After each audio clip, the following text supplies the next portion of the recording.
So, as a fresh reminder, y'all commenting on the VODs are awesome. And for those of you who are here live, if you see something interesting or engaging or funny that's less than 60 seconds, please, if you feel the motivation to do so, feel free to clip it.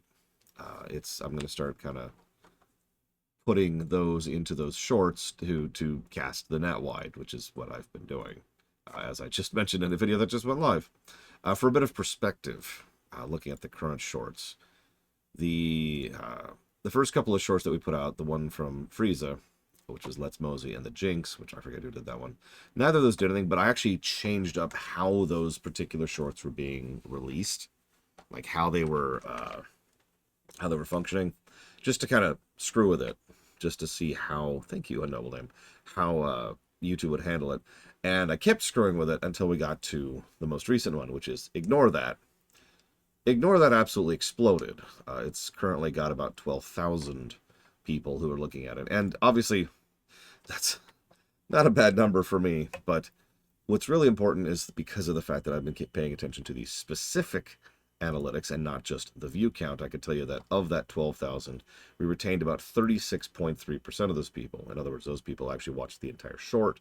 And of those, a good 5.8% actually stayed around and actually became subscribers of the feed.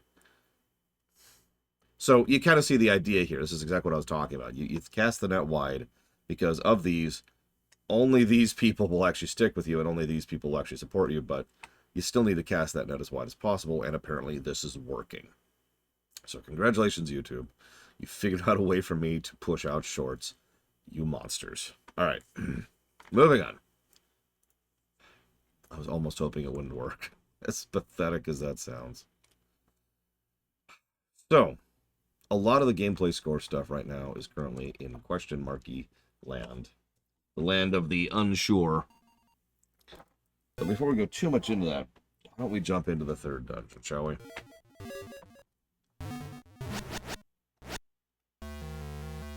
Pretty much Jesse's Mask. The real funny thing is, I don't really care about my YouTube career, for lack of a better way to put that. The only reason the YouTube is there for me at this point in time is to upload the VODs, which is very helpful, don't mistake me. Because YouTube's VOD player is infinitely better than Twitch's. That's its only real purpose at this point. However, there really is no way to self-promote on Twitch other than to just consistently stream, which I kind of already do. So we're finally dipping into the meta, just to get views, just to get people aware of the stream. So here we are.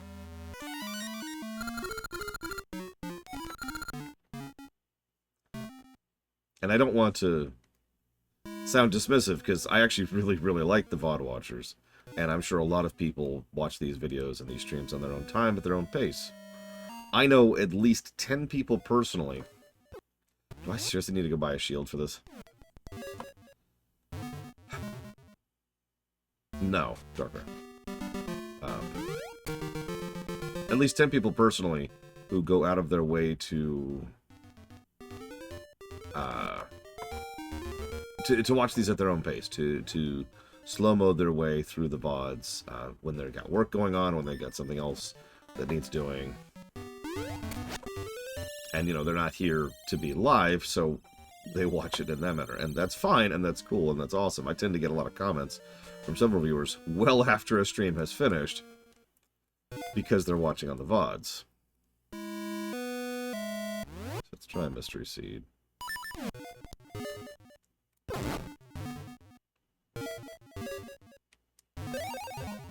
Okay, that does apparently work. Extraordinarily short range, though. And we're dead. Just like that. Wow, okay, this is a thing. Let's try the other method. Yeah, they even give us green seeds, for God's sakes. Okay.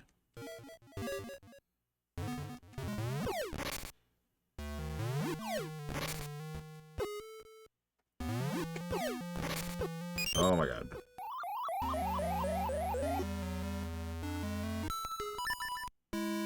So the reason I don't want to go buy a shield is the nearest shield is quite a distance from here.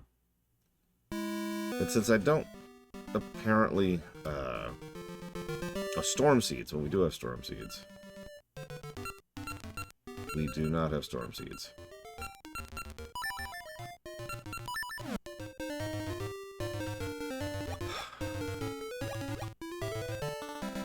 I mean, the Discord works as well. It doesn't drive any algorithm, but I still get the feedback and I still read all that stuff.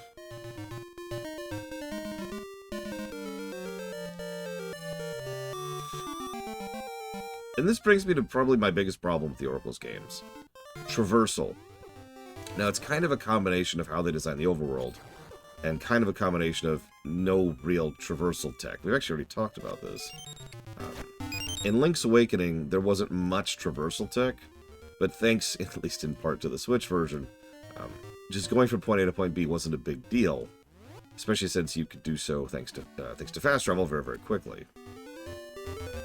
So that wasn't an end of the world kind of a thing, but here, we don't have that fast travel option, and we're stuck with just walking back to town, which is what I'm currently doing, and have been doing for a couple of minutes now. And yeah, exactly, if you want to clip something. In Oracles, the dungeon is, or the overworld is the dungeon. It's a major component of the gameplay and something that the game wants you to be solving in order to progress, which is fine the first time. But the big and critical thing that they failed at was they didn't make it so that after you solve the puzzle, you can just now go through the area. To once again use Metroid as an example here, in Super Metroid, once you have solved a particular area, once you've figured out how to progress, generally speaking, going back through there just means smashing through it immediately because you've got new tools or new kit or new stuff has opened up to allow you to do that rather than forcing you to solve the overworld every single time. And that's my biggest problem with this game in a nutshell. It feels arduous just going from point A to point B. I just want to go to town to buy the shield to progress the dungeon, and I'm still, as I'm talking, going back to town. I should shut up so this stays under 60 seconds.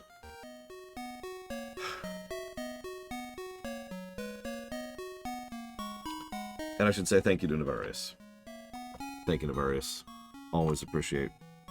I am still doing Dealer's Choice. You can put all towards Dealer's Choice if that is your preference.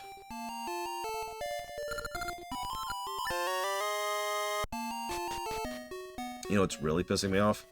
I got the wooden shield and then lost it to a like, and because I never had any use for it, I just never replaced it. Silly me. Now I've got to replicate the exact same journey we just did all the way back.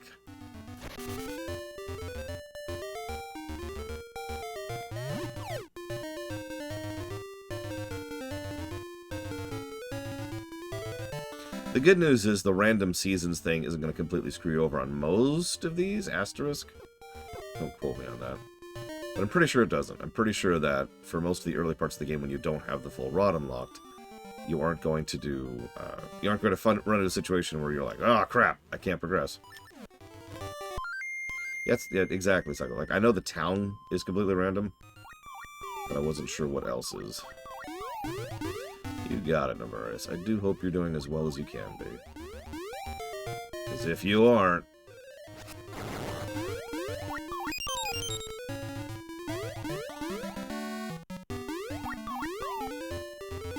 This thing handles weird.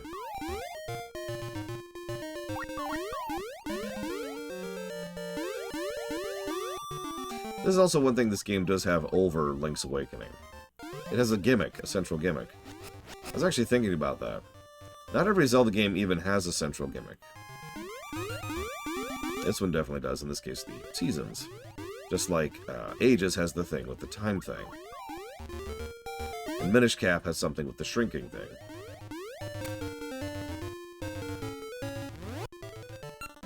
And, you know, Breath of the Wild has something with the durability. No, but for real. Tears has the build mechanic, for example. I remember the time thing being more interesting narratively than gameplay-wise, but that's just vague memories, so we'll see how that lines up. Actually, believe it or not, I did sleep good. It's most of why I was late today. Because I didn't wake up till about 20 minutes before stream time.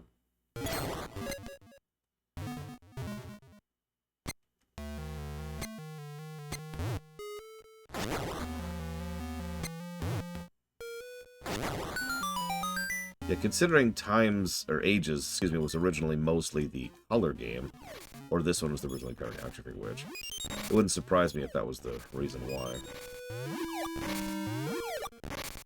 Yeah, I know that feeling, Nefarious.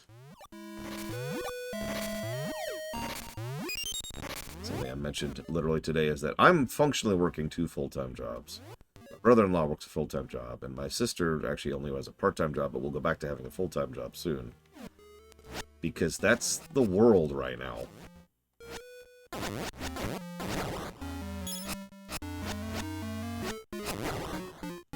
want to get too polemic, but I'm not sure that's really considered an acceptable state of being. So, it looks like we're going to get the Pegasus boots, or not the Pegasus boots, excuse me, the feather in this dungeon.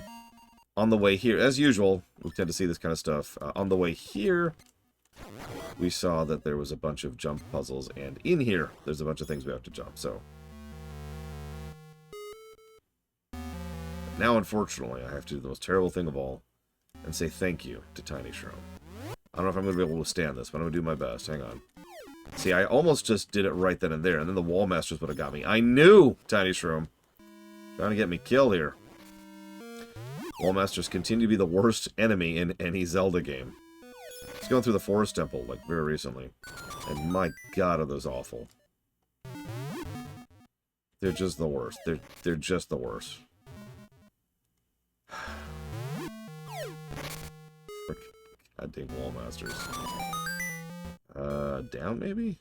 Nope. How about over? No? Over this way? No? Well, either way, there's no Wall Masters currently trying to eat me, so thank you, Tiny Shroom. Your evil plan has failed. I do appreciate you. And if you have up to 3 things, please let me know. And yeah, Ocarina has the time thing, Majora has the masks, Wind Waker's the bow, Skyward Sword does have the controls. Jokes aside, that was the gimmick of Skyward. Okay, come on. Oh my god. Move the damn window. There we go. Jesus. I haven't seen Diabeepus in a while, too. I hope he is doing alright. I hope they're doing alright.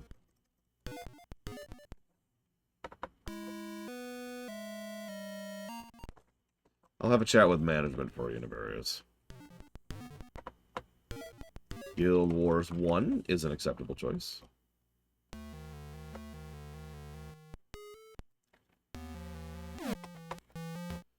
Okay.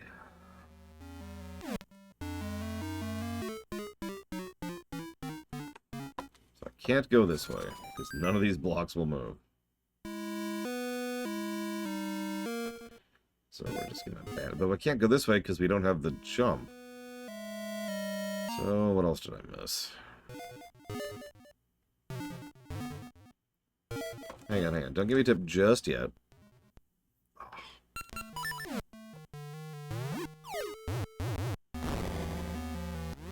Well, okay.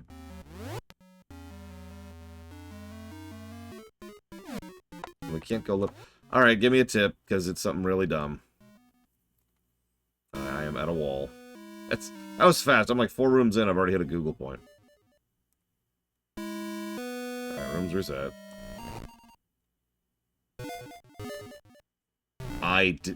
So, the biggest way that these games tend to get me, in terms of, like, haha, gotcha, is when I can do something I had no idea I could do. So, for those of you who don't know how that works, in a video game, there are set interactions, because it's a video game. Therefore, you're only thinking about what you can do, because you know there are many things you can't do. If this was like D&D, you could think of all kinds of stuff, because you can do whatever in D&D, right? But in a video game, all those interactions are static. So if you, the player, don't know all the interactions that are possible, it's easy to get stuck on a puzzle because you don't know that the thing that can solve the puzzle is a thing. If you're paying attention, that's actually already happened twice in this game. Not counting, so sorry, 3 times in this particular game. Yeah, exactly. In D&D, I could pick up the pot, move it over there, and place it on it without breaking the pot. I could smash through the door. I could smash through the wall. I could teleport through the door. I could peek through. I could do all kinds of things. It depends on my class and my setup. But the point is, in a D&D puzzle, that's a thing. But yeah, the fact that I could push a pot, that was completely out of my mind. And I just stumbled into it accidentally just now.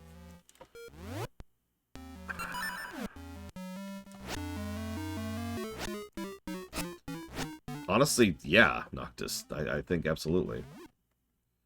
Well, if I hadn't played Link's Awakening, I might be confused about these guys right here.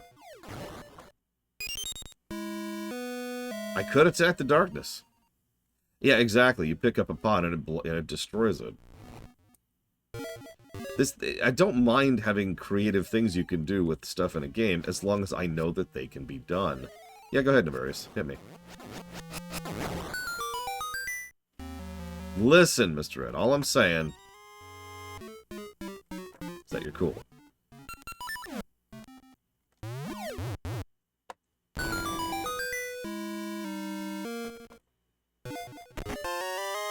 It's a map. Am I low on anything? I guess I'm low on hearts.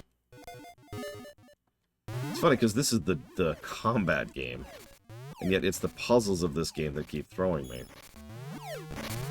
Now, granted, I'm a moron, but I stand by my earlier point. This is one of the reasons I have so much praise for games that manage to smoothly tutorialize new concepts when they show up.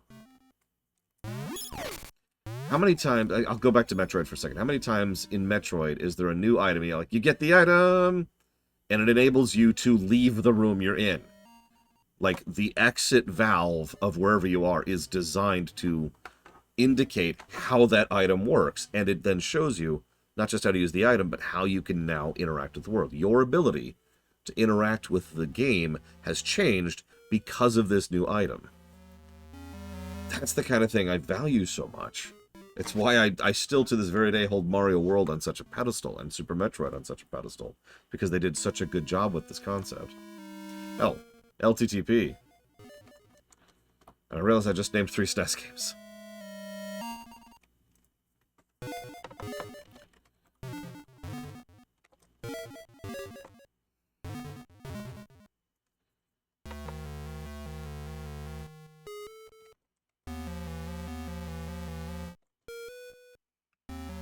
Yes, Puzzle Co. We all thought it assumed, we also assumed it started with Resident Evil, but no. Puzzle Co. goes back. Way back.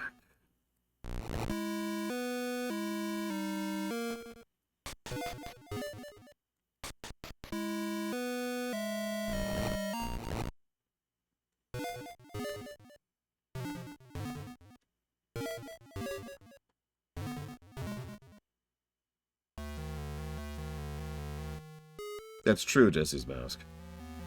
I'm not trying to be too harsh, it's just, it is one of the biggest reasons why, from memory, these 2 games were the ones that I used a walkthrough the most on.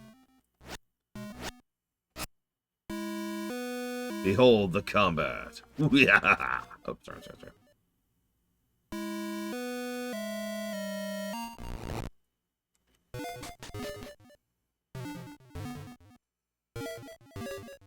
Now, as I talked about during Super Metroid, even the really good ones tend to screw this up. And there's occasional moments where it's like, what? I'm supposed to... Ah, yeah, okay. Where I did have to look up something like that damn glass wall in Super Metroid. But by and large, I generally don't have to look up stuff when it comes to most Zelda games, honestly.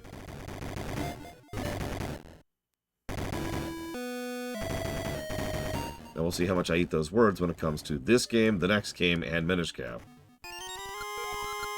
So I have a feeling I'm going to be looking up a lot.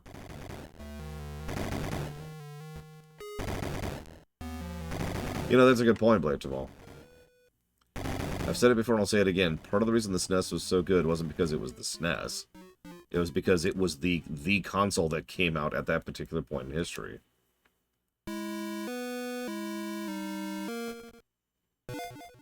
That's true, Jesse's Mask. That's very valid. I swear I can make this happen. No, I don't. I need the jump for this. Yeah, okay. Fine.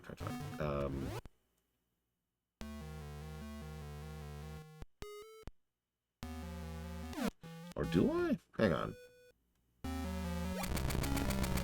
Nope, yeah, I cannot make that.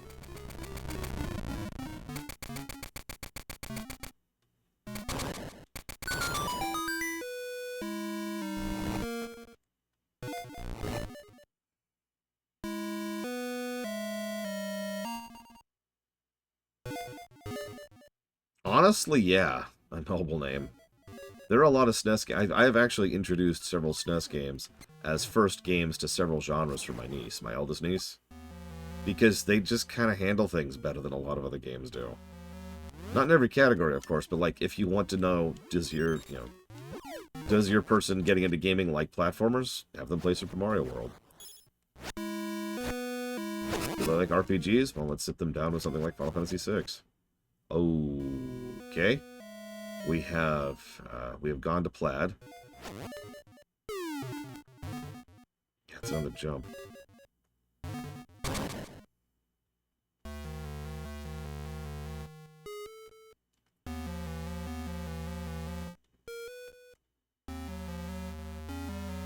Okay, I'm obviously missing something.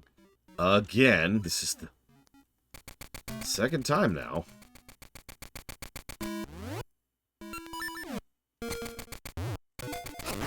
I always knew, Spartan.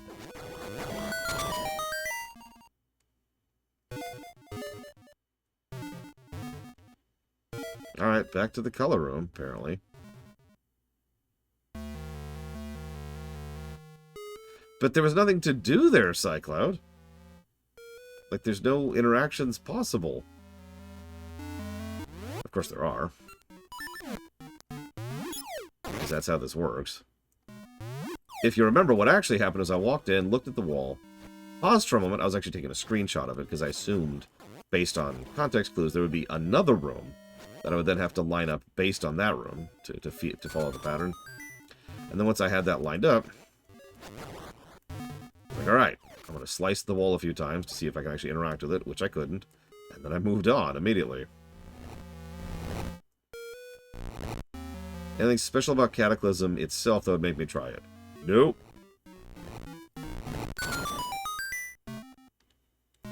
Yeah, what they say about assumptions is if you're making assumptions in a video game, then you're playing a video game correctly, because that's what a video game is a series of assumptions about what interactions you can do. I feel like we just talked about this, actually. Hang on, where am I going? Up.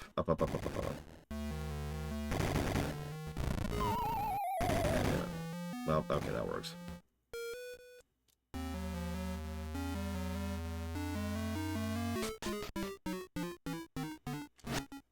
Go away. That actually worked as a death orb. Okay, so.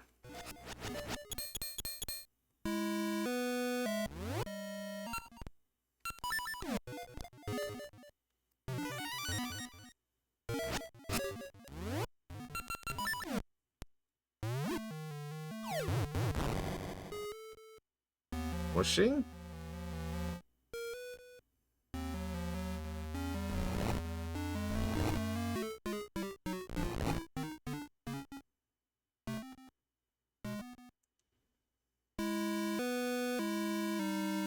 Gonna be real, that would not have occurred to me.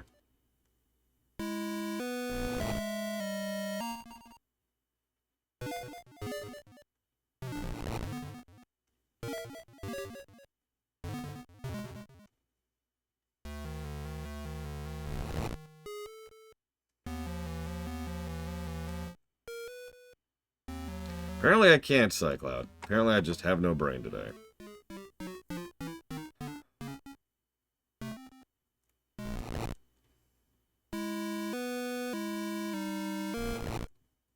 Happy Tuesday, TSB.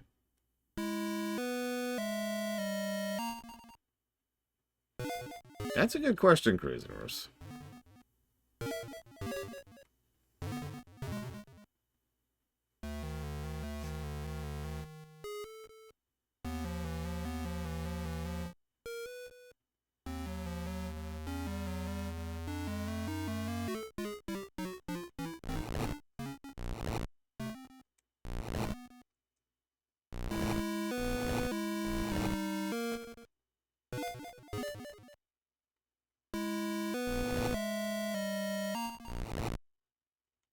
Okay, so I can move up. That's good. It actually doesn't matter if you post the clip, as weird as it sounds, TSB. The mere fact that you make the clip means it shows up on my clips feed. So even if you never link it anywhere, I still see the clip. I should have put that in the PSA earlier. Didn't even think about that. Okay.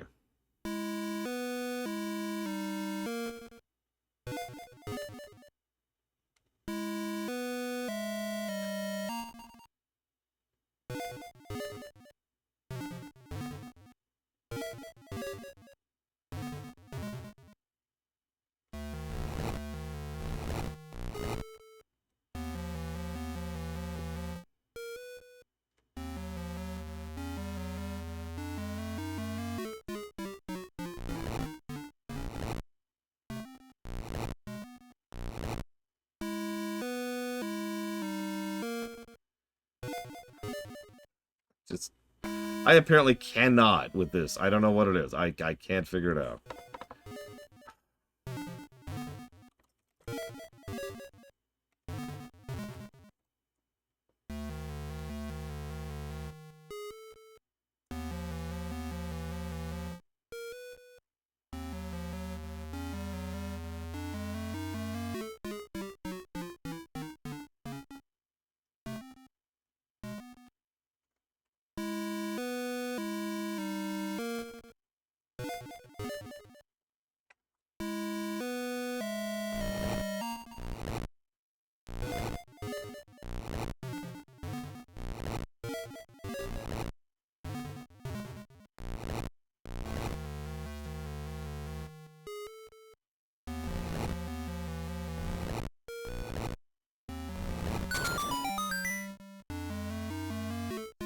Walk through up there for no reason.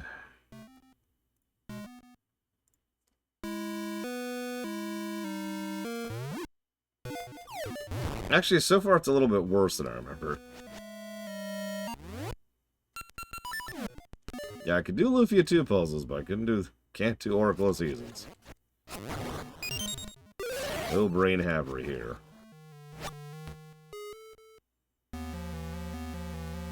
Pants on head, stupid.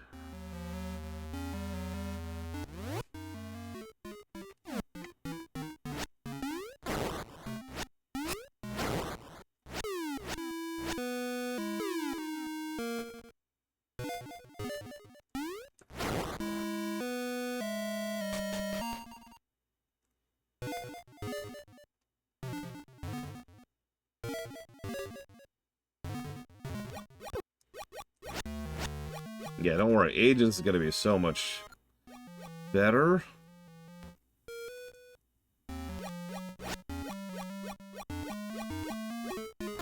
I will say one thing about this. I think part of the reason I'm not doing as well with these puzzles is they're not Zelda puzzles. They're closer to puzzles. I've talked about that difference before. Zelda puzzles are usually environmental and have to deal with how you interact with the world around you. A puzzle is, you know, connect the red lines, right? And I don't like puzzles, and I never have. So that's at least part of where I'm coming from there. Okay, so I think we have to use the key. Alright.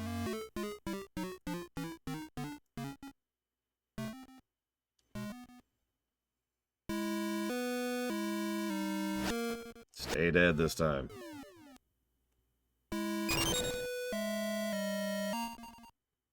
Sure.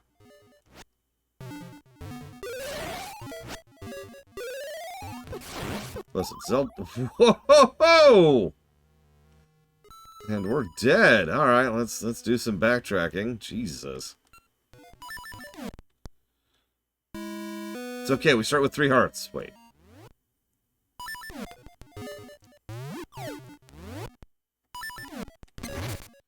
That's a good question. I don't know, Jesse's mask. Like, that one game. The Witness did not like those puzzles, for example. At one point in that playthrough, I just had a guide right there next to me and was just doing that. No, Crazy Norse, although it'll be curious to see how bad it is in this one. So what a lot of Zelda games will do is they won't start you at full health, but the amount of health they will start you with depends on your... depends on your, max health. So, the more health you get, the more you start with, but also still not full. We'll see what this one does. Because I don't remember, legitimately. Now to do that entire run again, because Wallmaster... Have I given the negative for Wallmasters yet? I have not. Wallmasters. To use a contrary example, one of the only puzzle games that's pretty clearly a puzzle game that I enjoyed is the Talos Principle. Now, I did have to look up a few solutions there. I'm not going to try to flex on that. But for the most part, I was able to look at something and just piece it together, right? Even if some of the puzzles there got a little crazy.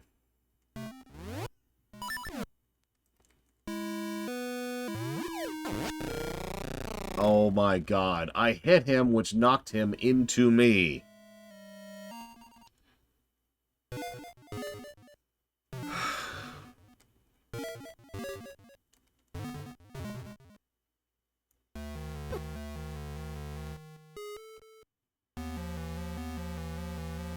Another type of puzzle I tend to really enjoy is a logic puzzle. Probably the best example of that I could come up with right off the top of my head is the Obra Dinn. The Return of the Obra Dinn. Which is a game I highly recommend for anybody who hasn't already played it. I know, you've probably already heard that from everyone else in the universe. Because it's a pretty widely praised game, but seriously, that game is legit.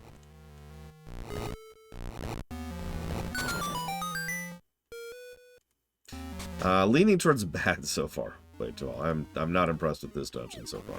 Which is a shame, because actually, if you've been paying attention, I've been pretty positive about the dungeons in this game so far. Tell me I don't have to do this again.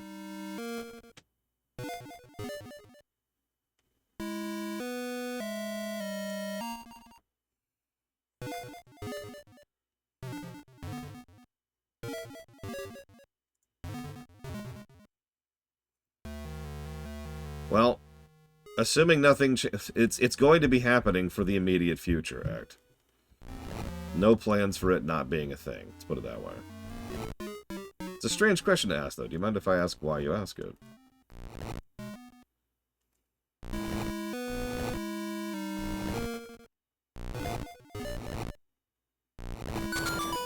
Like, due to the nature of being a streamer...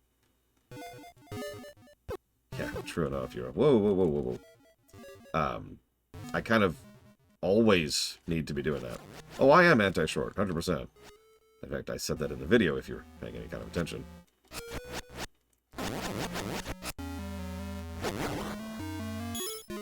The moment they stop doing what they're doing with shorts is the moment I will stop doing what they want me to do with shorts. But again, I was looking at some long-term metrics, and I need to have some kind of method by which to gain new viewership. That's it. Because Twitch is such a dice roll. Twitch is a big bag of who knows.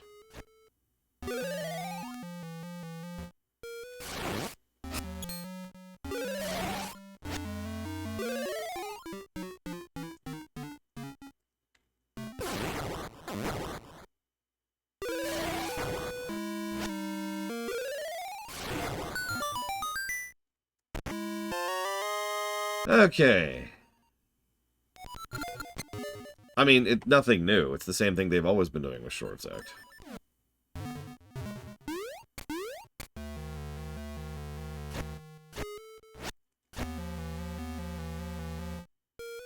Yeah, exactly, Darkrai. It can happen. It has happened. But that's just not feasible when it comes to long-term financial viability. This is my job, like it or not, and I do need to pay the bills. I've already been homeless once. I don't really want to repeat that experience. Would not recommend.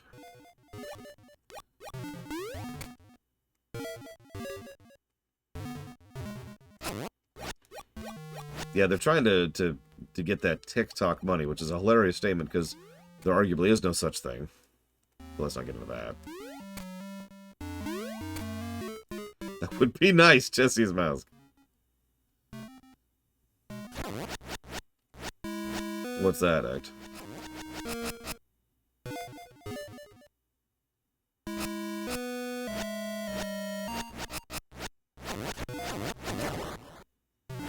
Oh, I have no idea, Chill Pangolin.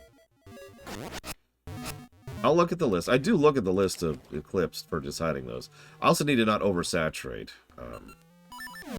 for obvious reasons. The current guideline is minimum 3, maximum 5. Or, excuse me, maximum 7 per week. You know, once a day, in other words. Ah, that. So that, doesn't work, Act. To be as nice about that as I can. So ignoring the obvious fact that it doesn't work, you know, and anybody who's actually done the research on the matter will tell you that.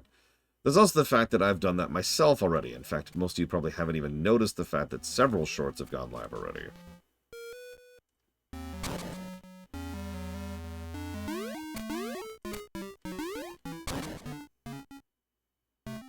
What we're seeing with the turn off recommendations thing is a bit of a false positive. The way the algorithm works doesn't really have to do with that. Put in very, very simple terminology. So, if...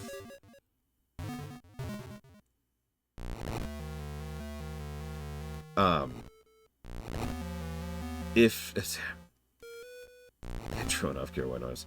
The other problem at hand here... Come on. There we go. I don't know if this is the right spot. I'm just guessing here. The other problem at hand here is that everyone... How do I explain this? Everyone treats the algorithm as if it's one formula, but it's actually more like 50. And which part of the formulas are activated depends on the type of channel in question. Someone as dinky and insignificant as me, I'm at the mercy of pure RNG on that. Because nothing is going to promote me internally other than the fact that I am doing shorts at all. Proper tagging is going to probably help with that, but that's about all I can do. The algorithms also change semi-frequently, too. That's true.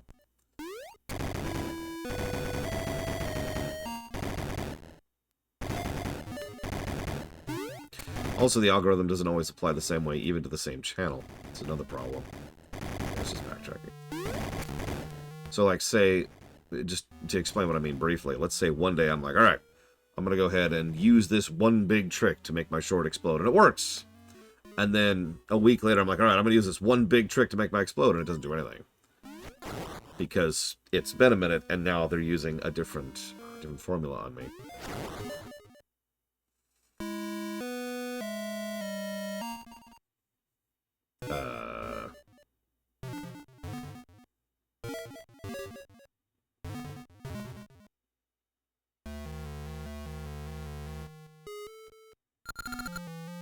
Yeah. By the way, in these games, you can't open a chest from the other way. Alright. Let's go.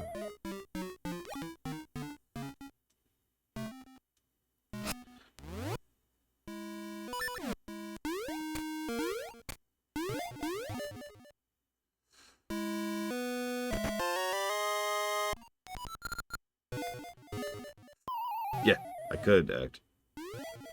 I do actually still have several clips from several games. So I'm not going to be just doing, like, Breath of the Wild clips.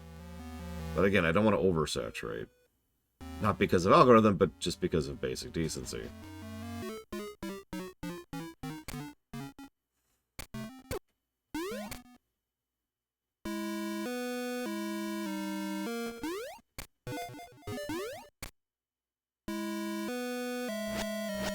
I mean, being honest, Ect, most of the clips are probably just going to be the more humorous kind of a thing, because there's this problem with YouTube Shorts, which actually is not true on TikTok, funnily enough. And that problem is the fact that I'm all the way back here. Then the problem is I'm limited to 60 seconds. If you've ever seen a short that is actually informative, it's because it's hyper-edited to hell and back, even to the point of getting rid of little micro-pauses in between sentences, like the one I just did there on purpose, just to highlight the point.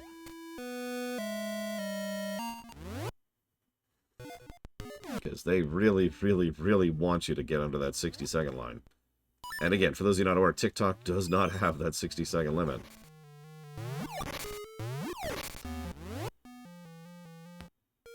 Like earlier I was talking about Overworld design, and that would be a great clip. I don't know if it was short enough to qualify.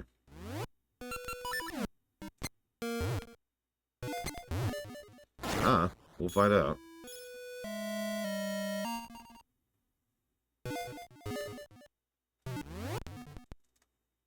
I agree. That would be a great clip. Whoops. Yeah, you mentioned the blockchain speech from the Square president, but again, how long was that?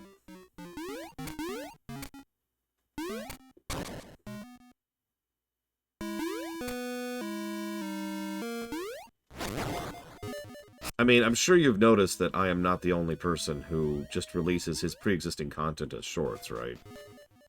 I actually mentioned this recently. It's a thing... Yeah. It's a thing that quite a few people do to try and, you know, get that promotion going.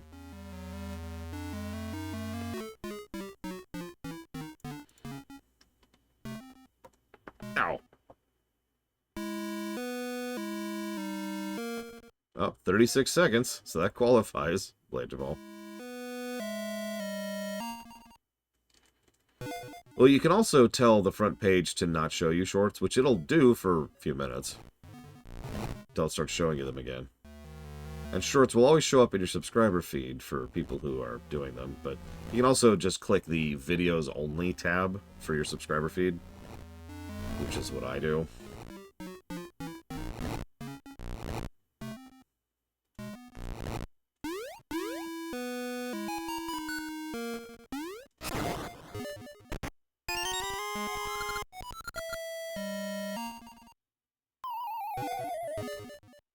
And yeah, there are also plugins that allow you to run scripts on specific pages or specific domains. And there are actually several plugins that disable aspects of YouTube specifically, because, you know, YouTube is garbage. No, the last one I believe will be Final Fantasy XIV Act. Those were all recorded quite a while ago, whenever the Endwalker run ended. Whenever that was.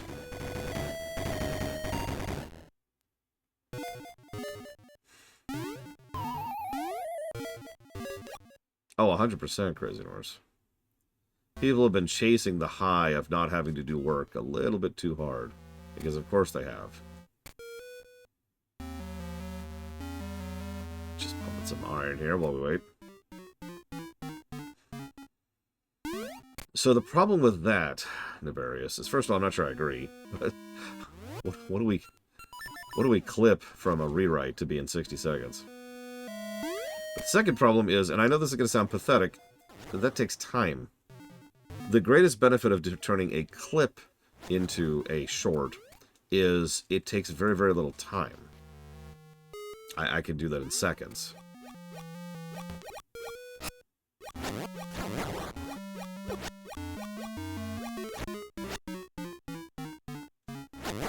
Having said that, I do have an idea that I have not had time to follow through on yet. Which I would love to do someday. Which is to... That's the wrong button!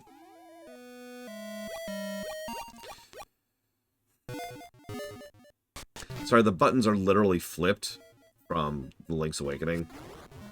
And I've occasionally been having issues with that because I'd already pushed my mind into the Link's Awakening mindset to try and fix my muscle memory, and now it's screwing with me again. Hold on a sec. Could you die, please? Thank you. The hell was I talking about? Well, that sucks.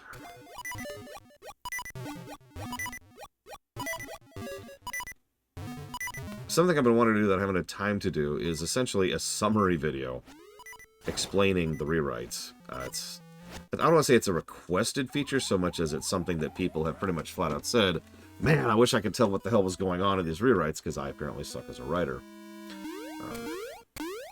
And so, it has been posited several times, throw together some kind of summary to really explain it all. It would be relatively easy to do. I know the story by heart. I wrote it. All I'd have to do is kind of line it up in order, and then I would just have to show the footage from the rewrite where it's relevant. And there you go, boom. So that's narration over slightly edited video. That won't take much time, but it will take time. God damn it!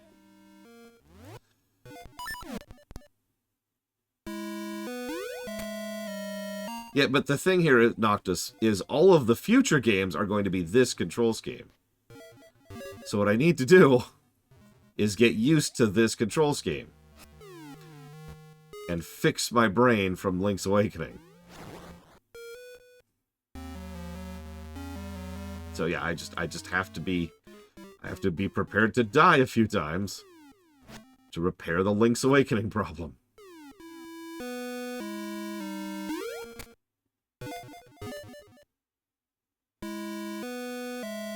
That's true. And what's interesting enough is Gordon's actually a semi... There's...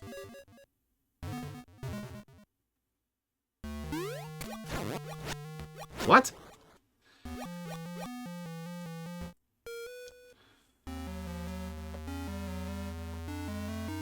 It's a shame it's that long. Jesse's mask.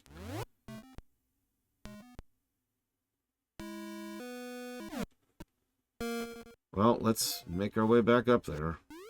Hang on, let's go back up here. Let's hit... damn it! I'm guessing that's a shortcut? I don't know. And... Oh my god! Okay. Is cereal a soup? No, that's stupid. Cereal is cereal. Obviously. Good morning, DZ Maven.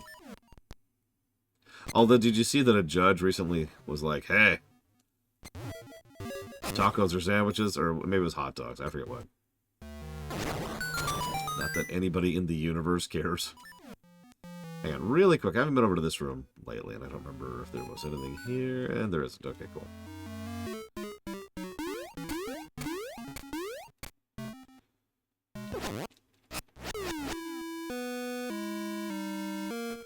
Congratulations, pizza is now a vegetable. A chicken sandwich, obviously.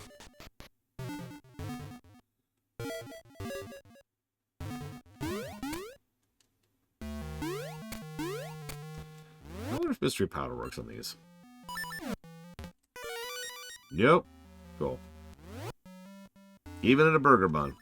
I could put Sloppy Joe's in a burger bun, but it doesn't make them sloppy burgers.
How am I missing that?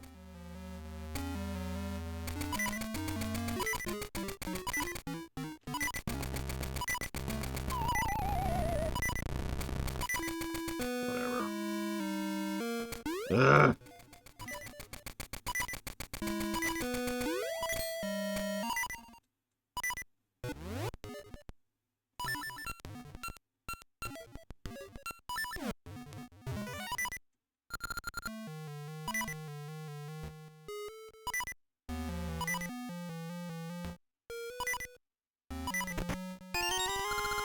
Oh, well, that would explain it, Cyclone.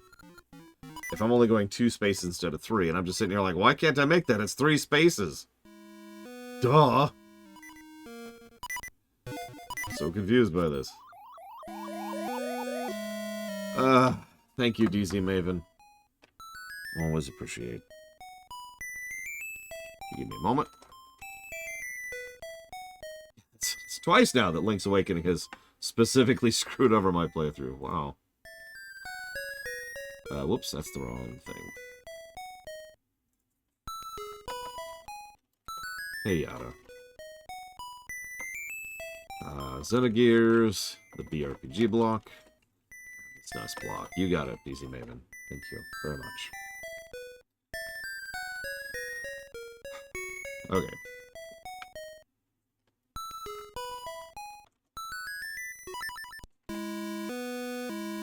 Ugh.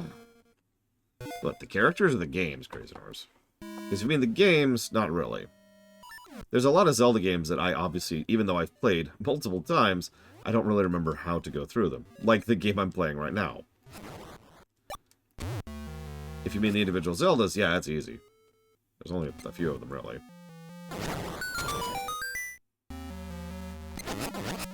Oh god, you're right, Dr. Winter. That's a good analogy. I'm trying to slide into the enemy and I keep being screwed up for it.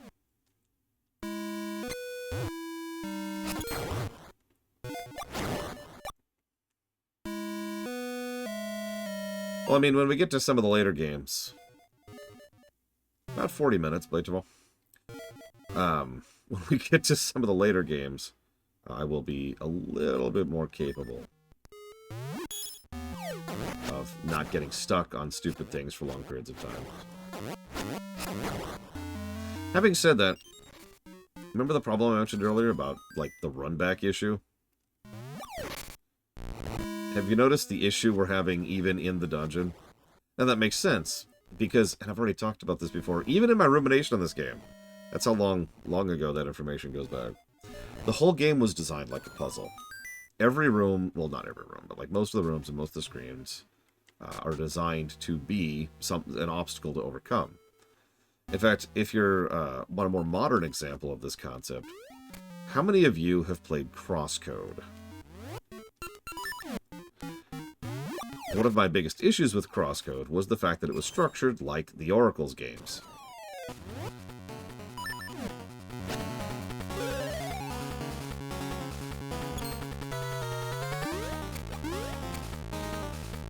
And that meant every problem I'm having here, just repeat it again, you know?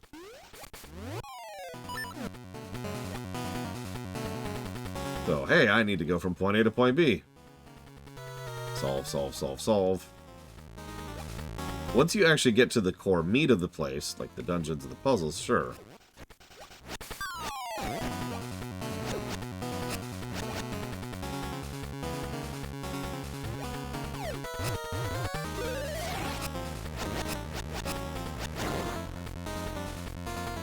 Like, the actual dungeon puzzles were great in that game. Navigating the overworld, not so much.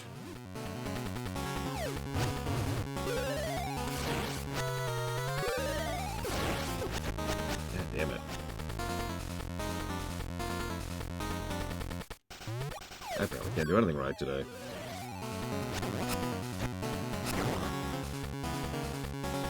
Yeah, it looks a lot like Link's Awakening. I could see why you'd make that mistake. No judgment.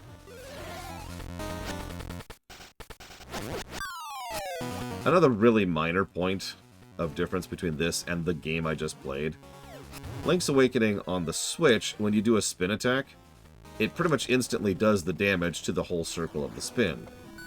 That's not how the logic operates in this game. In this game, you have to do the spin, which if you're paying attention, actually requires the sword to rotate around. So if you do this, and the enemy's right behind you, and while you're spinning, the enemy moves, you don't hit them. But in Link's Awakening, you would. Just random anecdotes. Which game series has the worst puzzles? Resident Evil.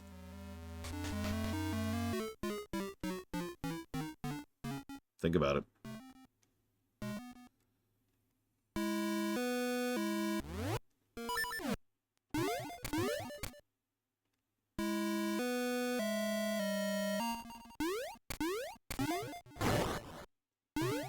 There's a reason we call them Puzzle Co, for God's sakes.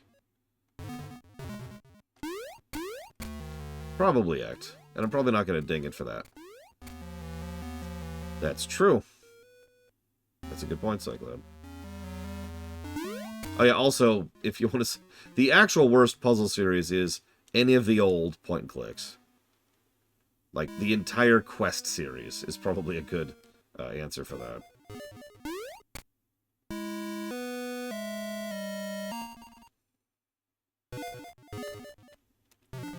Police Quest, Space Quest, King's Quest. I mean, some of those puzzles are a little bit silly.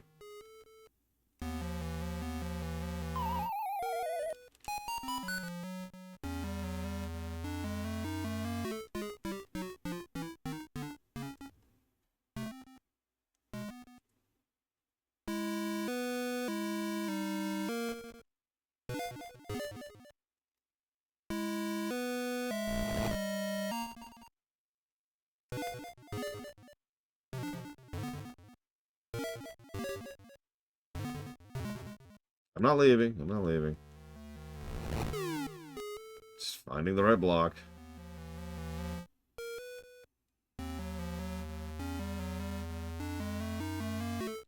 My God, Mr. Red. You have contributed to the show? I didn't think that was even possible. Is that legal? Oh my God. So, I'm gonna say this as meanly as I can. If this is a good game, I could then backtrack right up to where I just was, because I am 2 screens away, 3 right now, so I would have been 2 screens away from the boss. What do I have to do instead?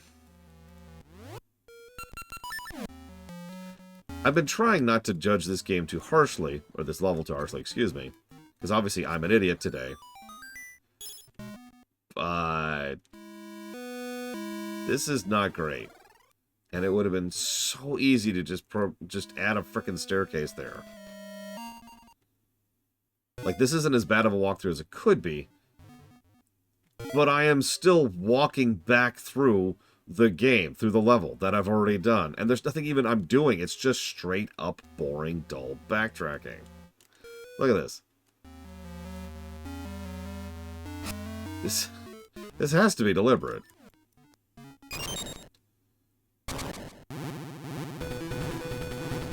Oh my God.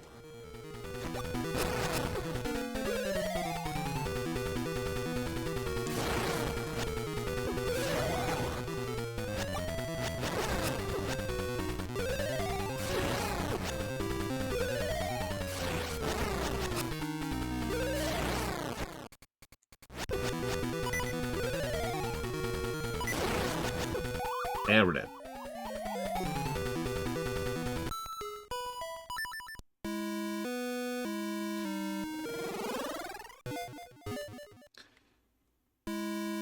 Hang on. We have 3 health.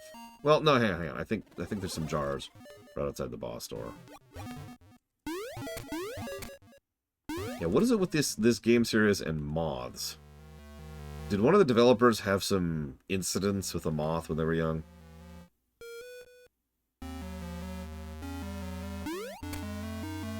I mean, I've had a moth flap into my face before. It's not actually very pleasant. It's just a moth, so whatever, but still.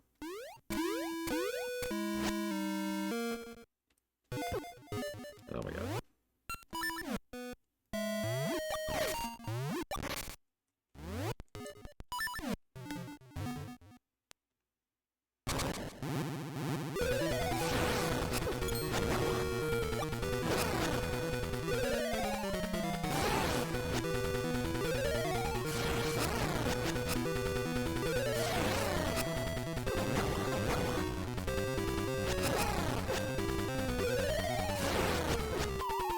Ah! Damn it.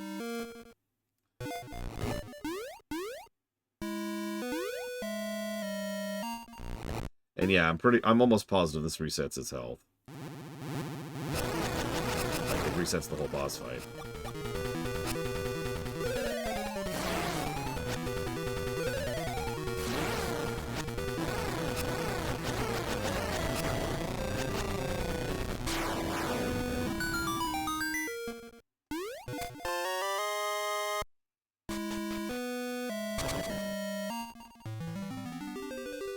So anyways, negative to level design. That was not a good level. My god. Young shoots grow quickly under the warm rays of the sun. We have gained the power of the sun.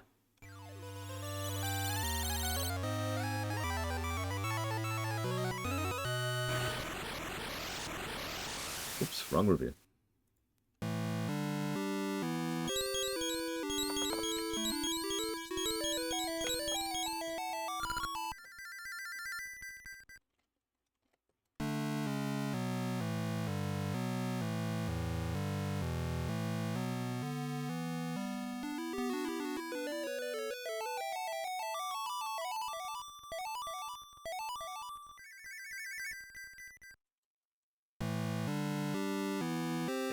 Wah! Thank you, Lore. I too feel the bright sun. Ah! I dreamt of the waterfall on the mountain north of Sunken City. Perhaps the next essence is there. There's our guidance. North of the Sunken City. We can jump now. I don't know why I'm even checking the map. That's completely useless. There's no help to be had on that map.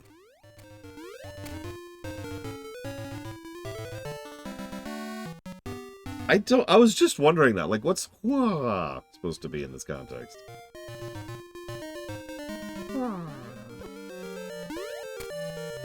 Wah, wah, wah! You found me!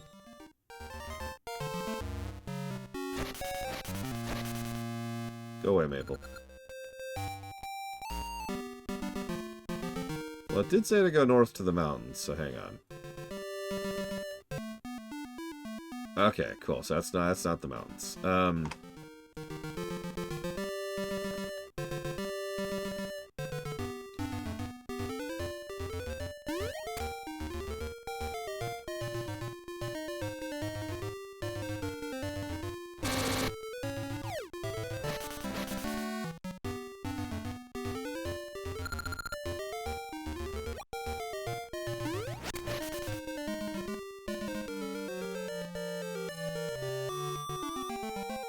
The tree is just hanging back. Wah!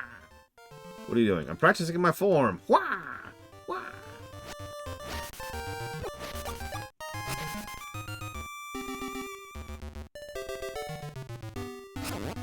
I do find the idea of a tree... Oh, God. Ugh. I do find the idea of a tree stretching to be amusing. Like the mental image.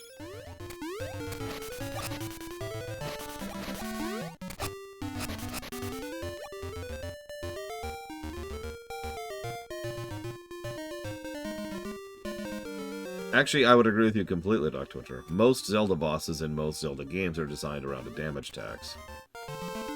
I don't know which Zelda game was the first one to allow true damageless runs. But I do know that one of the first Zelda games designed to be damageless was Breath of the Wild.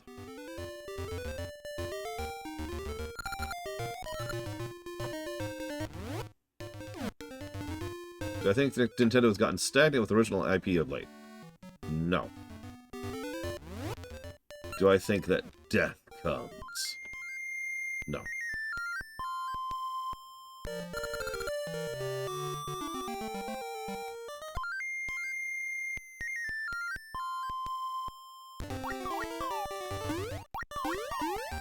Come on.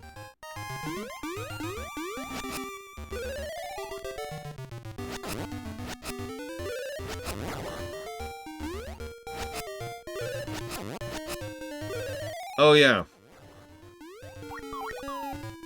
Okay. And we can't jump 3 squares, right? Let me just test this really quick.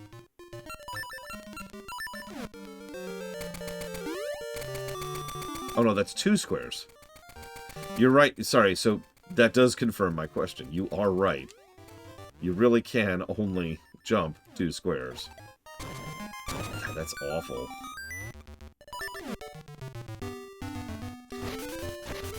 So last night, my niece was like, no, you don't understand. She's dead. We were playing dinosaur.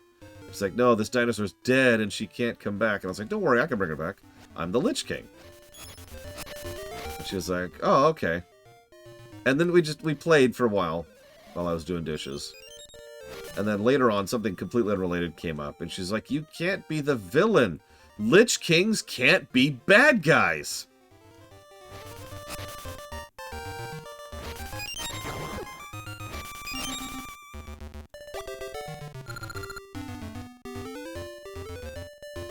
I laughed so hard, my brother-in-law was like, what? What? And I'm like, that'd take a minute to explain.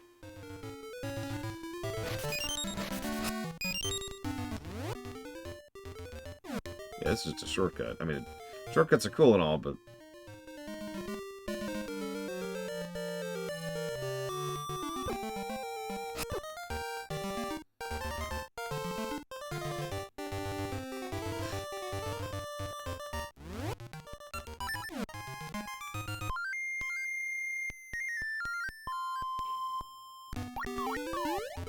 Yeah, I've had a few D&D debates.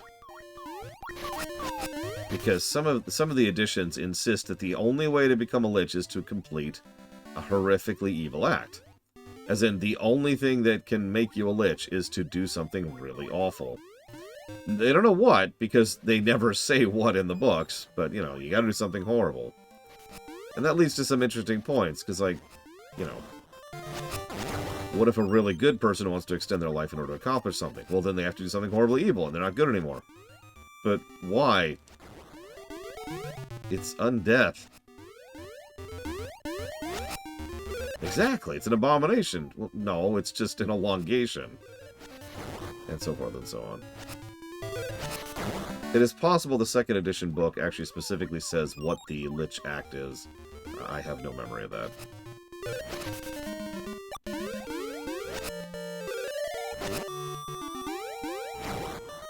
Yes, you must put pineapple on pizza. No good person would ever do that.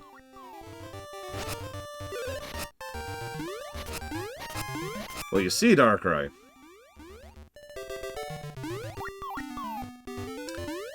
He committed the most heinous sin of all.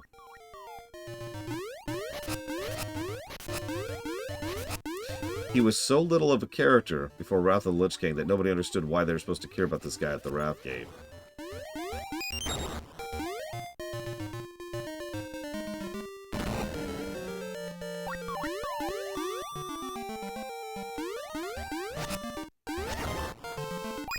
Yeah, I talked about that earlier, Nosians. If we had the Dodongo, this whole section would be different. And the... oh, God, I don't remember what the other thing is. The thing that isn't a Dodongo. He was an executive! Here, boys, the great moblin's round. You wish to get by alive, pay my toll. Yeah, or I could just leave. Bye. Ew, it smells like medicine. I can't stand it. Ricky? Okay, whatever. The whole city's flooded, but since I can't swim, I'm just here blowing bubbles. Hell of an excuse, right?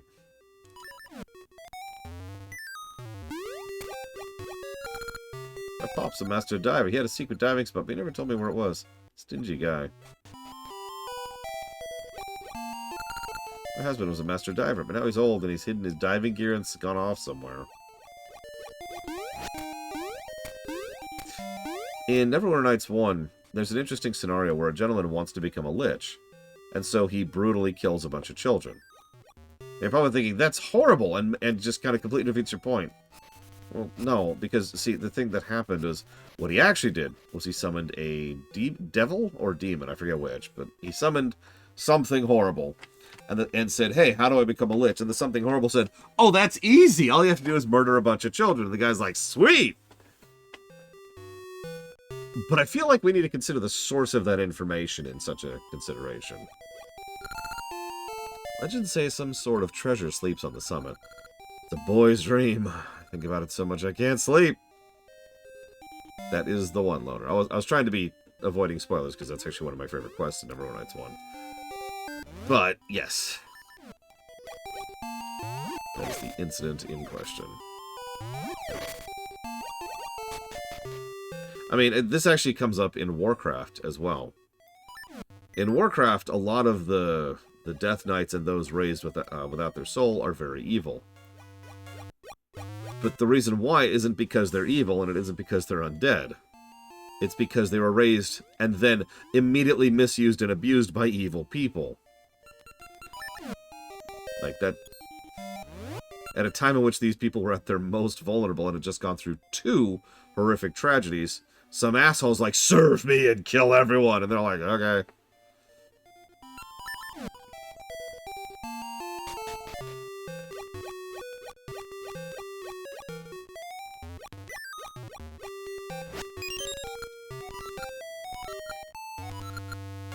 Oh, I think we just got our fast travel seeds. Oh man, the fricking Slod. At least Slod aren't as terrible in Neverwinter Nights as they are in Tabletop. I actually had a player, a GM, excuse me. I found something weird. Once try to argue that because of the written rules about Slod, once one of the players had gotten hit by the Slod, that was it for them and they were going to get infected. And I argued back, there's nothing we can do about that. We're in the middle of a dungeon and days away from town. And he was like, yeah, so he's going to die. And I'm like, yeah, you've just ensured your player's going to die because they have done nothing wrong. That's bad GMing. Now, you want to make something in the dungeon that they can use to get around that, sure. But like, what? Anyways, found something weird. It's a monster. Came to attack the city, it did. He must protect the city. Take that. Hey, leave him alone. We're the city safety patrol. We're protecting the city, but without weapons, we're helpless. Do you have bombs? Yeah. Nothing to fear now. Let's go out on patrol.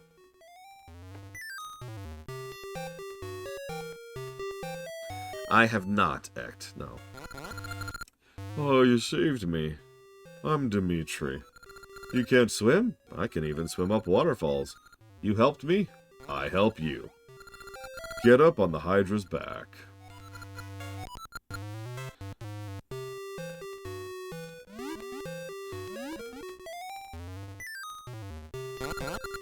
I can even swim up waterfalls. I just said this, but I'm reminding you in case you forgot. I can even swim up waterfalls. This is the 3rd time I have told you this fact. 4th time now. Okay, fine, there. I'm going up the waterfall. We cool now?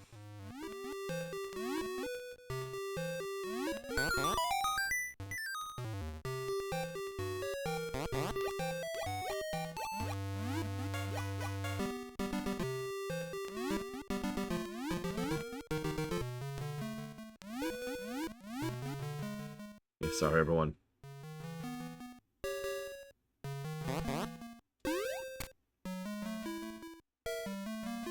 Probably because Sylvanas was really well and then badly written. And then badly written, and then badly written, then well written, then well written, then well written, then badly written, then badly written, then well written. In that order.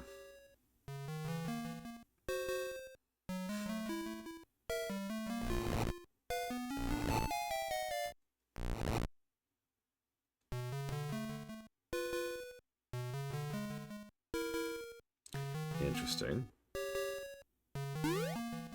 Also, it doesn't work that way in Warcraft. All that's required to become a Lich in Warcraft is for someone to turn you into one, or for you to figure it out for yourself.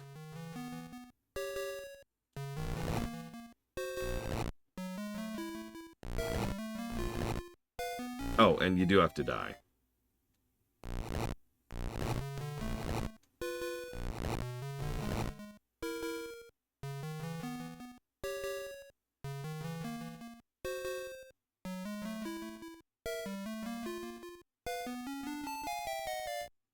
Yeah, even the concept of phylactery isn't really necessarily a thing in Warcraft. Most liches in Warcraft don't actually have phylacteries.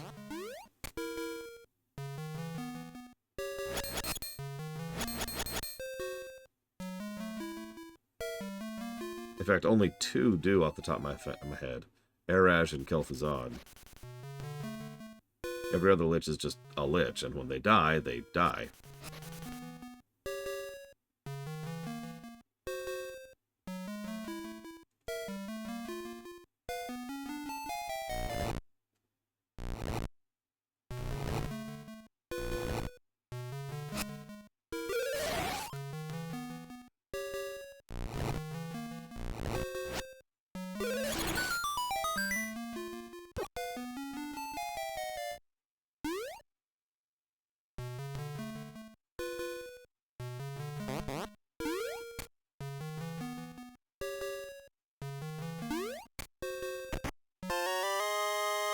The Master's Plaque.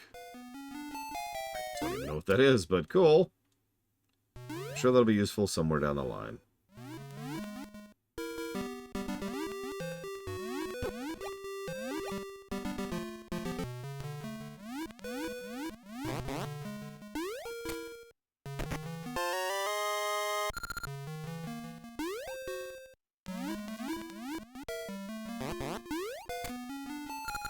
I am the Master Diver. Become my pupil. Go to the next cave and open all 4 eyes in a single stroke. Okay, he flat out tells me. Complaint withdrawn. See you around, Noctis. Bring back proof that you've done so. Oh, that's my plaque. You've passed my test. Ah, very well then. I accept you as my pupil. Take these flippers. You got the flips. I'll teach you my secret route to Mount Kuko. There's a diving hole amongst the reefs in town. Use the flippers I gave you.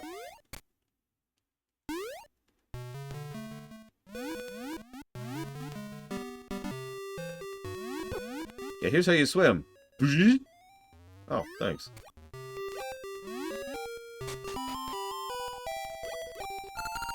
With the seasons out of order, the mountain snows melted suddenly, flooding the town. I can't even leave the house. Aw, I'm sorry. Yeah, I was actually just thinking that, Cyclone. It's like, why? Why is the requirement that you deliberately set up in-universe that I have to hit everything with a sword at the same time?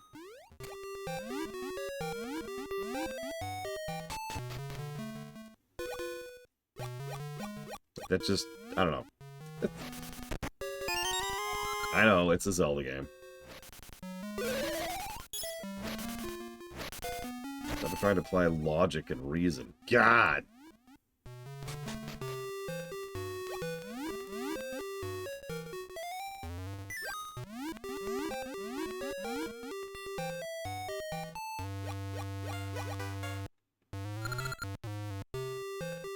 Bases? We're not playing Ages yet.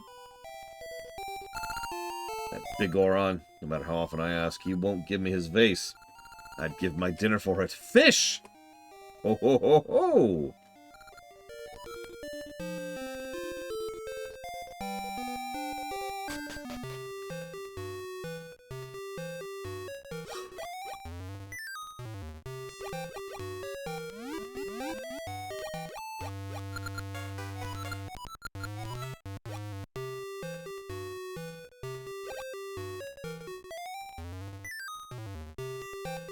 Just looking around a little bit.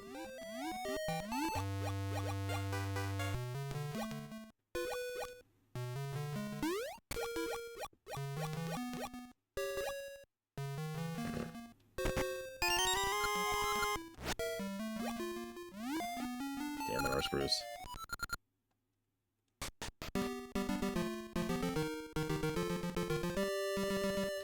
this where I think it is? Nope. No, this is where I think it is. Yeah. That's a good question, Yara. I'm leaning towards no, but hang on. We have a way of telling that. Let's do this. Oracle of Seasons map. What have we got? So there's a nice map of the entire world.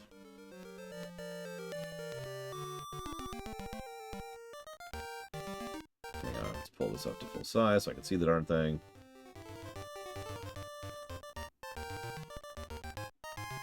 And then let's pull up the Ages map.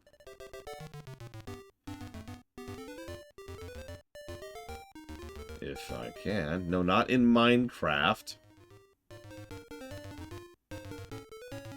So at an immediate glance, I could tell that it's a different map, if for no other reason than the southern half of the map is the ocean.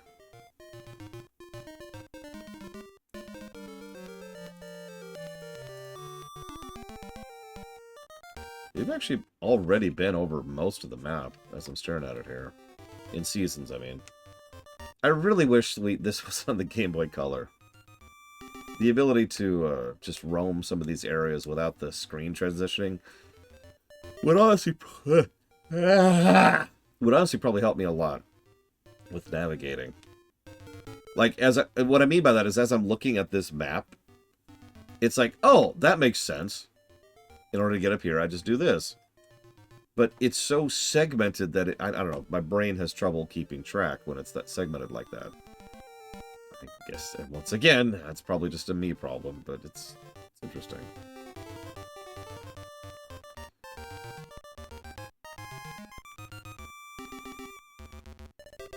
Here, I'll show you what I mean. Hang on a sec. Of course it's a WebP. I hate WebP so much.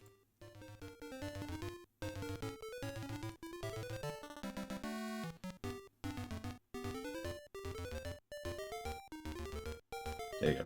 Here, let me try to zoom this up a little bit so you can see. So, like, check this out, right? Zoom in a little. Like, the whole town and initial forest section, when you see it like this, it's like, aha! And it just suddenly makes a whole lot more sense.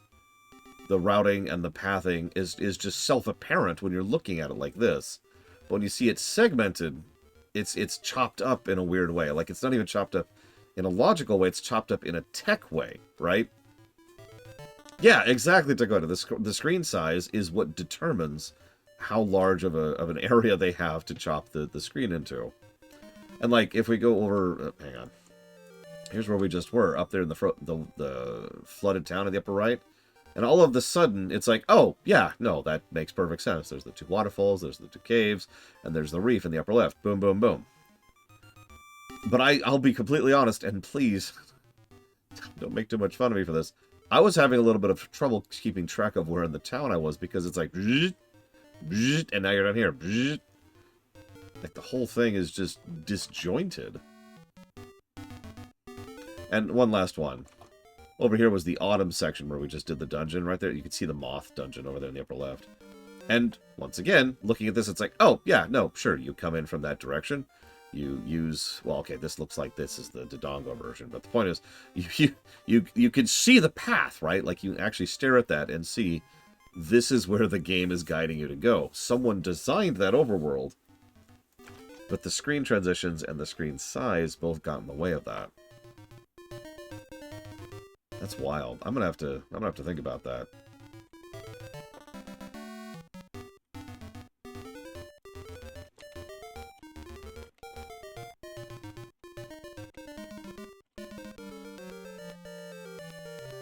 Chew on that for a bit. Anyways, so let's use our fancy dancy new fast travel we just got. See, that's why I have to chew on it, Cycloud, because, you know. So here's our fast travel spots. We can fast travel to the trees that we've already unlocked, the ones that drop seeds. There's a few. Not as many as I'd like, I'm not gonna lie. But there's a few. You're right, I didn't get the city tree, which is weird, actually. I might go fix that really quick.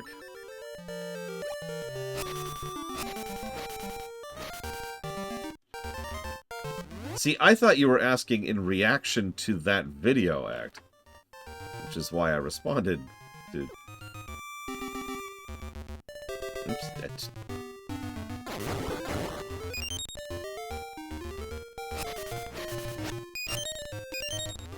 How are we doing on seeds, consequently?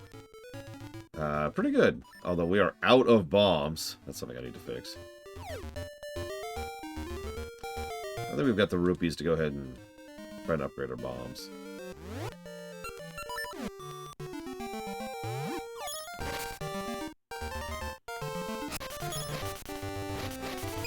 I mean, let me ask you a weird question. And I mean this sincerely, not as a joke. If magically I was able to somehow keep, paying the bills, either by doing the shorts, which I'm currently doing, or by doing sponsored streams. Which one would be more acceptable for you?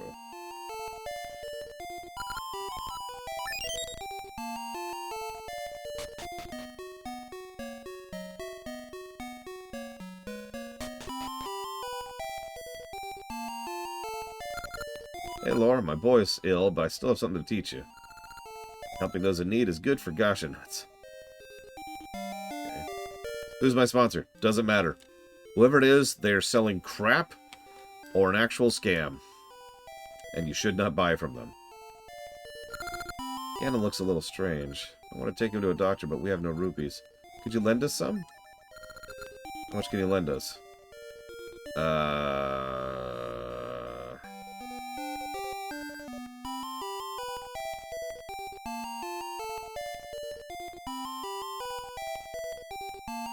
Okay, there you go.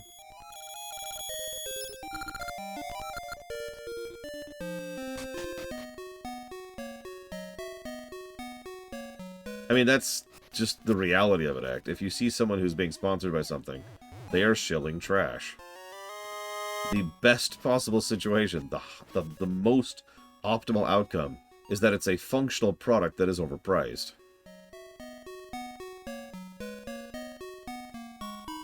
Well, no, actually, no. See, it's probably because I haven't had the warp point back here. Where is the tree that I can warp to?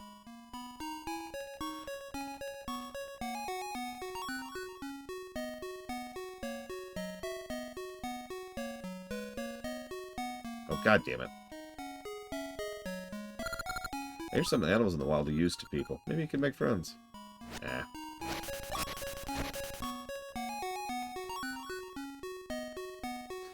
I don't know if I put that on the map, but sure. Hey, it's Dr. Wright. The light here is too dim to read by. Can anyone light my fire? Oh, trust me, buddy. I can light your fire.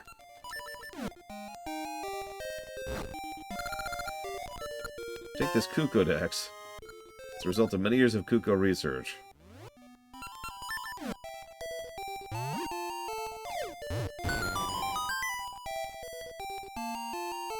No, don't grab that.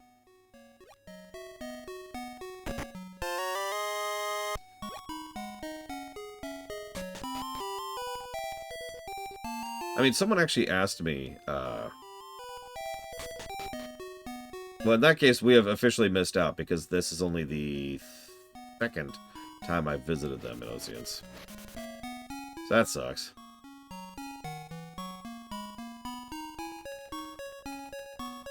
How much do they usually pay for sponsorship? You know, believe it or not, I don't know. Because here's the weird thing. Those sponsorship deals usually come with several severe restrictions, including not discussing how much they pay you.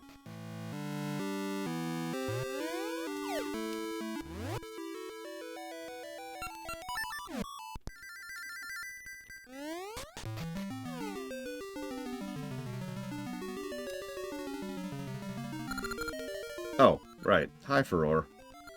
I am the Oracle of Secrets, the Hall of the Secrets, where your secrets take form. At times and places you will hear powerful secrets. Come see me, I can give shape and form to your secrets.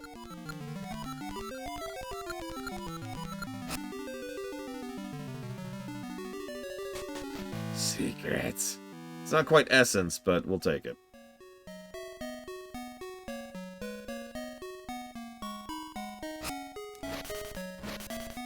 Well, most sponsorship deals are case by case, as in individual contract for individual sponsorship. I actually know several big-time YouTubers who specifically have a lawyer whose entire job, well, who the only thing they pay them for is figure out my sponsorship deals for me.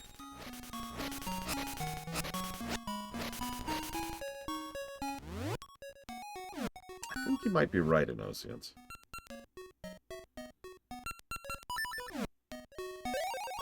Did this work now? Yes, perfect. Okay, so now we can work back to town, and now we can check up on the family. Even though we can't finish the quest, at least we can do that periodically. But yeah, the amount you'd have to pay me for it to be worth essentially torpedoing my career is so much that nobody would be willing to pay me for that. So I'm not actually super worried about the sponsorship thing. I've been offered sponsorships many times, but it's usually really dinky stuff that's just kind of mass sent out, you know what I mean? In other words, I wasn't offered a sponsorship. Everybody was offered a sponsorship.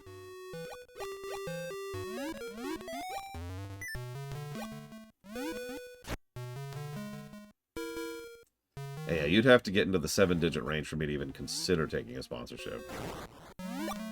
I'm pretty sure HelloFresh did offer me one once. I think.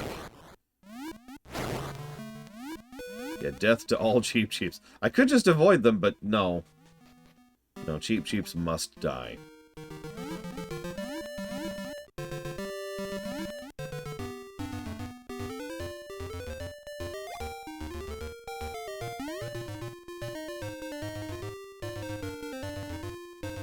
Hey, sell to me. Okay. Do I like HelloFresh? No. But there's worse. I surrender and return for my advice. Even if you have a key, you still need a keyhole. Foolish brother. The keyhole's on the summit. Okay.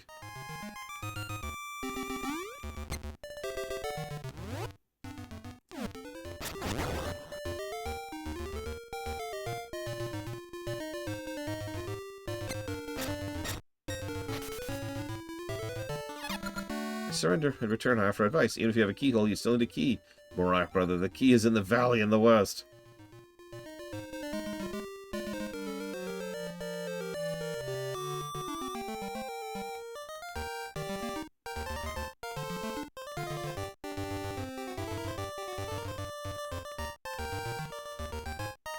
Yeah, HelloFresh, I don't know about the other meal programs, but HelloFresh in particular, I can actually tell you. Part of the reason they're so overpriced is because they use really specific ingredients that they source from specific food retailers. And when I say specific ingredients, I mean, we could use bananas, or we could use these super rare tropical plantains that you can't get in the grocery store. There's no difference in taste or texture or nutrition, but ours have a fancier name. I'm sure any of you have ever dealt with some of the recipes, you know exactly what I'm talking about with that. Yeah, they like to use pricier stuff, probably as part of the exclusivity trap. For those of you who don't know about the exclusivity trap, a lot of companies in a lot of industries will try to sell you overpriced stuff in order to make a bit more money when it doesn't really deserve that extra cost, because that way you are more exclusive. Yeah, exactly. The money presumes value. And therefore, obviously, you're getting the better product. And you're one of the smart ones. You can afford this luxury.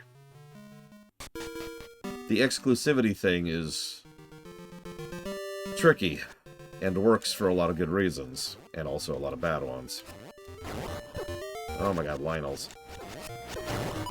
Jesus.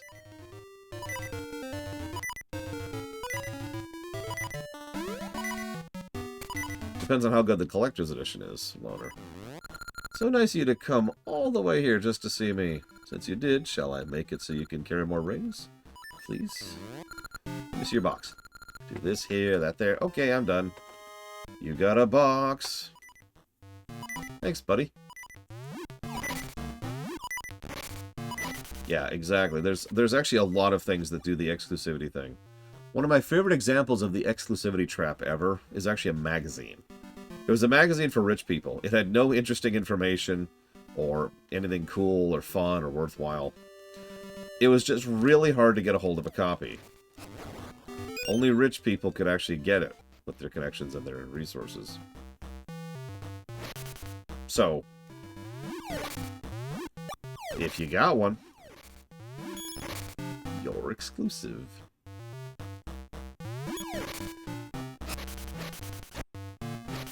And you too can be exclusive if you subscribe to my Patreon and give me all of your money. All of it! Don't. Please, for the love of God, don't do that. Goron Mountain has always had winter year-round, but ever since the Temple of Seasons sank, it's gotten even colder. You can catch cold just going outside. Welcome to Goron Mountain. Too cold to go outside, so I'm all out of shape. The Goron's so big he can't fit in our cave, but it's so cold outside, that poor Goron. Ugh.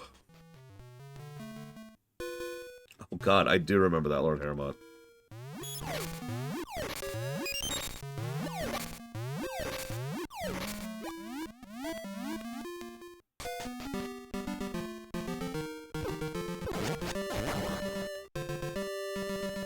Yeah, honestly, the diamond industry in general is another part of the exclusivity trap. And yeah, Gucci bags. Ridiculous.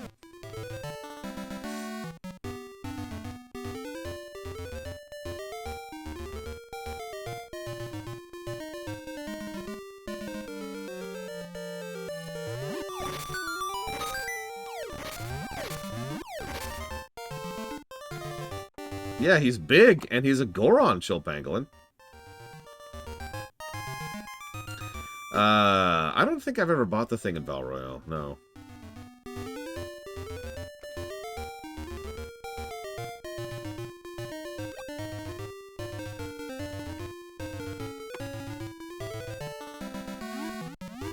How about if I get you a blood diamond, Bragan? Is that better? I then hand Diamond a... hi, Diamond. I hand Bragwin a diamond that is literally covered in blood.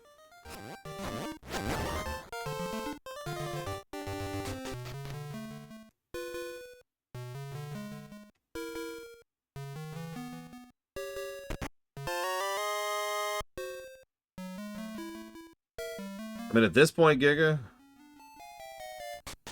Hi, Giga. Let's see, if I was to get a gemstone for Bragwin... Let me think about that for a minute. I'm not as familiar with gemstones as I used to be. As a kid, I was really into it. Like, to kind of a crazy degree. But it's been a while.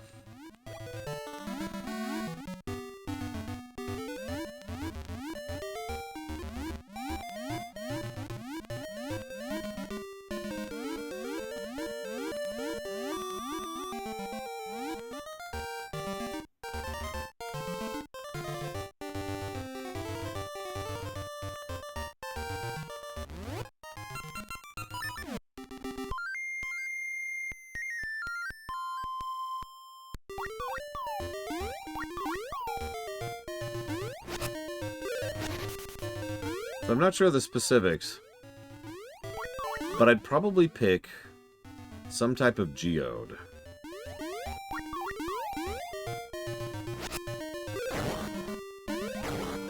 And I mean the whole geode. Like, you know, like one of those 23% geodes, or whatever they call them. In other words, where you can, where the majority of the sphere is still intact, but there's enough of a gap that you can see inside to see how, you know, gorgeous the gems are inside.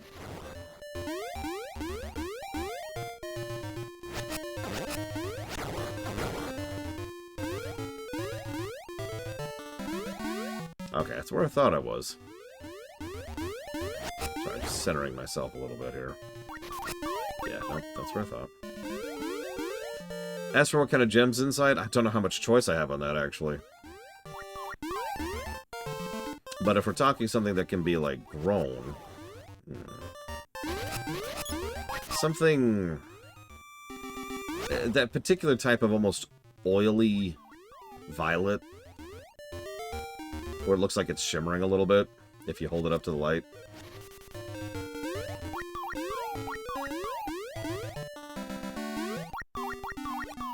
And Ricky's dead. And then, hang on, I'm not done yet. Then I would personally install a thing. I'm not sure how I'd do it, but I'd have to figure out a way. Maybe drill in through the top and install some kind of very small LED light with its own little battery there. So that whenever you looked inside, you could see the light glittering on the gems inside. And that's what I would give Bragwin. Here you go, Bragwin. It's like the size of a baseball, right?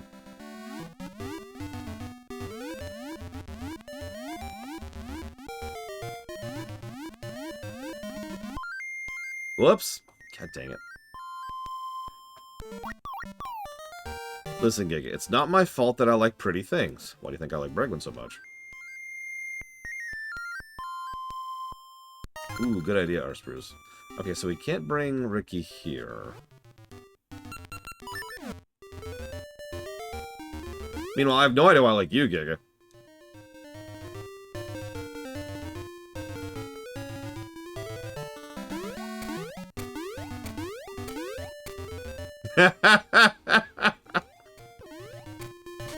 Sorry, I couldn't resist. You set me up for that. I had to go for it. Alright, there's a thing we didn't get on the way up here. I want to go see what it was really quick.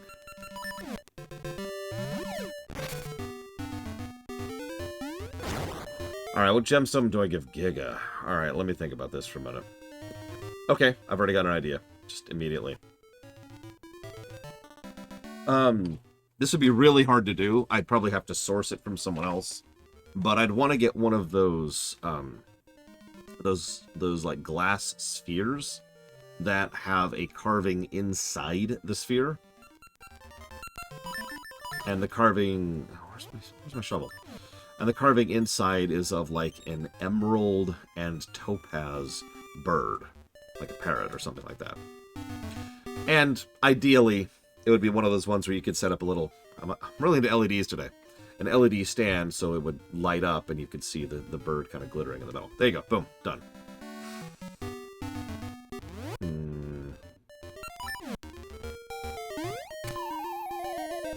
I don't think I can make this happen. Well, I probably can actually make this happen. I don't know if I can make this happen.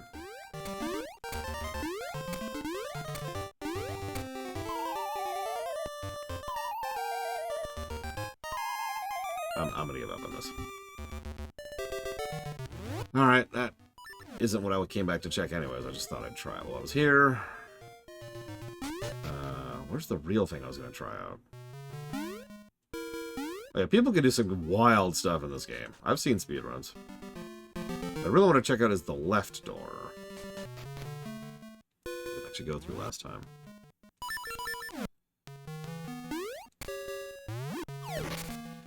Which is nothing. Okay, cool. I backtracked all this way for literally nothing.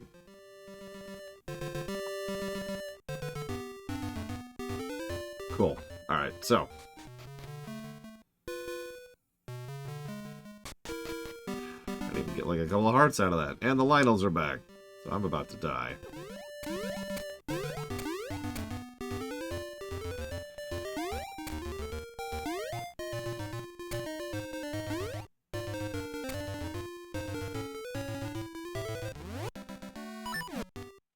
Fix it, Giga.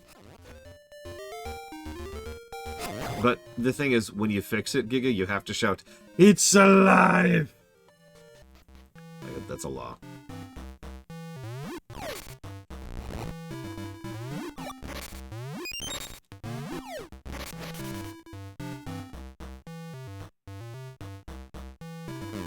Do you know of the Goron vase? All collectors want to have it. I do, actually. I must have it. So I can get a fish. The Goron's up above, but he has a cold, so be quiet. Lava, huh? I hate the cold. How are you cold? There's lava. Whoop, that's not the jump button. I'll get it someday.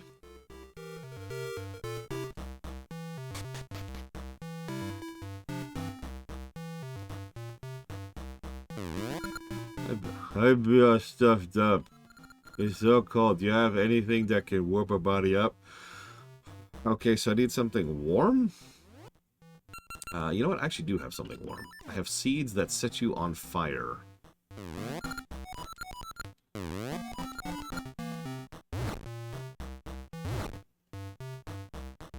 Anything? Buddy? Cool. Good talk, good talk.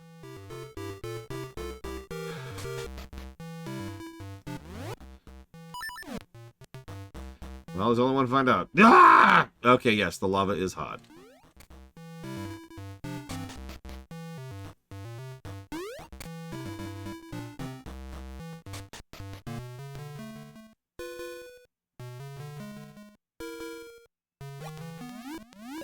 Okay, so... Was this a complete waste of time? I think this is a complete waste of time. Huh. No, the Gorons first entered the Zelda franchise with Ocarina, which predates this game by a full decade. Or rather, almost a decade, excuse me. Maybe half a decade? I don't know. When did Ocarina come out? Let's fact check.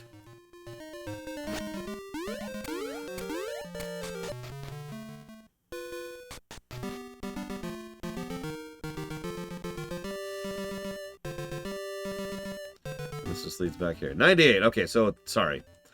Way less time than I thought. My bad. So, Ocarina predates this game by a lot less time than I thought. Only about 3 years. 2001, Jiggly saying. 3 weeks before the GBA came out.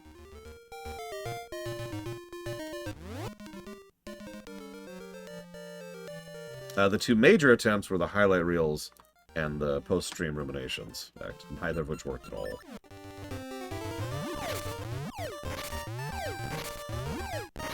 Now, don't mistake me, the highlight reels are great, but they're not great for that purpose. And they take a ton of time and effort, and I can't afford to pay someone to do them full-time, so... Like, I can't even afford rent. Never mind being able to pay someone else.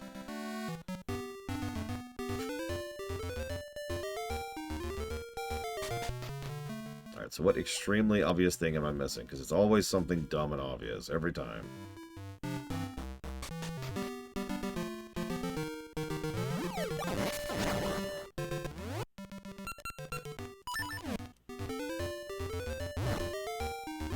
Well, that's where I was about to backtrack to, Hinosians.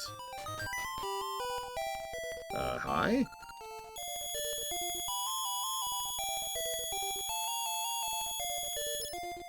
It's a secret to everybody.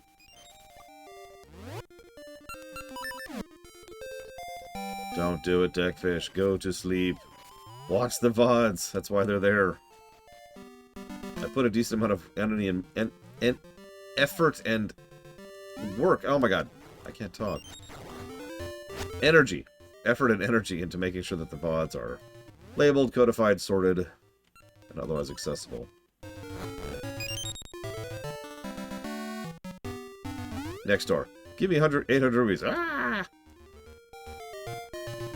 But why? Because screw you.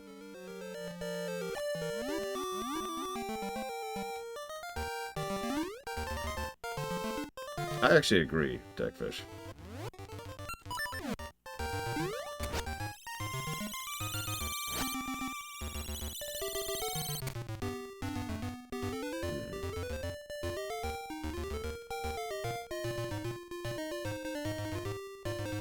Well, there's a cuckoo and a portal.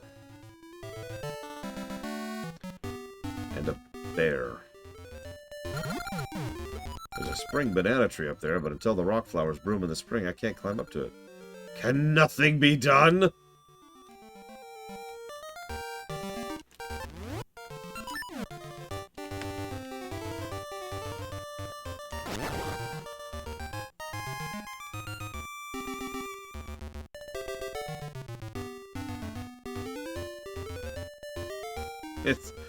Can nothing be done? You gotta really get the Valkyrie voice going.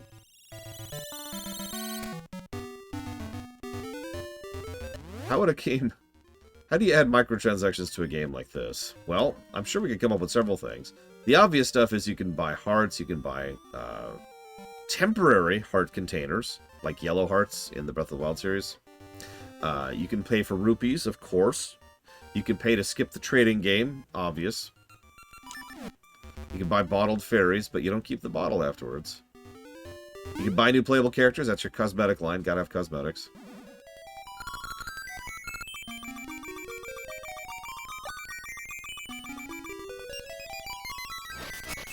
Yeah, the problem here, and if we're being honest with ourselves, this is the biggest problem with microtransactions. Any game you could add microtransactions to. It's actually really easy to do. That's the problem.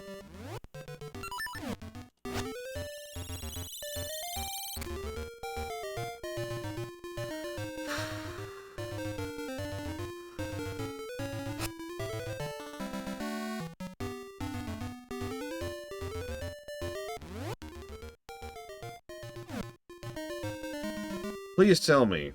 Because I think I know what the game wants from me, and I'm just... I just... Okay. Let's just go. Let's just go.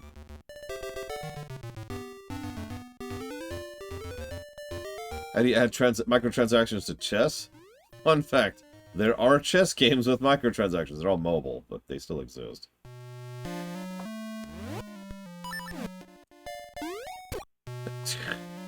Come on there. Ah! My feather! What's that? It's so weird. I'll trade this ore for it. Thanks. What? No. You got fool's ore. But that's no good. Get your feather back. And now we can't leave. Yeah, new visuals in the background. New visuals for, like, the actual chess pieces. Add animations to them. Oh, that's true. We do have the strongest weapon in the game. Whap! Let's go bury some treasure. Make sure no one sees us. If anyone... Oh, right. This.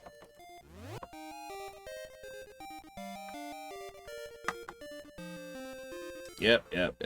Well, before I do this, I gotta sit up straight.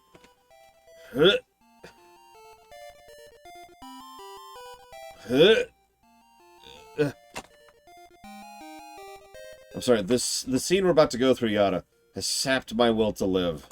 I can't sit up straight. But thank you very, very much, Yada, for your support. Always. I will jot that down. Give me a moment here. DBZ Kakarot, BRPG block, and the Xenosagas. Done. No! The most horrible thing that could possibly happen just happened. If it would ever load...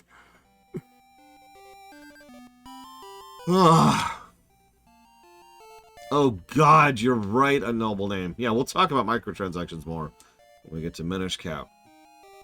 Thank you very, very much, a noble name. Always and ever. Thank you. Give me a moment.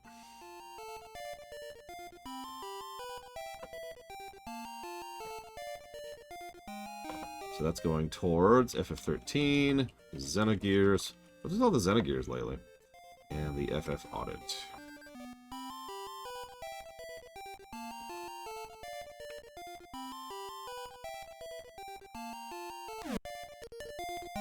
I'm gonna indulge in a save state for no reason.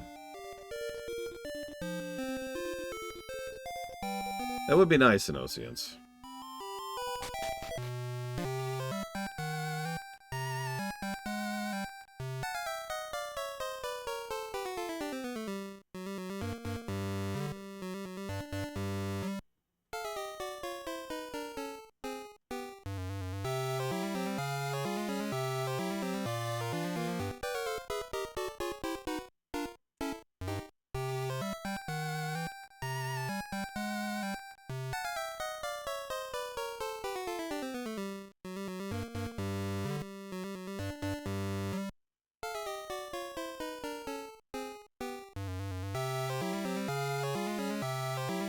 How can you not see me?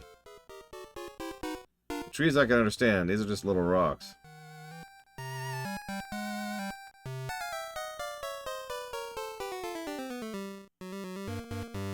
Is that blood or lava as the ocean? You know what? Don't answer that.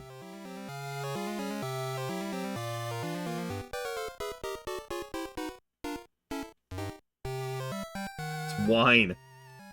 That explains so much about the underworld.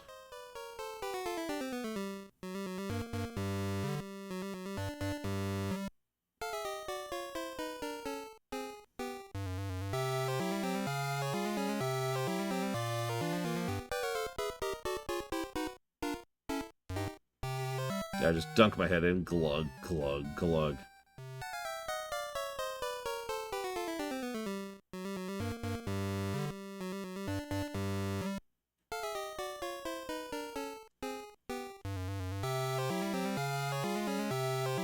We have to not be spotted by them, Blade Tribal. That's good. Come on, let's go find more treasure. I am shocked we did that first try, to be totally honest with you. Yeah, no, when I did that for the first time, that did not take me one try. But let's be clear, that section sucks. It's a little bit too long and way too binary. If you screw up, you start all the way back at the beginning.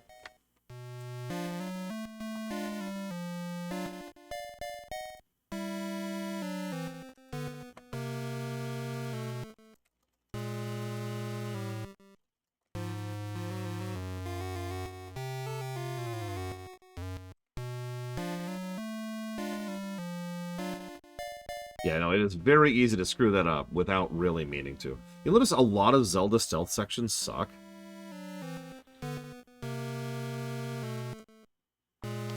In order to try and parse it out a little bit, what I would probably do... Well, they'd be like, oh my god, we've seen a person, we have to run back home. And then the game's like, no, you failed. And then someone just shows up, and then just murders Link on the spot, and that's why I have to start over.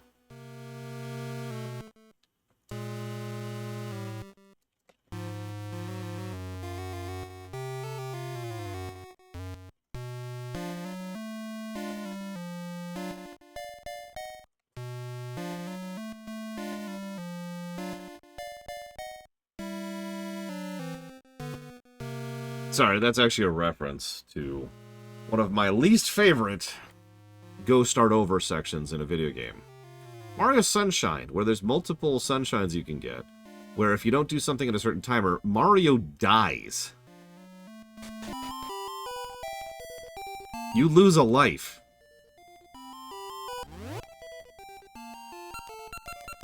Like, please think about that for a minute. Alright, clean the beach in 3 minutes. Oh, you failed. Ugh, thud.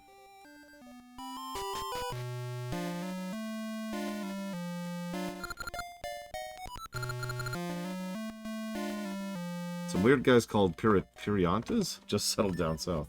Oh, actually, hang on, before we do that.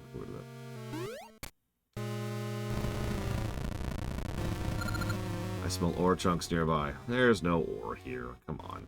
I know there's treasure around here somewhere, and I'm gonna find it. He was never heard from again. Volcano showers feel so great.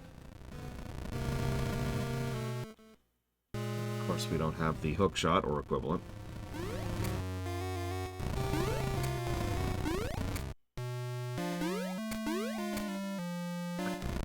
I don't want to sound dismissive, but I think the stealth sections in Breath of the Wild would work a lot better if the stealth suit was a stealth suit and made you stealthed.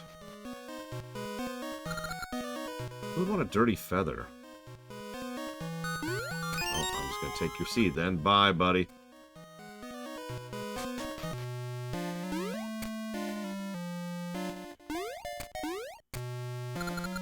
That all goes to the temple. Ooh. Yes, the sound suit. Exactly. We'll come back to that.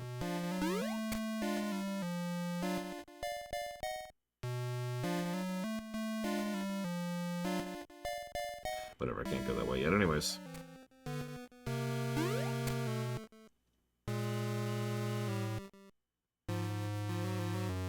Can I seriously not access it right now? I guess I can't.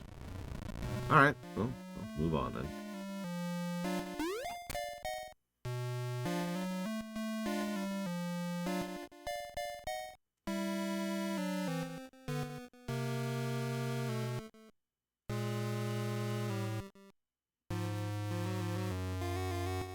There's the ship. Well, half the ship.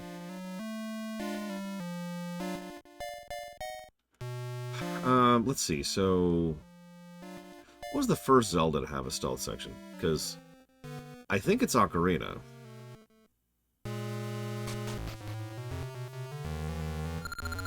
Captain got a special someone he can't forget. What's more, she's said to be the queen of some great land. Hint, hint. Our ship got caught in a storm and sank. When we woke, here we were. Where are we? All looks so weird. With the captain in such a state, we'll never get the ship out. If it was so stormy the captain lost the bell he got from a special someone.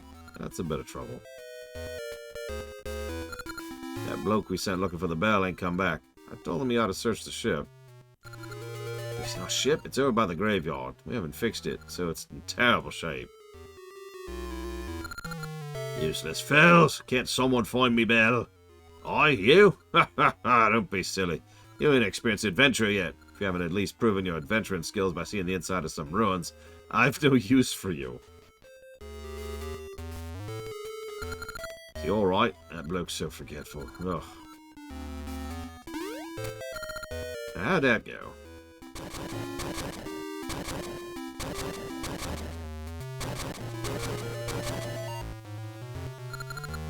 Oh yeah, I'm totally gonna remember that. Okay, so that was what? 1, 2, hang on. Just do that again, please. 3, 3, 2, 1, 1, 4, 4, 4. Someone write that down, please. Everyone in chat, huh? How long do they plan on staying here? That's a good question. Oh, I guess I'm used to life here now.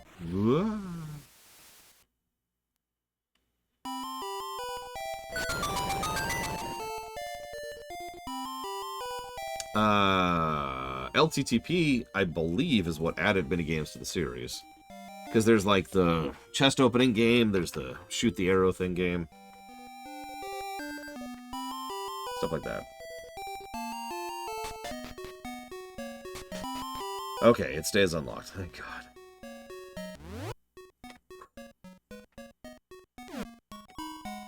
I just want to see something really quick while we're here. I don't think it will, but I'm curious.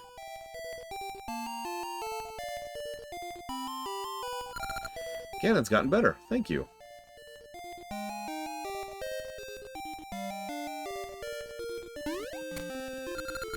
My boy is well, so I can rest. Today I have more to teach. And helping those in need is good for Gashonauts. Okay. So it looks like they actually did move forward a step. And I'm curious.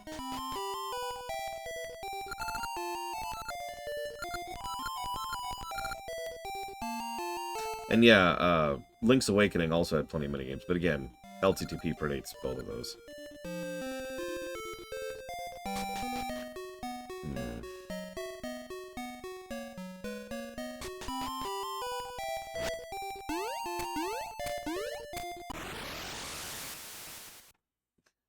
He's getting so much better. He's just a corpse. He's just a corpse. Yeah, we need a professional poking stick. So let's say, hang on. So,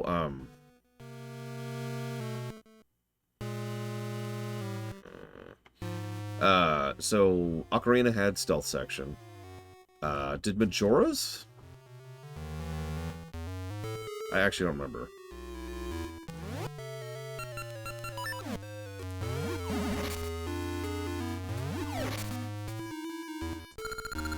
Ship's bow is in the desert? That means... It means what? What does it mean?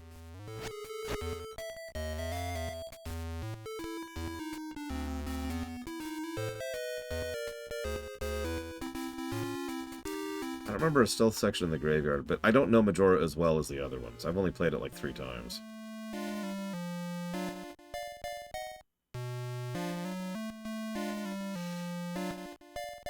I do remember the stone mask thing, though. So I think you're right. I think there are stealth sections. So, okay, so Ocarina, Majora. Obviously, Oracle of Seasons does.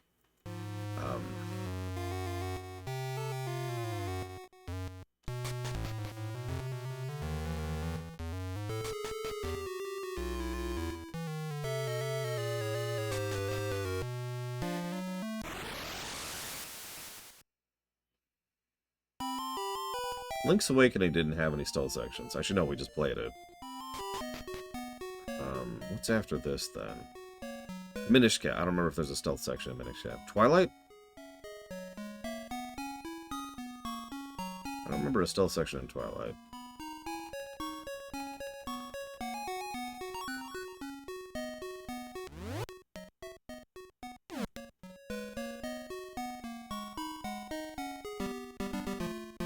But I say that with uncertainty.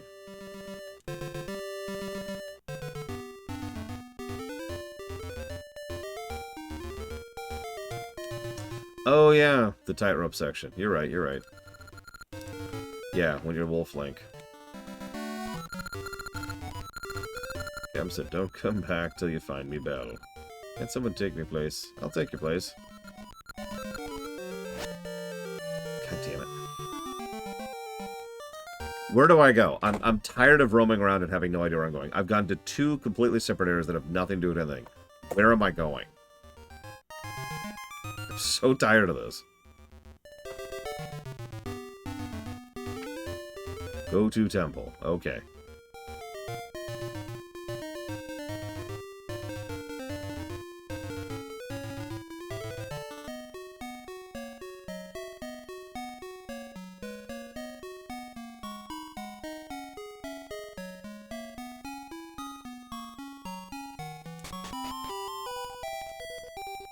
No, I don't remember where it is, Hephaestus, but thank you.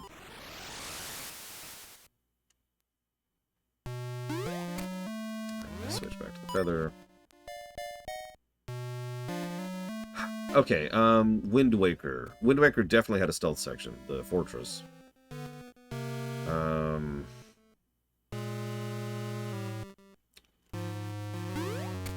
don't remember if Skyward had any stealth sections. Yeah, I deserve that. I deserve that too.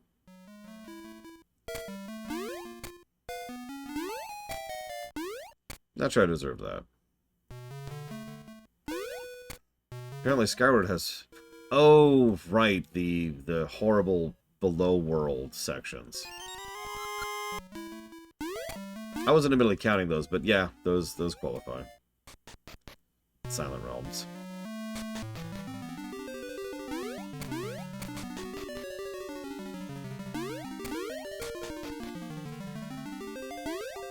Oh yeah, I forgot about the low gear. God, I've only played Skyward once. Because the control issue. Rock-hard buds bloom in spring, and it's a season of discovery. To think I can add to the power of the hero with the Triforce symbol. I loan you the power of the spirit of spring.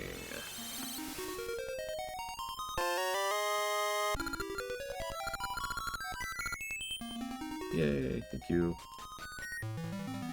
Link Between Worlds, I don't remember any stealth in that, but that doesn't mean there wasn't any. And then obviously Breath didn't really have stealth. Well, no, it did. The Yiga hideouts, never mind. I was about to say, in Breath, all the stealth is optional, and then there's the Yiga section, so I'm wrong. How many times have I beaten Linked Between Worlds? Once. So, here's a really weird, awkward thing that nobody cares about except me. I don't like playing the 3DS. Not because the 3DS is a particularly bad console, or because it's, you know, got bad games, or anything else, really. But it's awkward and uncomfortable to hold for long periods of time. In fact, I actually still to this day have games on the 3DS I have never played, because just playing the 3DS is painful. Like, physically painful to hold and play. Like, you know, this is my 3DS right here, right? And this is not very comfortable, especially doing this. Yeah, the PSP was actually a lot more comfortable. And so, yeah, I want to play and replay several 3DS games, and I just kind of haven't because of this. This is, no joke, the biggest reason why I've wanted 3DS compatibility on the Switch for so long, so I can play my 3DS games. It would also make it a lot easier to stream 3DS games, but that's a bonus feature. Also, one really minor thing. See, do you see how I'm holding this here? I'm going to hold this up a little bit more obviously. How many of you hold the 3DS pretty much like this? You got your fingers up here, you got your thumbs around here, and you're balancing the bottom of it with your pinkies, right? Just like this. The reason I ask is because the off button, the power button, is right there. Right under where I rest my pinky. And there's no solution for that. I've never come up with a solution for that. And I have, in the middle of a game, accidentally turned off the game before. Especially if I clench a little bit. when I'm going through a specific section. Yeah, exactly. Or if I've got like a thing right here, which I can do this, you notice I can then rest my fingers up here, because my elbows are pretty much taking up the support of the 3DS at this point. Or if I'm like resting it on something like this or whatever. So, Link Between Worlds is an awesome game. I have wanted to replay, but I haven't. So this will be our second time through. I'm really looking forward to it.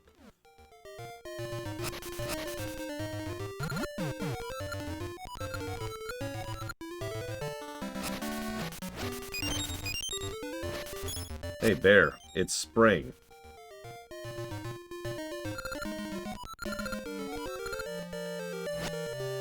Flying Kuko. Flaps when held, otherwise it's dangerous.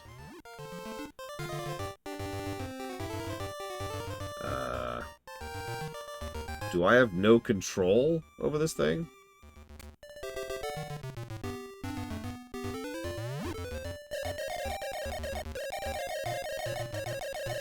Got it. It's an up. Not what I thought it was. Good enough. That was not what I was thinking. My first thought was, oh, hey, I have a Kuko. Now I can go get that, the key. Whoops. See, this Link isn't even adorable when he dies. Is it even worth playing a game where the Link isn't adorable when he's slowly drowning to death, falling beneath the waves, screaming and begging and battling for his life? In a very cute and adorable way, obviously.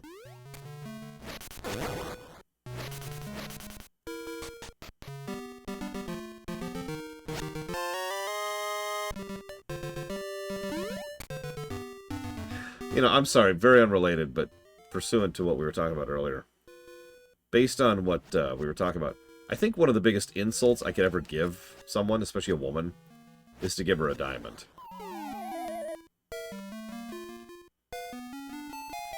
Random thought of the day. Like, if I had a significant other, like my extremely real Canadian girlfriend, I'd just be like, hey, honey, here's a diamond. She should take that as an insult. Bullcrap game. Bullcrap.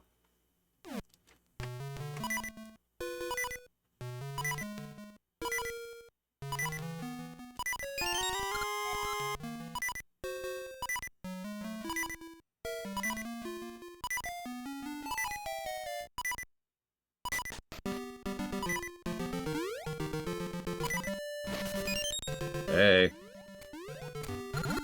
You brought me a spring banana. Is it for me? I happily accept. Oh, tasty. Oh, that was great. I am moosh. You fed me, so I'll help you. Tap A to hover or hold it to save per compound, but water is my weakness.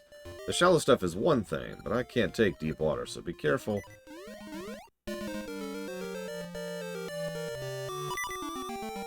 To the water. With the low health Beetle Leaps. And we're dead.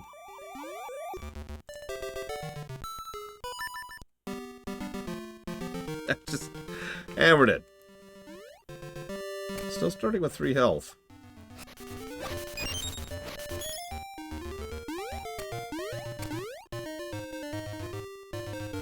Yeah, I think the kangaroo is probably the most useful companion, personally. Which is interesting, because it is, by pretty much every metric, the default one. Good day, Evo. I am pleased to see you have returned to the nest. Soon we will use your demonic power. I mean, you're non-demonic. You're very normal power.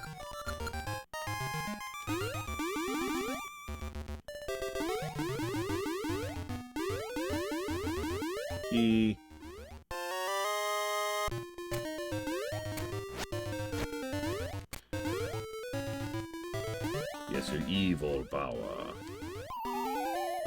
You jackass. Don't die.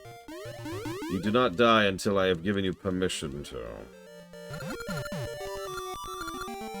Okay, so we got the key, but now we need to go up. We go up. we been lately? Right, that's useless. Let me pull up the actual map that I already pulled up. Alright, here we go. Let's look at this. Let's see. So, we went up there, That's the route back to Subrosia.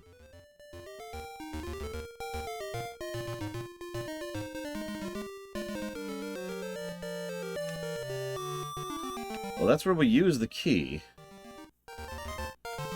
Okay, that's not too bad. Thank God I have a map, right?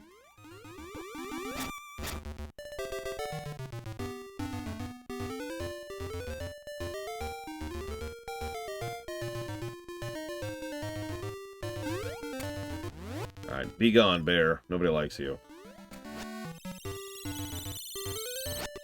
You'd think a bear with wings would be terrifying, but no. No, we're good.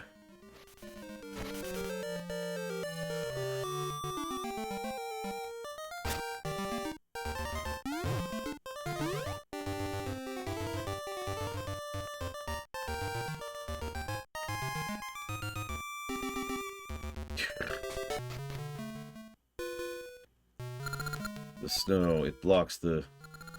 He doesn't seem to hear you. Die! Die!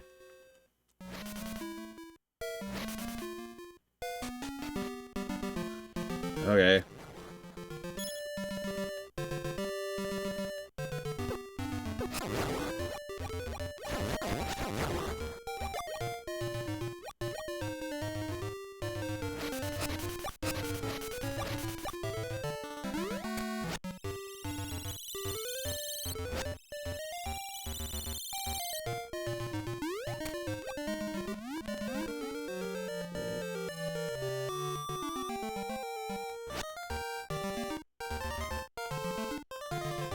You know, I take it back, Giga. There's one thing that would be more insulting if for my extremely real Canadian girlfriend that definitely exists.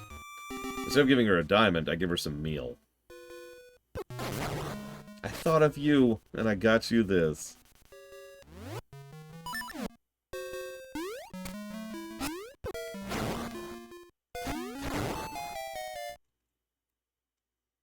And she's like, what is this? You should eat it, honey. It's so delicious.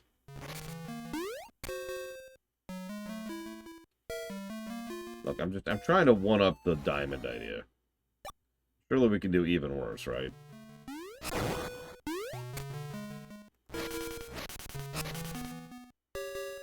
Yes, it's light food. It'll help you with your dieting.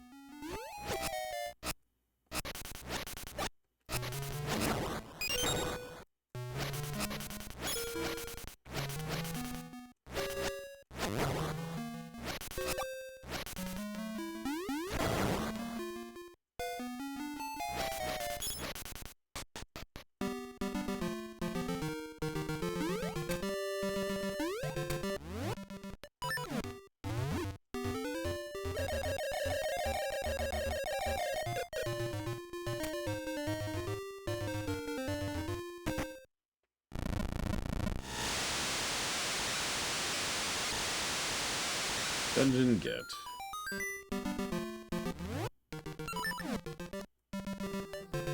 No, it's Savacom. I mean, hi, Savacom. So, Savacom, quick question. What's the most insulting type of gemstone that you can be gifted? Other than meal, I think that's pretty much the worst right there. Level 4. Dancing Dragon.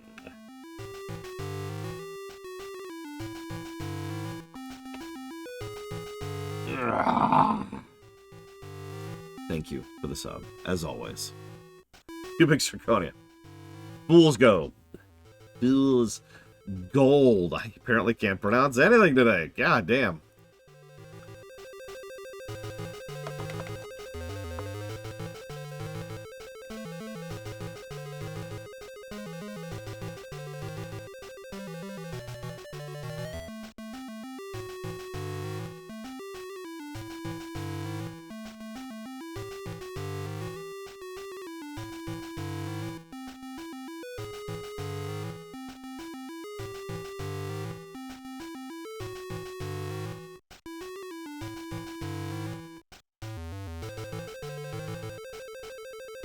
Aw. Rarity would probably prefer an amethyst. Keeping in mind, gemstones just don't have the same value in Equestria.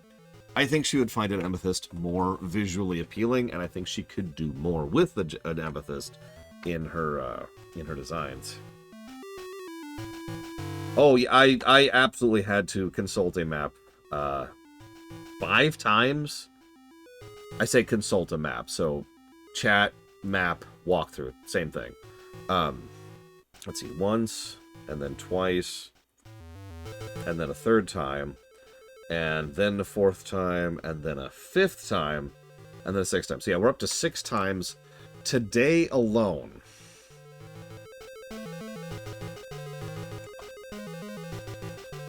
Dancing Dragon. We are now in Dungeon 4. I don't know how many dungeons are in this game, but we're on Dungeon 4.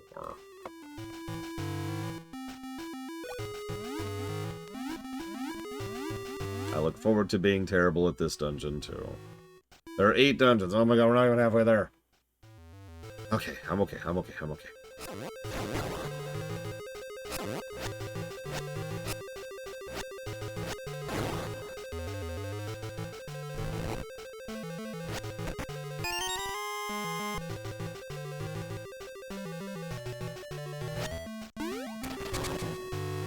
I like amethysts, but then again, I'm a weirdo.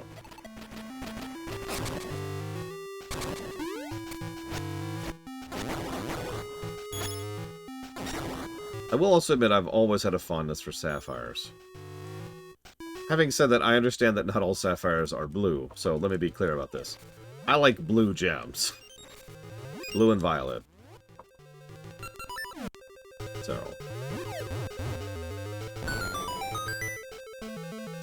What do I like to do to make myself feel better? Well, usually, there's this one friend I've got, and they're like the best friend ever. And I'm like, hey, friend, and they're like, hey, and just hanging out with them really improves my mood, generally speaking, in a big way. All right, cool. So, try that again. So, I have to get rid of at least one of these.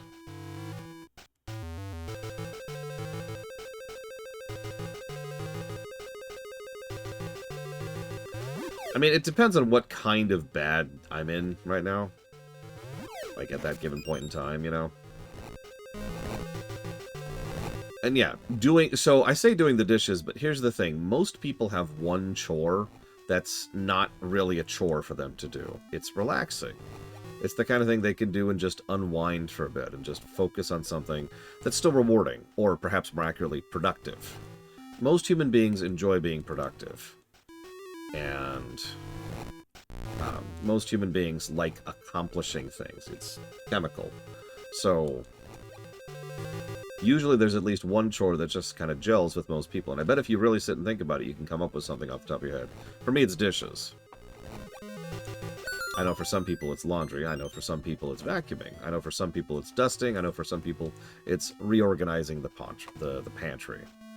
For some people it's washing the car.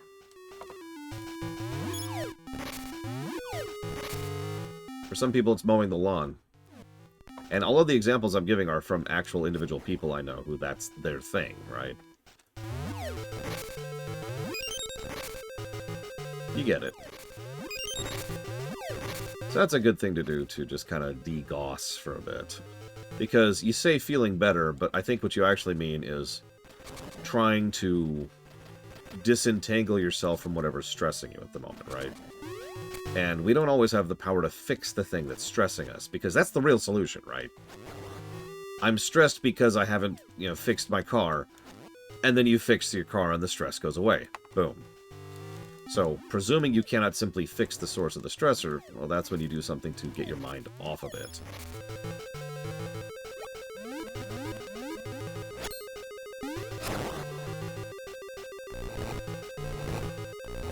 Now, you're probably surprised I'm not saying video games, but personally, video games don't work at all. Or rather, most video games don't work at all for me when it comes to degaussing. You need a very specific type of game to degauss to. As it happens, that varies from person to person as well. I've actually talked about that before. A lot of us have our chill games, and for me, that's actually Mega Man. Mega Man and Metroid both.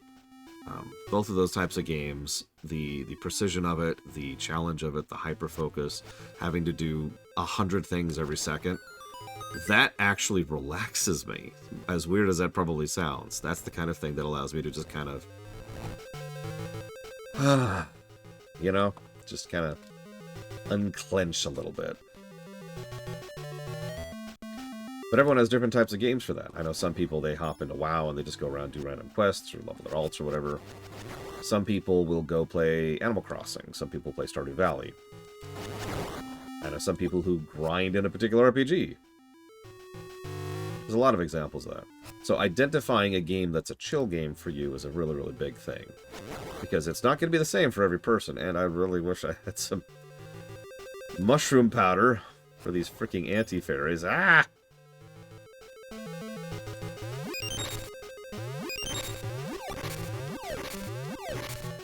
I will say one of the only things that can help be...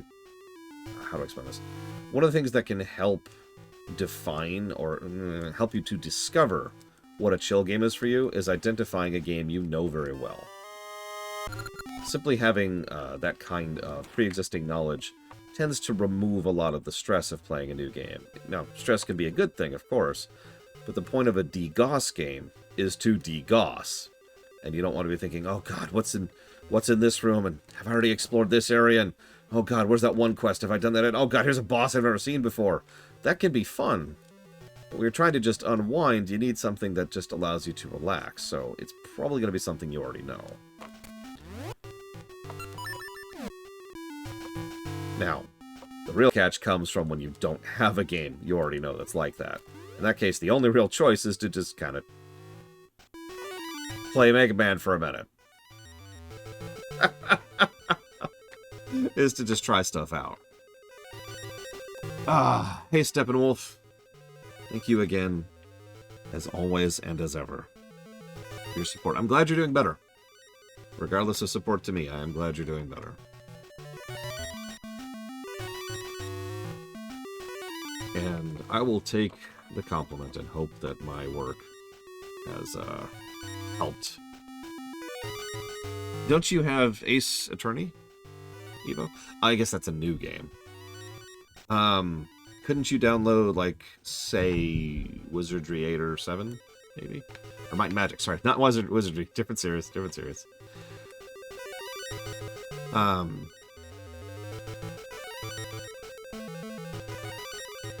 Thank you again, Steppenwolf.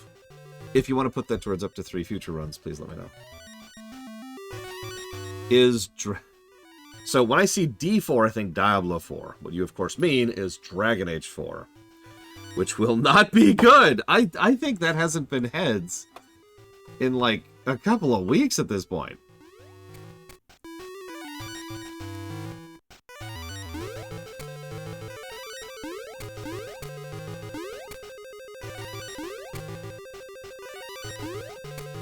Yoko blocks with the devil. Honestly, nothing would please me more than for Dragon Age 4 to actually be good. It won't. There's no way. There's no way in hell. But that would be nice.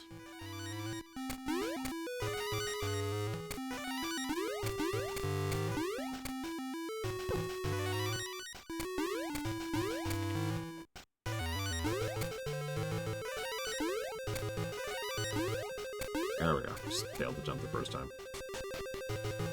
Actually, it's funny you say that, Savacom, and you have now proven that you have not read my book, because I actually give an in-lore explanation for Yoko blocks in that book.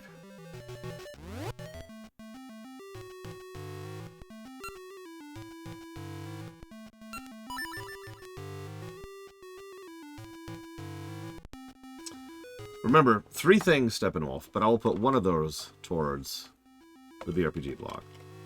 It's okay, Savacom. I'm not trying to poke. I'm sorry.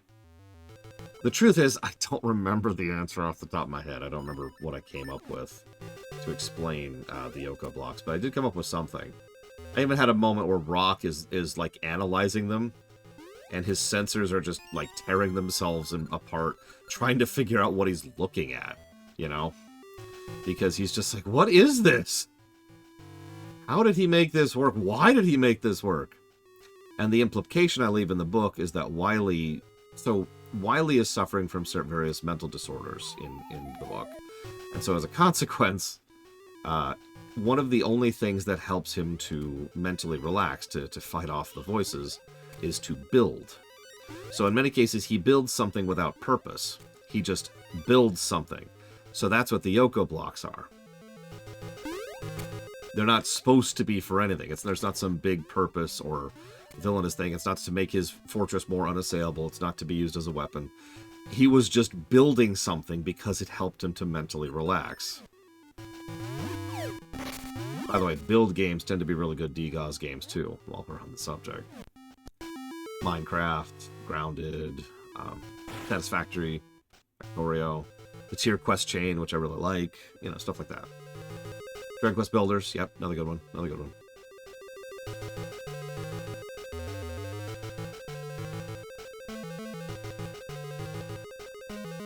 Roller Coaster Tycoon. Valheim, another good one. V Rising, while on the subject. It's okay, someday I hope to play a builder game with you, Evo. And then we'll see what you think of a real builder game. It's not a real builder game, unless you're playing with friends.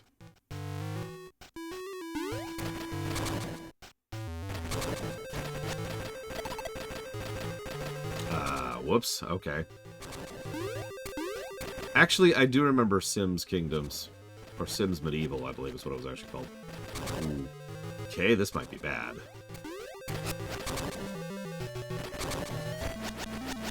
Nope. Okay.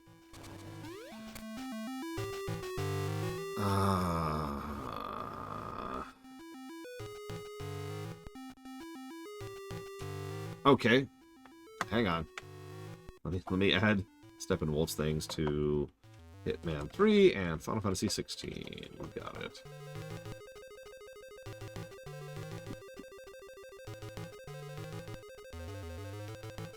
V Rising is such a weird game. If you know about V Rising, then you're probably confused that I'm recommending it. If you don't know about V Rising, allow me to explain why. It's PvP focused. The overall thrust and primary gameplay loop was designed around PvP. The devs were then surprised to find that players were actually enjoying the game in a totally non-PvP fashion, because all of the mechanisms of the game still operate and function, even if you never try to kill another player. Everybody I know personally who is playing V Rising, counting me, does so from the perspective of pure PvE. Because that's fun and interesting and cool. Go figure. Oh, I could have used that heart. It's a cool game. It's actually come out of early access, like last month, I want to say.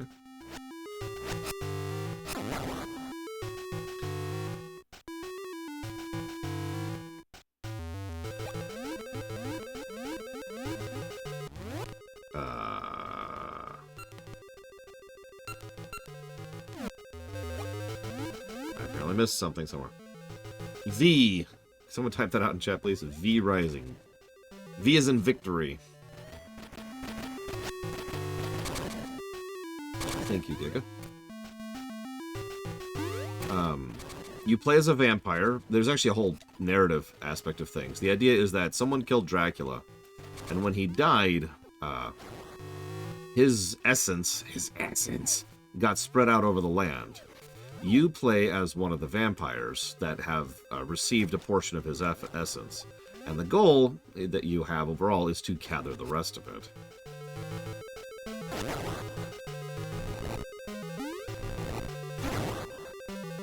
So, why does D&D 5e, as well as most PvP systems, suck when faithfully put in a video game format?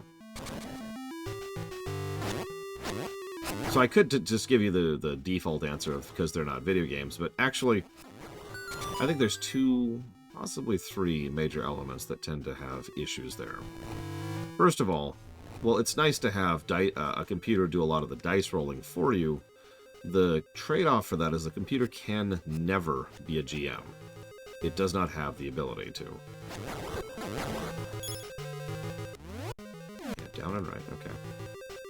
As a consequence, you are never going to get the same kind of freedom or experience with a video game because it's just not available. Baldur's Gate 3 probably came the closest, but even Baldur's Gate 3...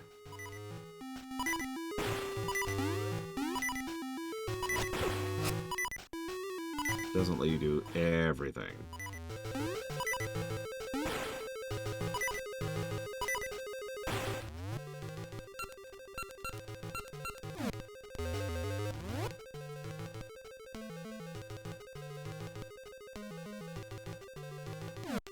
You say that, Loner.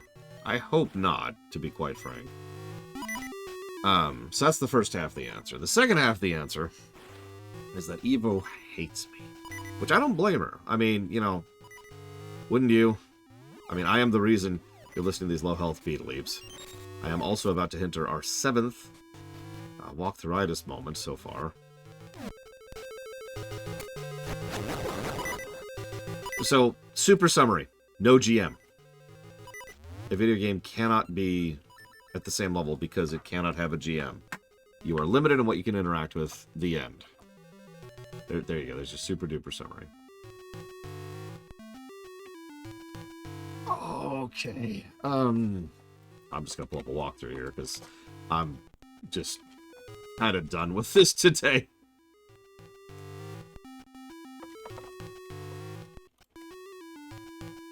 I have already spent... I'll up the ticker. We're up to 7, right? So we're up to 7. Yeah, the GM can streamline. The GM can also abstract. So, let's say you're playing... video games can do this, but usually don't. Let's say you're playing and you're going through a dungeon. It's like, hey, dungeon, dungeon, dungeon. And then you're like, okay, I go back to town to sell my stuff. Video games usually don't have that I go back to town thing. Instead, you have to walk out of the dungeon and then go back to the overworld map and then select the town and then fight a random encounter on the way to the town and then get to the town and then get to the vendor and then you could start selling your stuff. That multi-minute interaction is something that if you're sitting down at a table, you can say, I want to go to town and then start selling my stuff. And the GM can just abstract and skip right ahead to the interaction with the vendor, right? Yeah, in a game, physical transitions and translation points have to exist.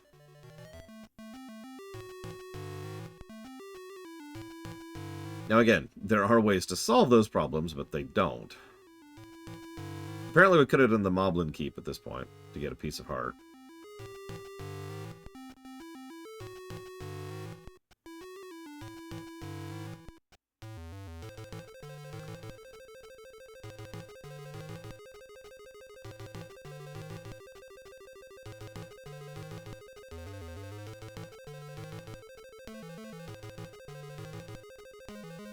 I also was literally like 2 squares away from the bomb bag upgrade.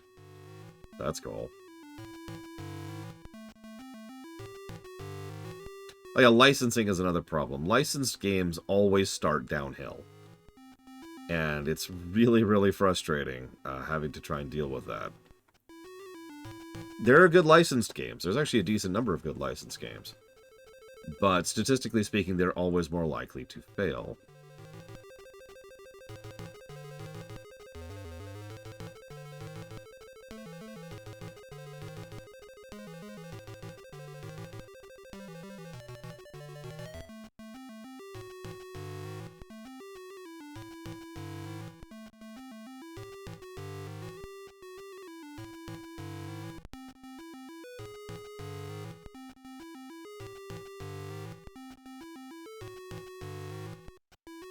Where?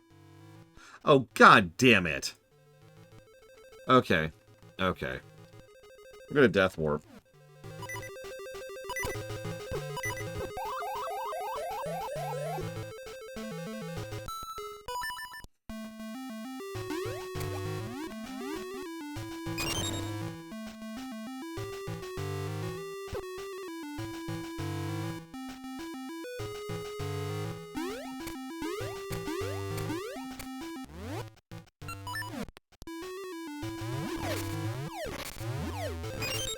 Just gonna stay quiet about that one.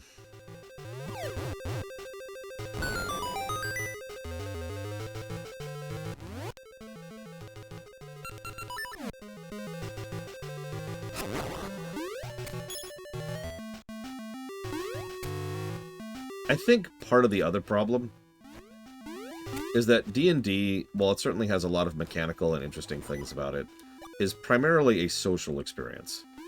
I know what you're thinking, other players, but no, you can have other players in a video game. In fact, most D&D video games have some form or another of co-op, for obvious reasons. No, what I mean is that most D&D involves doing things that don't involve combat. And yet, look at almost every D&D video game out there. What's the primary vehicle of interaction in D&D video games?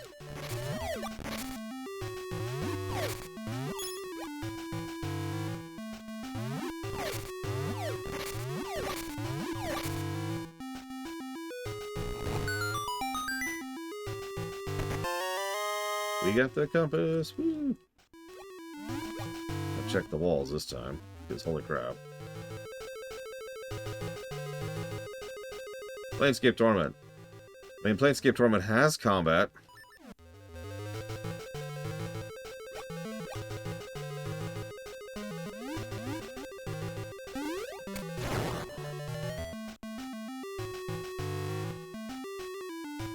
Yeah, the good D&D video games, this is my opinion, get around this by having essentially the Zelda loop, or the RPG loop, if you prefer.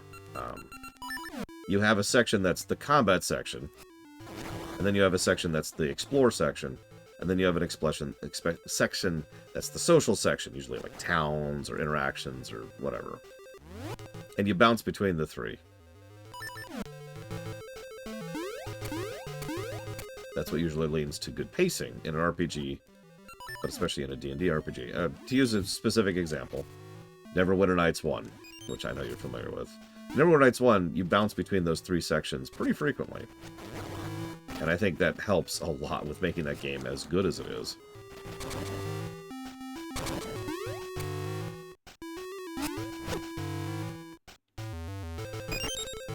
You know what? Live and let live, right?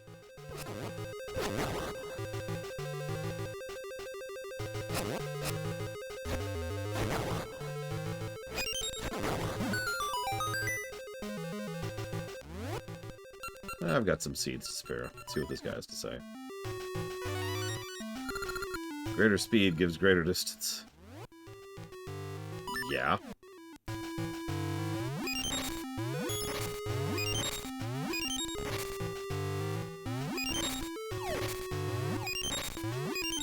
I'm actually struggling to think of another D&D video game that I think kind of nails it. Because there's not a lot.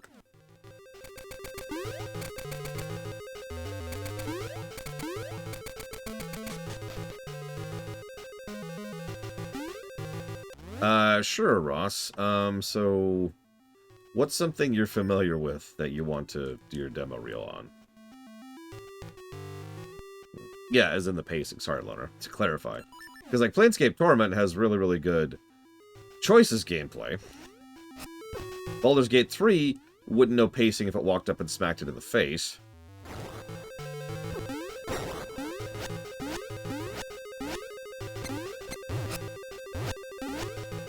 No offense to Baldur's Gate 3, but that's actually one of the weaker aspects of that game. There are huge swaths of exploration, and then huge swaths of combat. And then very small sections of social, then huge swaths of combat, then huge swaths of exploration. And everything takes forever in Baldur's Gate 3, so that's another thing. Yeah, then there's Baldur's Gate 2's pacing, which we don't talk about. So we're getting the shooter in this particular dungeon. I didn't mention Pathfinder Kingmaker, because that game... Saying it's a bad game would, of course, be really, really inaccurate, but it is a very faithful game. It knows exactly what it wants to be, and it is that thing.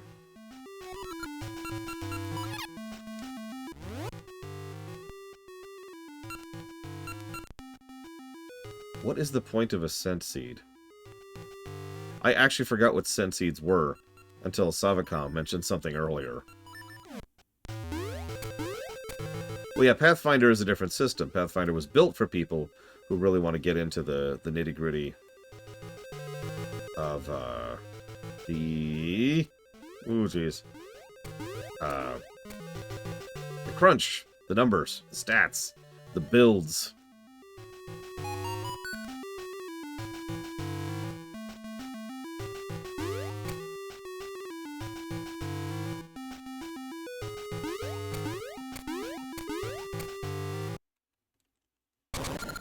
Can you see through my power? Behold the infinite power of turning off the lights.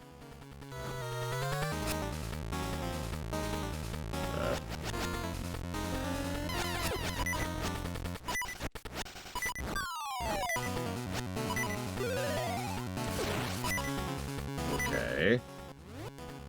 Rogue Trader? Haven't played it yet, so I have no idea.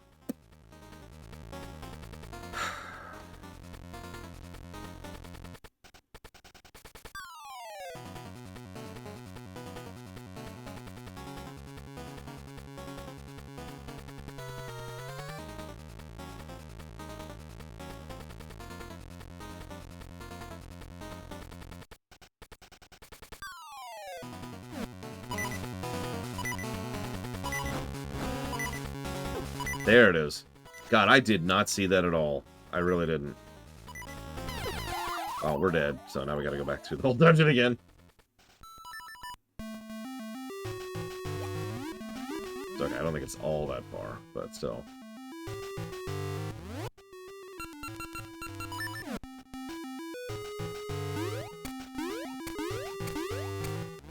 And yeah, combat can take a very long time in Baldur's Gate 3, as it can in pretty much any turn-based game. There's only so much you can do about that. It's turn-based.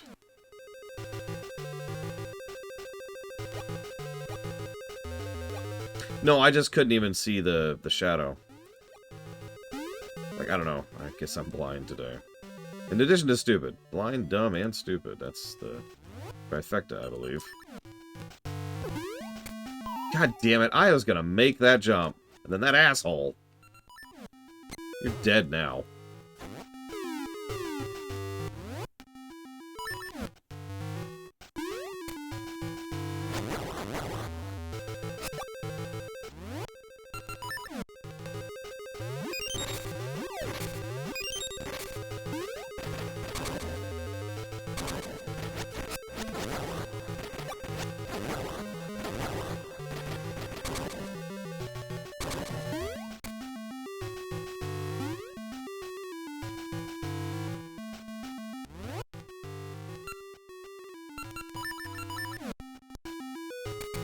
Start using these now, because I know what I'm doing. Whee!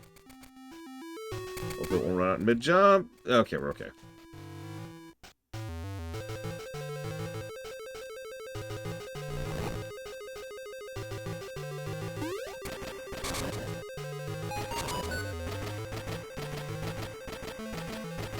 Yeah, the gold box games were definitely a sand before water kind of a situation. I actually played a lot of the gold box back in the day. Gold boxes? Whatever, you know what I mean. And yeah, innovative, cool, interesting. But like, man, this is... those games have not aged very well.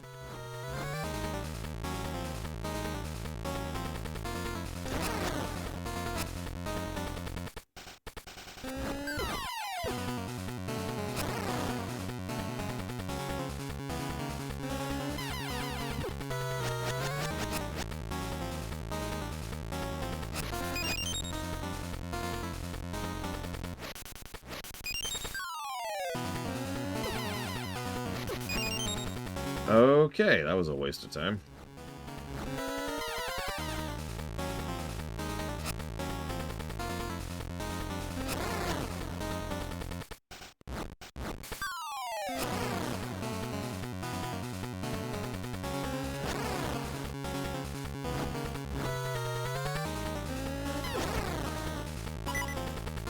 Yes, I know a game, thank you.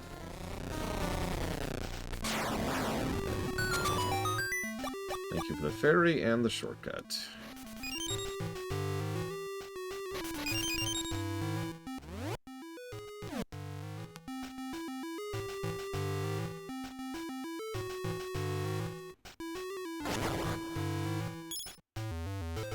Yeah, fun fact, in addition to looking like Aghanim, his actual name is Agunima. Spelled very similarly.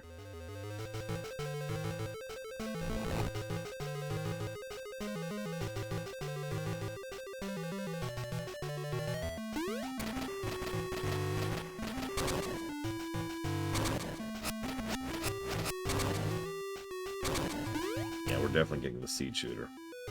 It's okay, it'll make scent seeds actually have a use.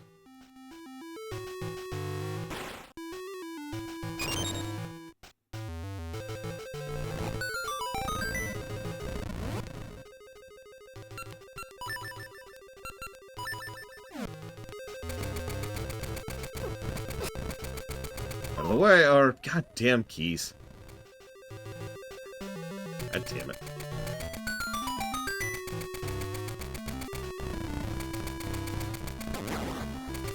I do kind of like how the sprint is just a straight-up sprint this time around. Instead of being, you know, a dash.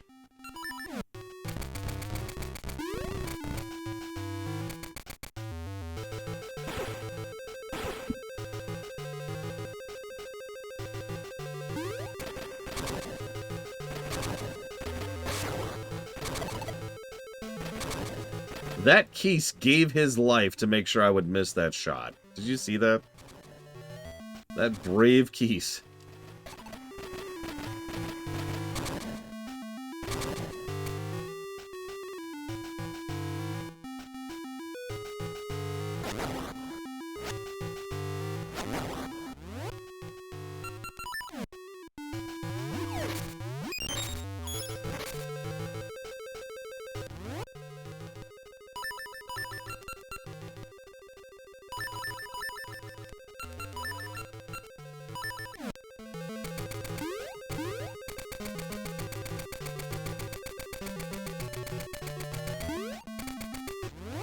Well, I went the wrong way.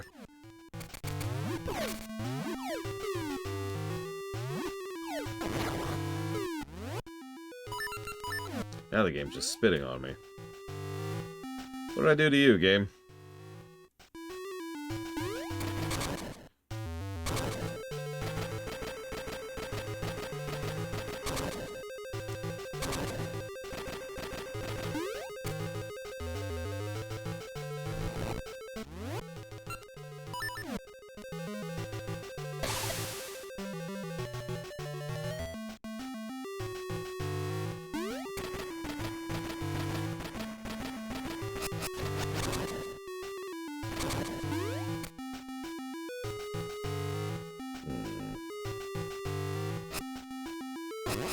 Thank God they're only red whiz robes. Blue whiz robes. Still the worst enemy in that game. Oh, sure, you can teleport, but you can't save yourself from falling to death.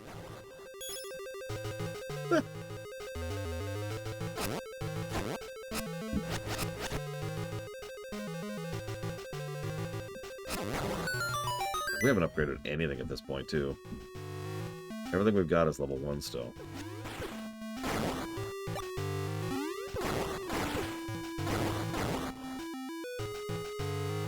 That also requires a key. Okay.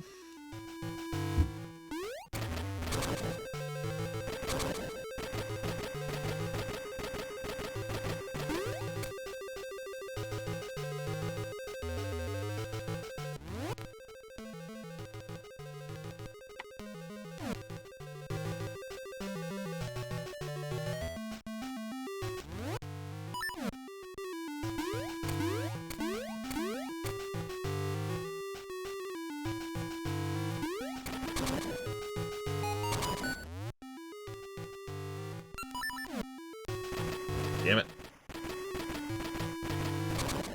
I bet I lose progress, too. What do you want to bet? Oh, jeez. Oh, jeez. Yep, okay. That's okay. I can make that work. Let's see. Zelda game with the largest number of swords. So, LTTP has 4 swords. Whereas, ironically, the 4 swords only has 2 swords. Let's see. I think the answer is going to be Majora's. Because there's, like... He specifically said other than Breath of the Wild and Tears of the Kingdom. Like, flat... It was in the question, guys. Come on. So... yeah, I think Majora's is actually going to take that. And in fact, hang on. How many swords exist in Majora's Mask? Let's look that up really quick.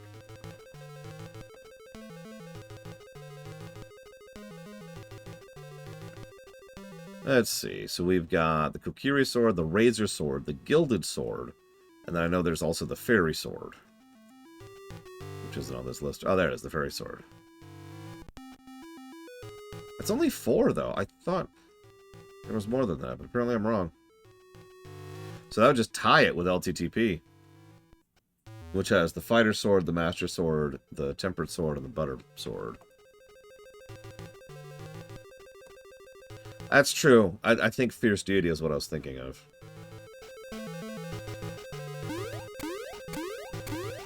Left or right?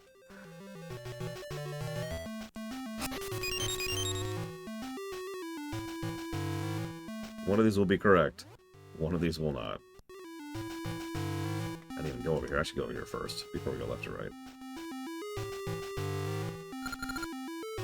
What I seek is in the eye!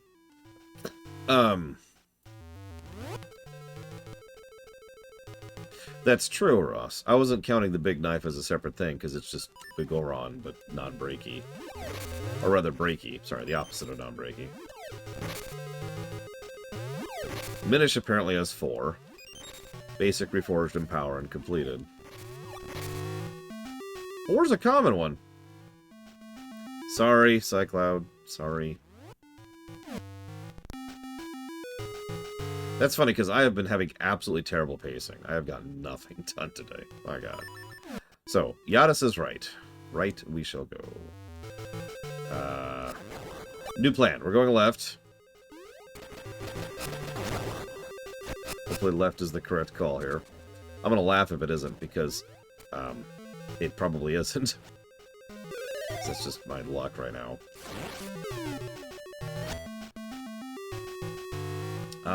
That's a good question. So, Zelda, so 4 swords very technically has 2 swords, but I think you could argue it only has 1 sword. So, we'll go ahead and say 4 swords has 1 sword. Zelda 2 has 1 sword. Zelda 1 is 3. LTTP has 2. Ocarina has 4. Majora's has 4. Skyward? I don't remember. Apparently this one in Ages has 3. Link's Awakening has 2, if I remember correctly. The regular and the covalent. Get off me! Oh my god, get off me! I'm gonna die to this thing. These frickin' slimes.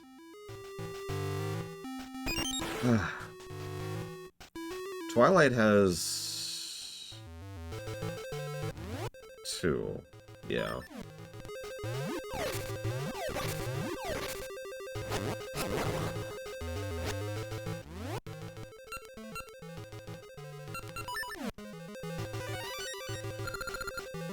The guarded body watches with unguarded eyes.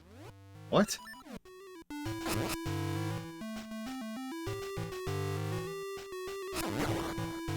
I wasn't counting the wooden sword in Twilight for pretty obvious reasons, really. Apparently, Skyward has 5? Or 6? Like I said, I'm super not familiar with Skyward, so I'm not sure about that one.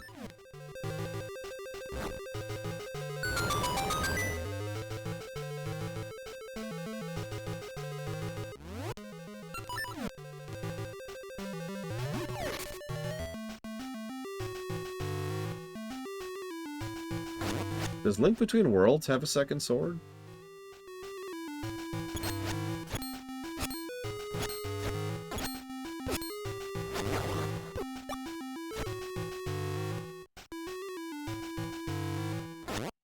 I ask because I legitimately don't remember.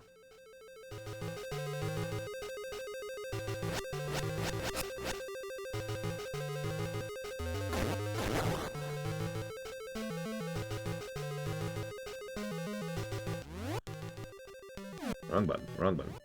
I don't have the boss key.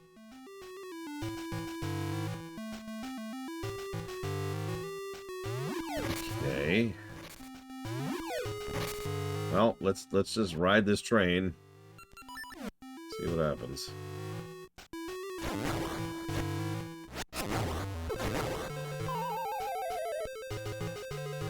Keys. All right.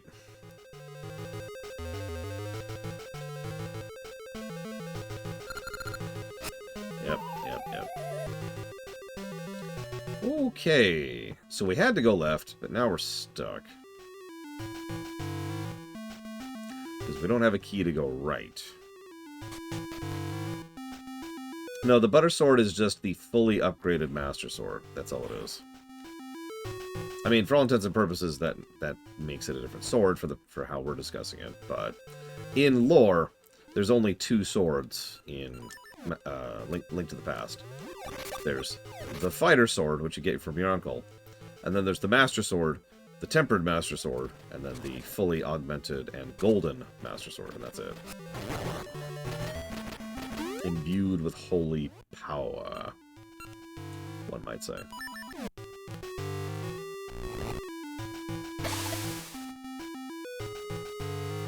The problem is, I think I'm still stuck, and I think we're about to pull up the walkthrough for the 2nd time in this dungeon.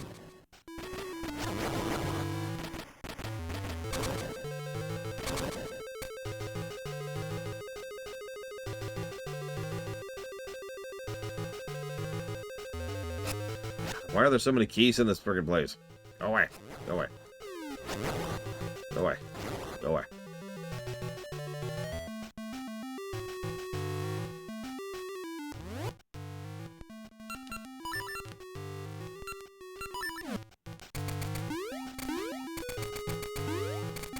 Yep, we need a key to the walkthrough.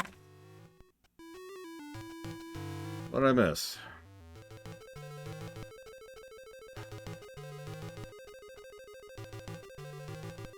Okay, so there's where you get that. Yep, we did that. We got that. We got that key, which was the one we burned to go left.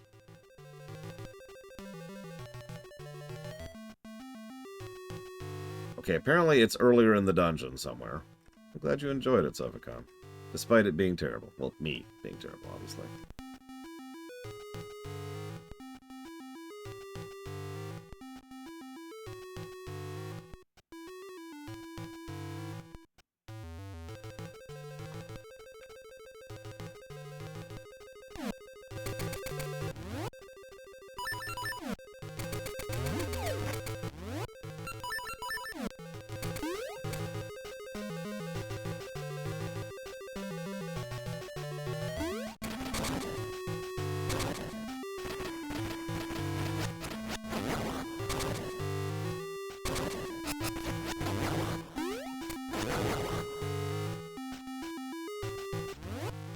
That's not a swastika. It's supposed to be a dragon head. I'm not sure I believe that either.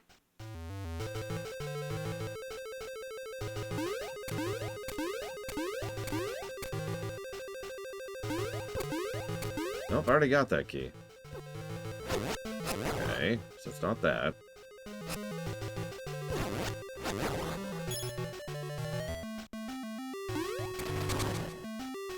I already got that chest.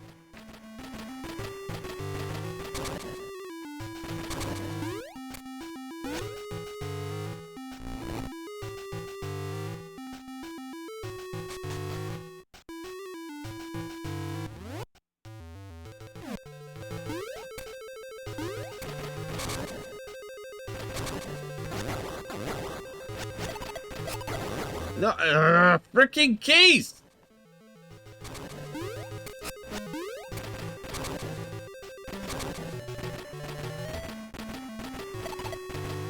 They did worse than kill me.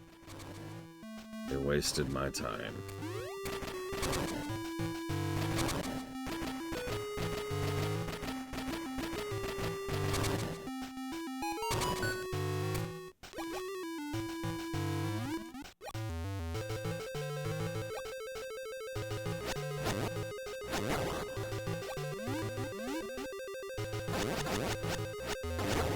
Boy, like, nobody likes you.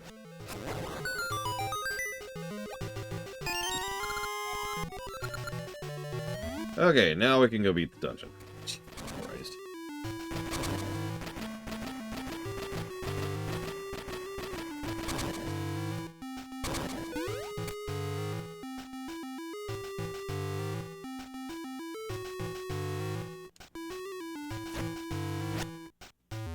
I mean, it's kind of pickaxey.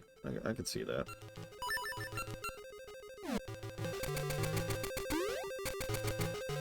I need to look up where I get the seed upgrade, because, like, I need to buy that. 20 is already quickly becoming not enough.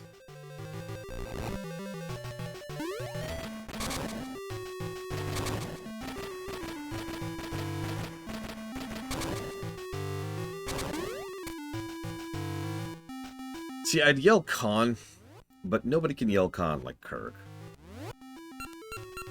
Not even Spock.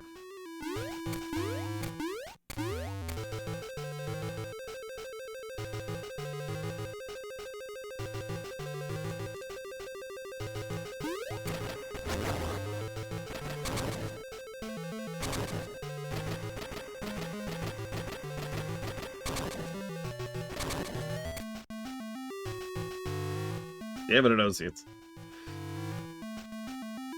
Keys. Endless arrays of keys. Come here, Keys. Come here and die.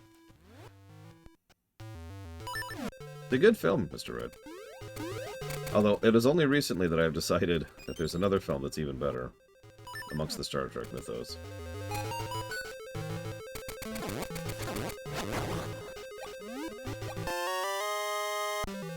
Let's get out of here. Yes, and it's Nemesis! How did you know?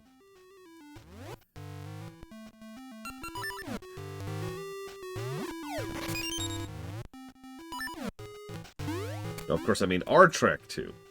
Our Wrath of Khan?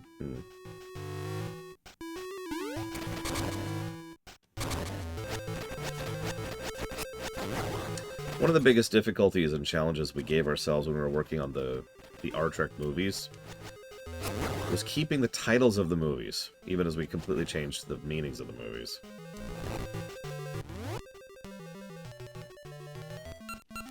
Well, I don't know. I don't know a lot of Shakespeare. Let's see. Forsooth, weareth thy mother's drapes. I've actually been debating that, Yada. What do y'all think about the fact I have to do this constantly? Actually, I did notice that, Saviko.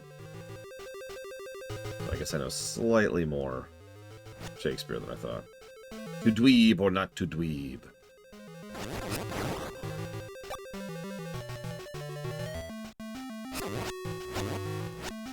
Whether 'tis nobler to take arms against a sea of figurines, and thus by opposing, and to buy, to sleep no more, but to sleep perchance to dream beside my body pillow. Therein lies the rub. For what dreams may come to us after we have slept beside our body pillows must give us pause.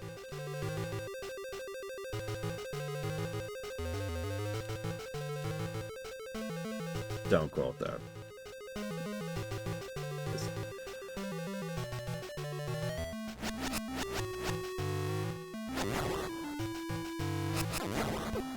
Keys.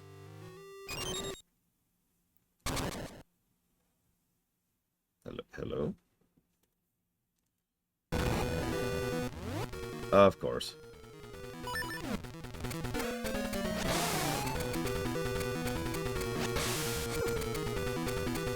Oh, we are low on health, too.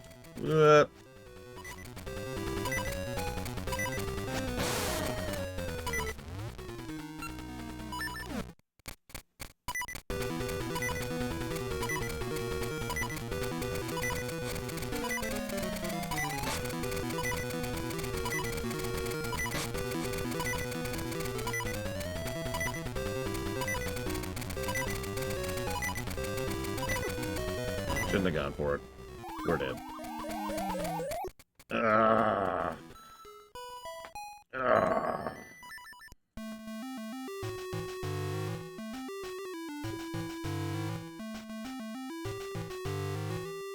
Actually, in most games that include another sword, after the Master Sword, the other sword is usually superior. In fact, I'm not sure there's any game in which the Master Sword is actually the best sword. I'd have to think about that.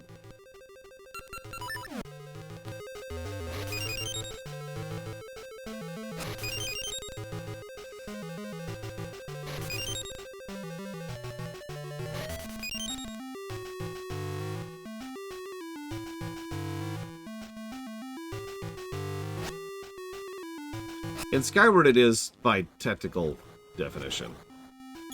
And, again, technically LTTP. But, you know. Yeah, I was hoping for some other seeds, Savacom, but here we are.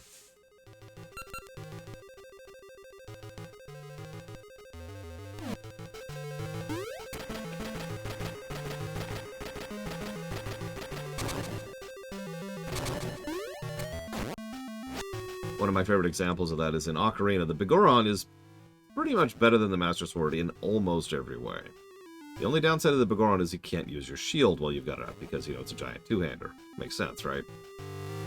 But it does more damage, it's got more reach, and, you know, it's a giant-ass two-hander, which changes how your attack thrusts work. So, it's a better weapon.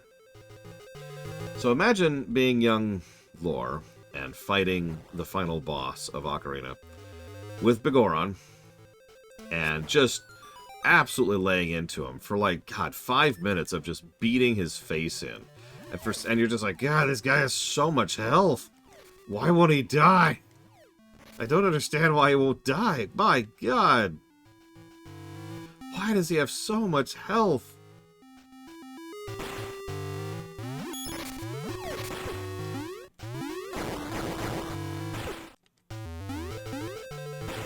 I'm not even sure how I finally figured that out. I might have looked it up.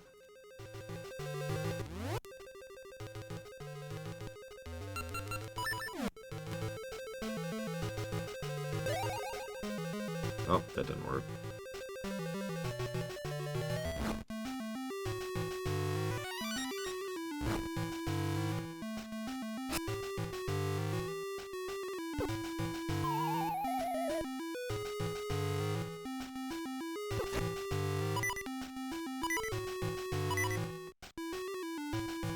Really use a refill before I go fight the boss with even less health this time.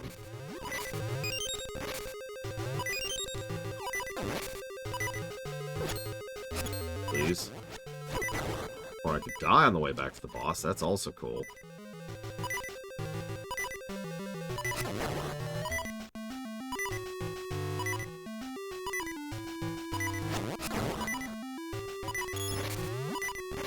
Could you give me something other than rupees and seeds, please?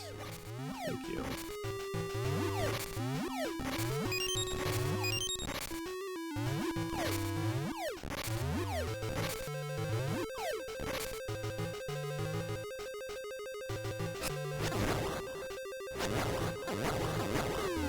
Oh, there's 2 hearts. Thanks, Keys. We'll try the fire seed since they gave us so many this time.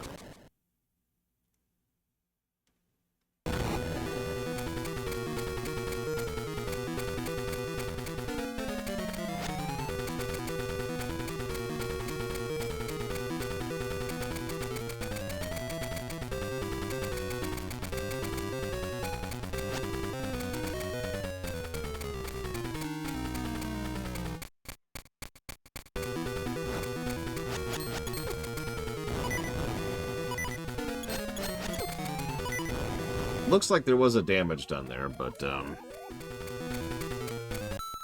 was a consequence of that damage.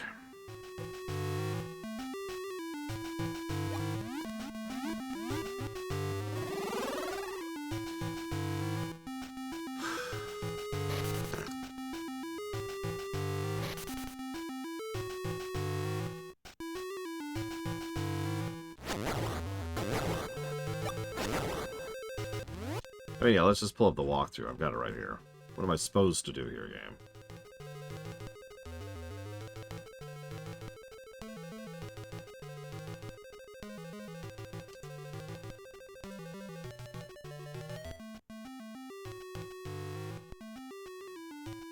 Interesting. So apparently you don't actually have to break the claw, but that is the intended manner. You don't like my croissant? Croissant? I actually agree with you on Noble Name. This is a little silly.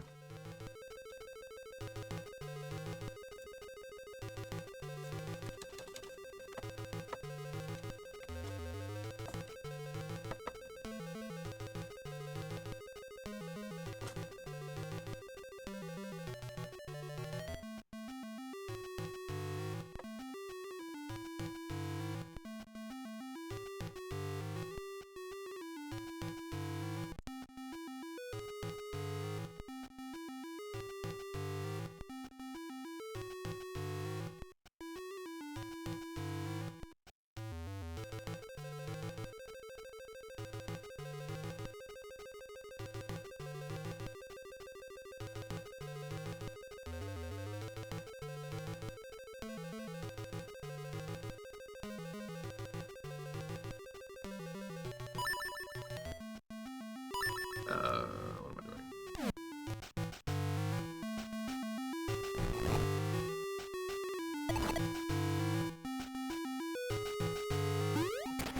I'll also admit, in ignorance, I sort of assumed the game wanted me to just shoot his eye, because the way these games tend to be structured is, you got a dungeon item, you use it on the boss, right? So, you know, I was using the dungeon item on the boss. Silly me.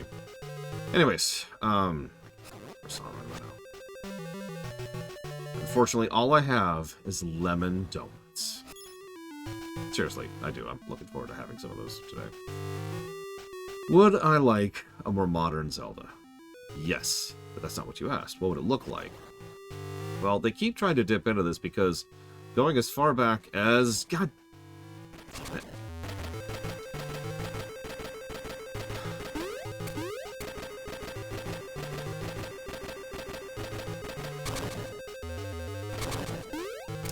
Going as far back as Zelda 1, Sirius has always had its roots in the idea of having a modern-day component. Now, they've never really done it. In fact, I believe the first time they really dipped into that was with Breath of the Wild. Quote me if I'm wrong. But you know what I mean. Ah. Having said that, aesthetically, let's ask Yura and Evo, our resident, professionally trained art masters of Doom.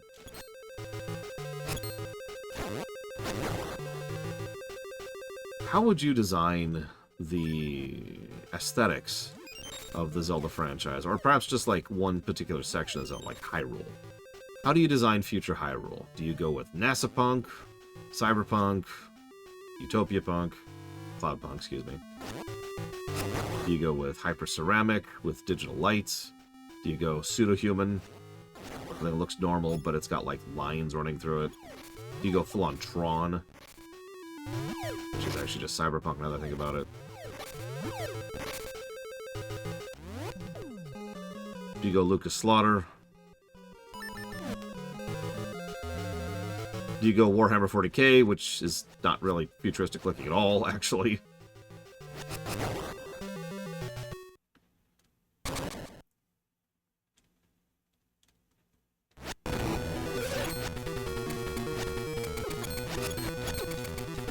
Okay, that's cool. That hurts, too.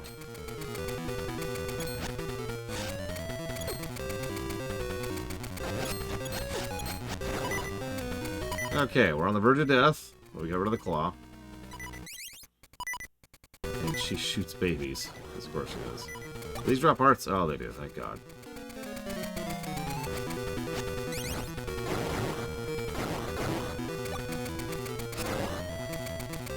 Could you not be on the floor, please? That's true, they could do the crystalline look. I'm not sure what to call that. Final Fantasy Punk? I don't know. We'll come up with a word.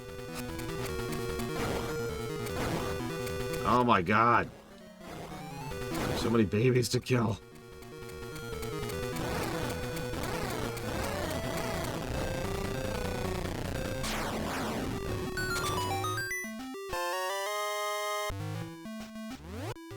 Yep, we go with the Baku, who definitely don't have any advanced tech. Wink.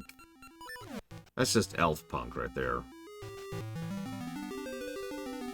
No, think about it. I talked about this even on camera. If you really, really look at the aesthetics of the Baku, they're actually quite advanced, which is sort of the point. Thank you, Lucas Slaughter, very, very much.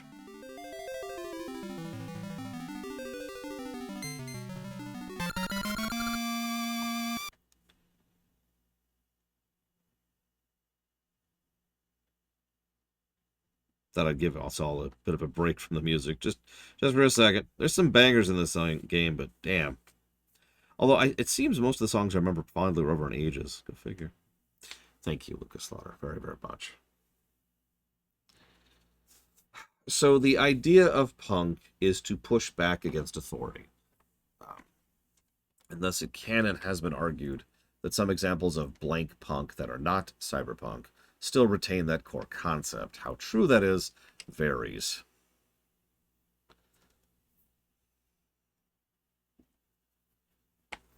So that's going towards trails, trails, trails. The eternally long game. If we ever do finally do a trails block, that's going to be like half the year just for those games. God damn. They are too long. Trails in the sky block. Music's just here. So you're on deck, fish. Get some sleep. Trails across Bell Duology. And trails of Cold Steel block. Yeah, they're just too long. It's okay. We're going to cheat on day one. We're not even going to try. We're not even going to attempt non-cheating. We're just going to be like, cheats. Instant. Just instantaneously. Walk into the game. Level 99. Alright, so you got the soothing rain, an essence of nature. Bathed in drops of soothing rain, shoots grow into saplings. We have the power of rain. Bit of a letdown after gaining the power of time and sun. But whatever. Hello, Dark Day. So I'm already kind of tired of the game. And that's not a great sign. So what we're going to do is we're going to start using a walkthrough, like full tilt. No more screwing around. I, too, grow in night under the soothing rain. I had another vision. I saw a lake shaped like eyeglasses. Yeah, that's great. But we're going to cheat. We're going to cheat by using a walkthrough, which is not really cheating.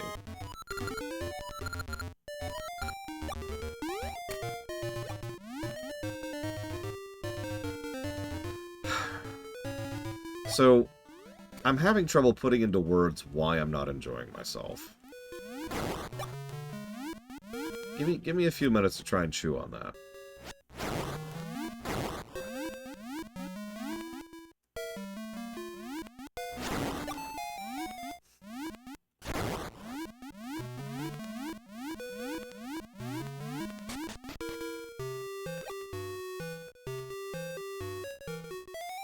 Wait, what? Listen, all cheap cheeps must die. Deckfish. Or Dark Day, excuse me. All D names must die.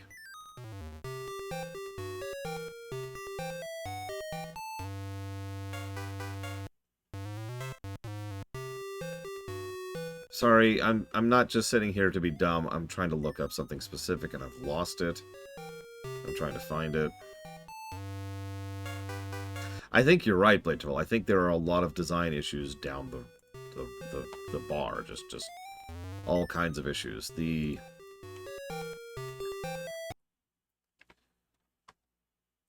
Actually, you know what? Yeah, because like the traversal is not great, the backtracking is not great, the guidance is not great, and the screen wrapping idea is not great. And I think those four issues are the problem. I think all four of those connect with each other. The Napoleonic. Get some French punk. We need to make that a thing. Because things feel like they take longer than they should. And I feel like I'm trying to figure out where I should go, and I can go on massive tangents in dungeons and out to accomplish absolutely nothing because the overworld isn't super well designed. Let me explain what I mean by that. Let's say you're designing a game and you want to make sure that the player doesn't have access to the whole world at the beginning. Very common approach. So you lock off this with some stones that you require the bracelets to pick up. You lock off this area with some pits that you get the feather to jump over. Okay? So you're locked into this part of the map. But the moment you get the feather, all of a sudden all of this opens up. Now, all of this up here, I'm trying to think how to explain this. It all needs to be meaningful. There can't be any wasted dead ends or areas you can't really do anything with yet up there, because then at that point all you've done is wasted the player's time by allowing them to access something they can't do anything at. If they have access to parts like imagine for a moment if we had the ability to go all the way to Jabu Jabu in Ocarina before we actually had the ability to enter the dungeon. Imagine if we had the ability to get all the way to the Spirit Temple, and all of that involves, but we can't actually access the dungeon or access the secrets of that area yet, for whatever reason. That's the vibe this game is getting me. It feels like they didn't design the overworld with that kind of flow in mind. Instead, they just designed the overworld as another puzzle to be solved, and didn't really think about the other aspects of overworld design. I don't know if that makes any sense, but that's kind of how it feels to me. It was a bit of an issue with Breath of the Wild. You're right. There were the amount of openness in Breath of the Wild was a little bit too much in several cases, which is funny because Breath of the Wild also did really good guidance in several respects. If you follow the routes and if you gain the items in generally the way that the game expects you to, you actually have a nice good flow of basically doing this when it comes to the overworld in Breath of the Wild. But you don't have to. And yeah, that's true. It's not even a puzzle because there's no completing the puzzle. And I think you just hit the nail on the head, Spruce. I think the biggest reason I'm not enjoying myself is that I'm not accomplishing, right? I go through huge swaths of either overworld or dungeon, and then I'm just getting frustrated because I don't feel like I'm getting anywhere. There's no endorphins, right? There's no release. There's no conclusory point. Until I finally get to the end of a dungeon and beat the boss, or until I reach the next dungeon. And so there's this huge swath of traversal where I'm just like trying to bumble my way through, trying to figure out where the hell I'm going, until finally I stumble there. And honestly, there's a reason today I've been looking up a walkthrough or getting help from someone in chat or using a map so many times.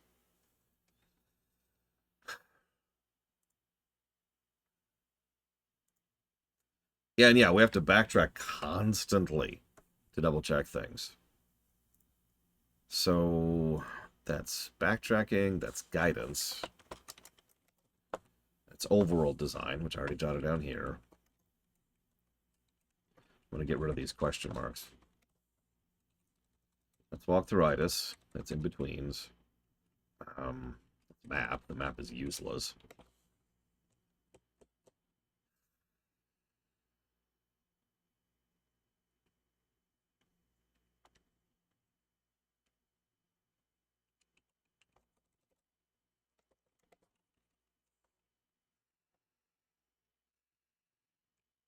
And it's traversal, I guess, is the other big one. It leads to an unsatisfactory loop. And I feel like, and again, this is true for a lot of games, I feel like having a walkthrough just sitting right here would actually improve my enjoyment of this game quite a bit if I knew this game better, in other words. And I just know exactly where I'm going next. I think I would enjoy the game a lot better. Yeah, Link's Awakening's overworld is at least in the running for one of the best designed overworlds of the Zelda games. It's a very tightly designed overworld.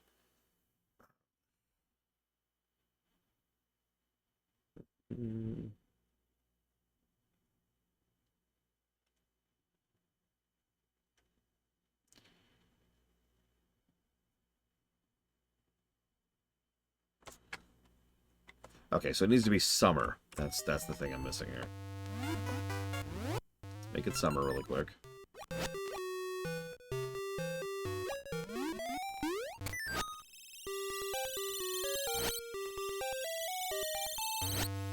I mean, these were pretty new devs. This is the team's first real foray into this kind of concept.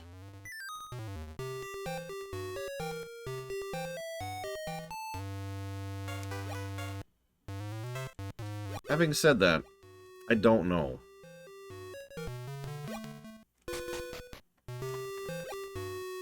Oh, I'm stupid. Never mind. Okay.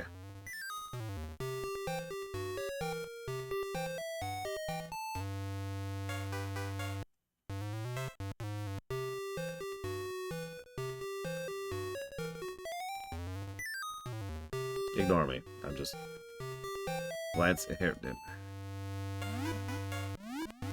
Yeah, that dude's not having a good time. I don't blame him. His town is flooding. Let's just get rid of that music.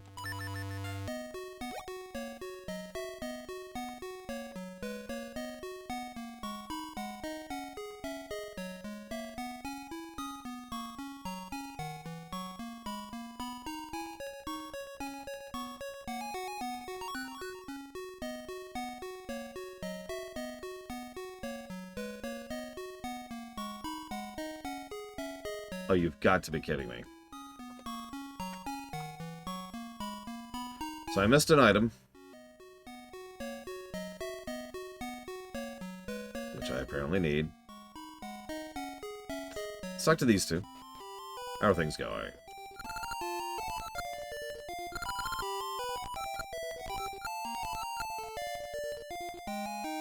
Good night, Evo. Feel better. Feel well. Remember, you have friends. Ganon's gotten better. Okay, so Ganon's still better. Cool. Nothing fancy there.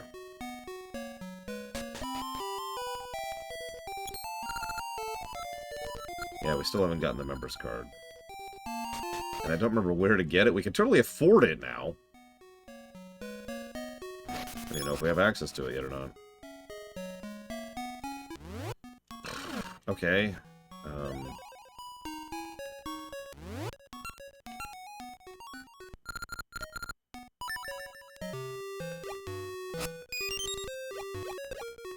I did not mean to hit that button.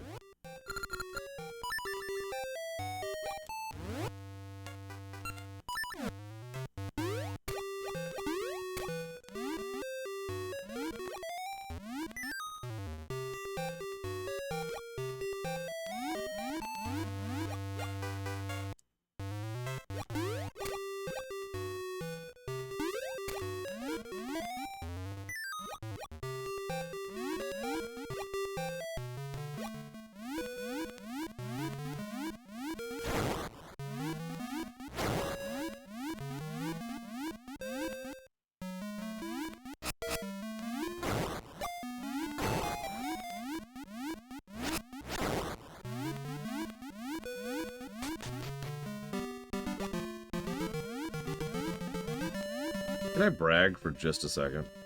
Is that allowed?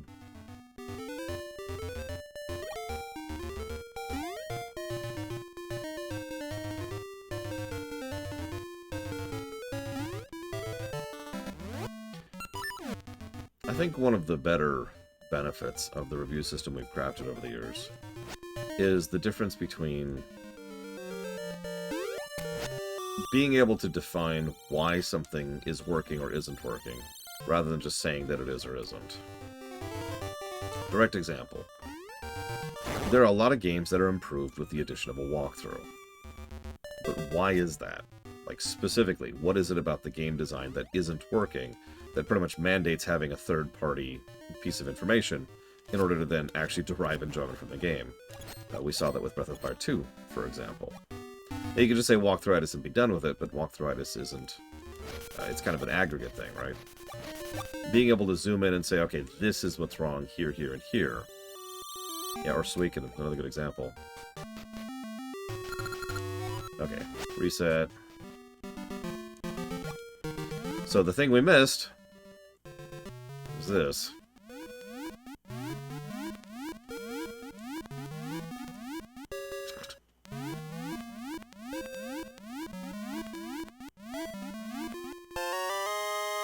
Okay, there's the pyramid jewel.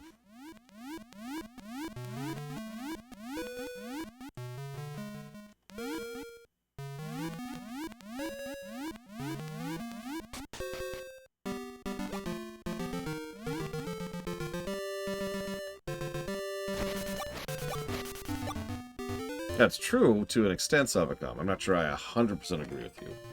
However, that's the point, isn't it? We don't just say walk through this and move on, at least we usually don't. Instead, we zoom in a little bit more and say, okay, hold on. Why is this an issue? Yeah, inscrutable troll logic is certainly a problem. In RPGs, a very common thing is which person allows us to progress through a particular quest chain, right?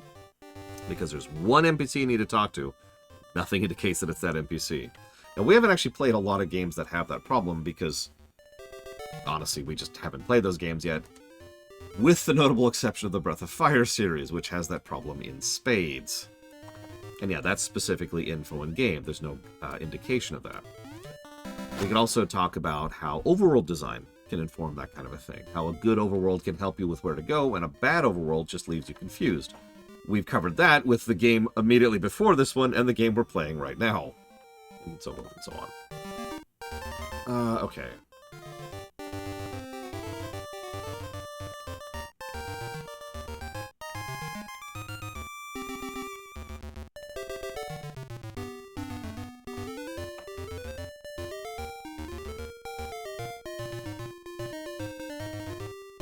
Yeah, Earthbound is actually a good example of being very, very good about who you should talk to and how you should progress. It uses the same general trigger system, but what it really does right is design and guidance around those triggers.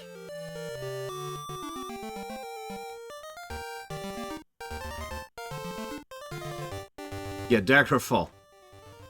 Oh man, Daggerfall. As much as I love Oblivion, Oblivion has this problem too. One of the biggest problems in Oblivion is...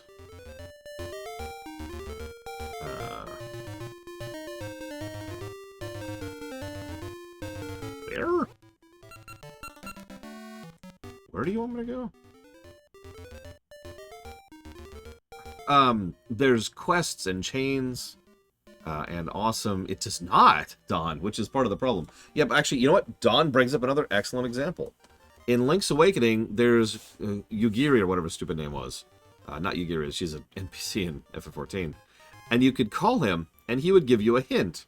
And it wasn't like a go here, it was a hint. Which was actually really helpful in most cases. Like, oh yeah, I need to go down that area. You know, go to the desert is southeast of such and such. And like, that's the kind of hint he would give. And it's like, aha, I need to start working in that direction. It was good. It was good design.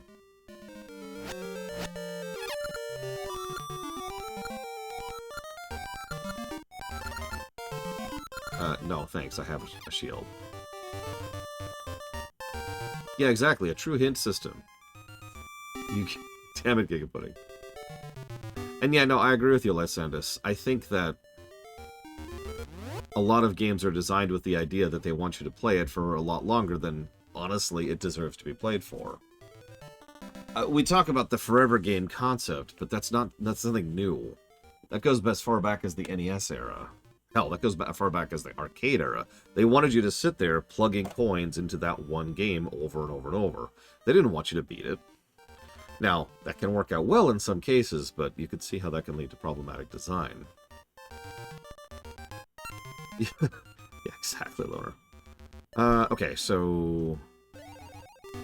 Also true, they had one of the phones for the guy in pretty much every region. I keep doing this. How many of you have no idea what this means? How many of you are so young, you don't know what this means? No judgment. It's okay, you probably don't know what a VCR is either. I don't know, hang on, Giga. Let me go ahead and take my giant slab of a phone, which in no way equates to that. Oh yeah, the floppy is the other funny one. Alright, where am I going? The tree stump in North Horan. Where the hell is that?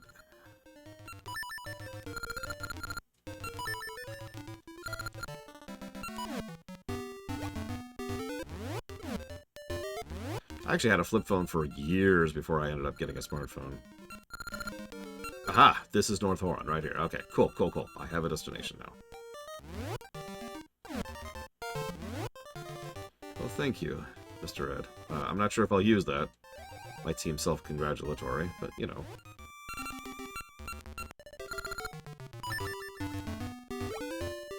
Actually, okay. This is going to be doubly funny for anyone who's seen any of my theaters or my rewrites. Did you know one of the things I used to do was I used to record videos of me playing certain video games? And just, you know, use those to rewatch those games whenever I felt like just rewatching some of the games. Or maybe I want to record a really cool section so I can just rewatch this one really cool section. Because a lot of games didn't have good save features back in the NES era. Or save features at all. So, you know, if I really want to enjoy this one section... Okay.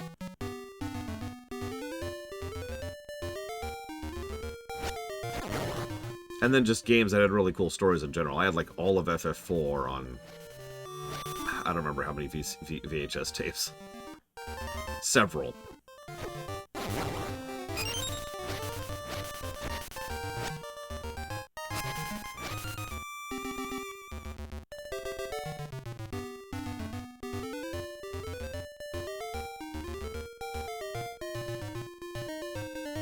Now, hang on. For extra geek points, how many of you would voice act for those sequences out loud?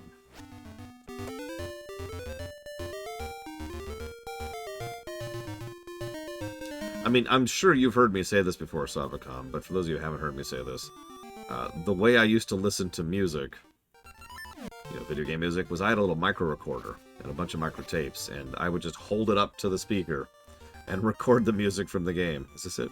This is it.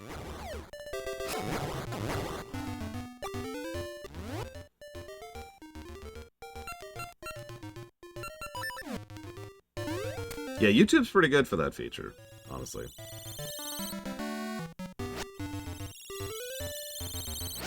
Damn it, I actually wanted it to be winter. Whatever.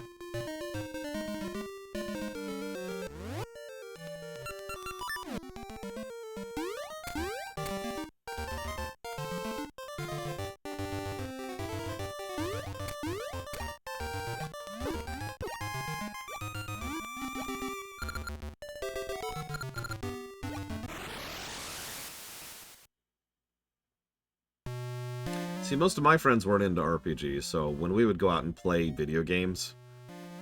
Sorry, let me phrase that sentence differently. When we'd be playing in the playground, pretending to be in a video game, it was usually stuff like Street Fighter or Mega Man. So how many signs have we broken?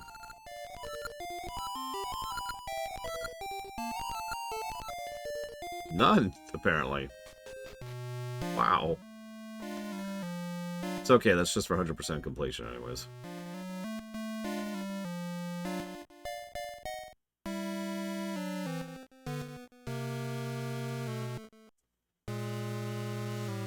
Resident Evil.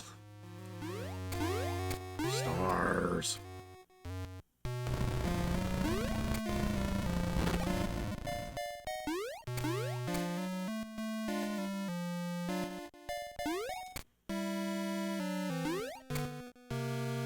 Don't mind all this lava. It's fine. It's fine.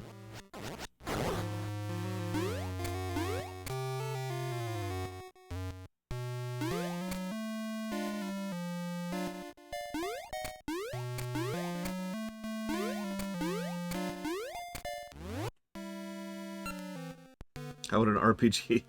Go fetch me 5 rocks. See, isn't this so much better now that I have a walkthrough to just tell me to come here? I would have never found that. I mean, obviously I did back in the day, but... It's just Kool-Aid.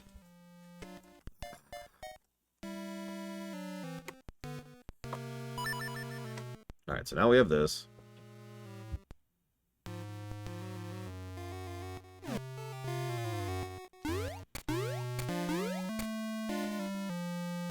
Oh man, we used to play Star Wars all the time. What's really funny is we were all Star Trek geeks, but it's harder to play Star Trek. Like, you could parody Star Trek, but just straight up playing it? So instead, we'd play Star Wars.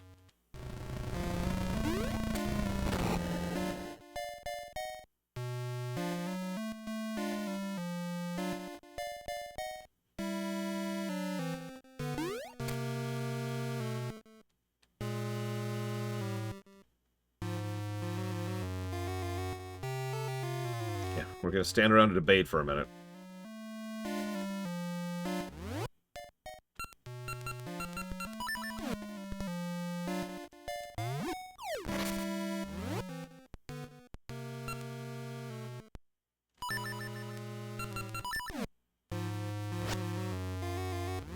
God dang it.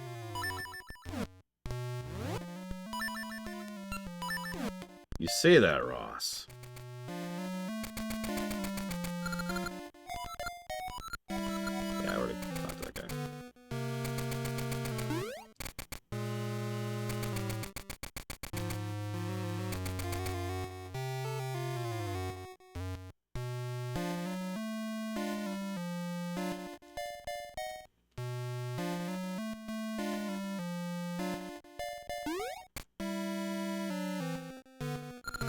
Oh, that's a bomb flower. Thanks. Let's break it! Oh my god. Okay.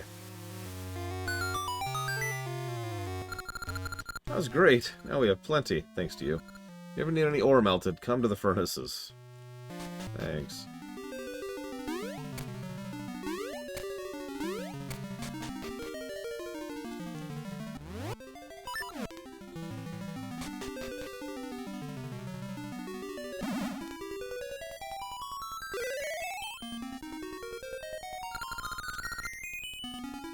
I am the spirit of autumn.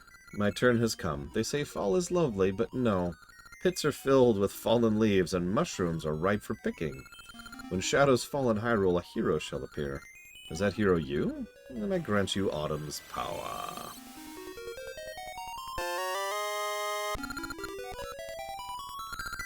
Now the Rod of Seasons has powers of all 4 seasons. This is all the help we can offer you. Oh, courageous youth, Din and all Holodrum are counting on you. Who's Din? She's only been in 1 cutscene so far. Also, so has the villain, if you're paying attention. Bolt, have you ever seen... Because several people have done this over the years. Where people will go to, like, a Renaissance fest, dressed up in Star Trek outfits, and they play along, right? It's all in good nature. Captain, we have accidentally warped back to the past again. What do we do? We need to be very careful. This is a primitive and paranoid culture.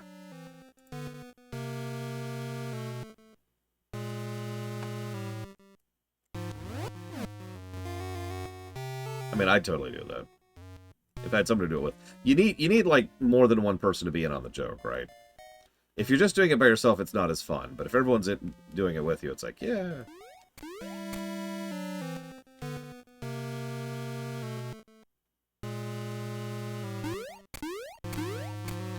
They seem obsessed with crude analogies for reproductive acts. Fascinating.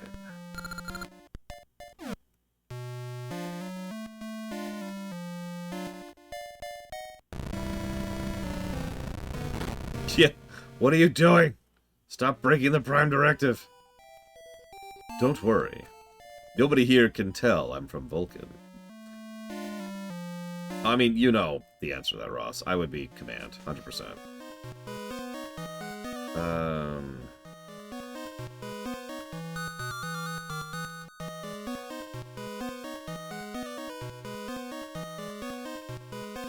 Oh, there it is. I couldn't even see the damn thing.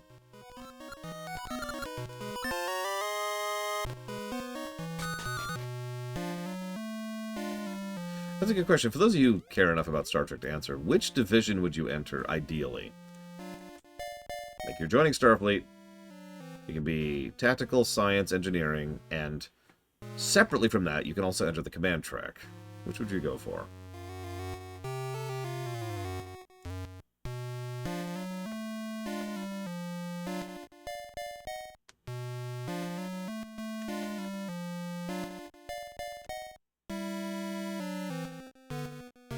Oh, wow. We have apparently already supposed to have started the trade game by now. Where do you start the trade game?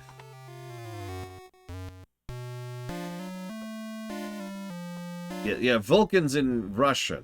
No. Vulcan's in Greece, right? See, I was leaning engineering. Obviously, I would go command. Duh. But, like I said, command is kind of separate. But as far as, like, my vocation or whatever, I'd lean towards engineering. Oh, that's true. Vulcan's in Rome. I'll give you that. Alright, where do we start the trade game? Well, then there's, like, Geordie, for example, Joel, who's much more of a...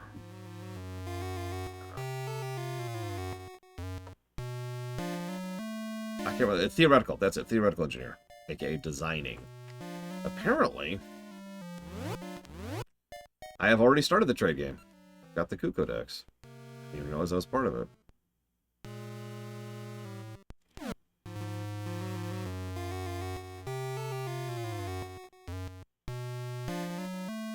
I mean, obviously I'm talking about entering Starfleet, and just because of the shows, we're all probably assuming ship, right?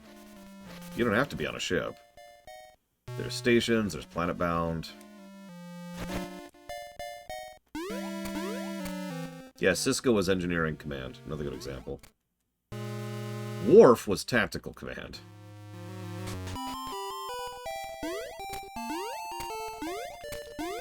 Interesting room.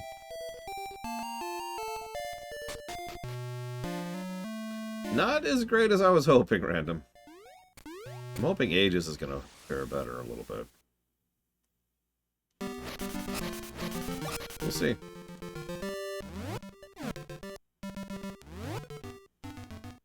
That could be an Oceans. I'm honestly not sure.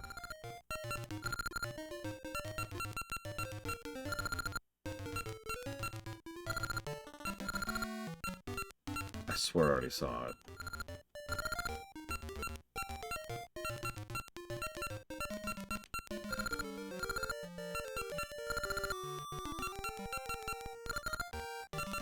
I swear I already saw it. Actually, yeah, R-Screws. I do like eating glue.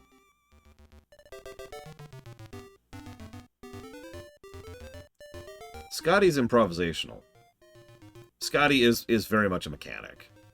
He's out in the wilds. He's out on the frontier. He has 3 sticks of gum. You get, I'm exaggerating, but you get it. He's got an impossible situation, and he's being told, make it happen. And his response is, ugh. And yeah, Miles is pretty much straight up the same thing as Scotty. Now, the difference is Miles is just that. Scotty is much more on the design side of that, too. They don't talk about this often, but in both TOS show and the movies, there are several times where Scotty mentions that he has been tapped to help design new ships, design new engines, design new transporters, stuff like that. So, he's kind of a little... I mean, Scotty's the max level engineer. There's no nice way to say that. He is multiple things at the same time. Yeah, he is the reason the Constitution class has a completely separate class on top of it. Probably Ross. Yeah, he also wrote a lot of the engineering protocols. O'Brien, he's your everyday. He's the person who keeps things running. Scotty is more,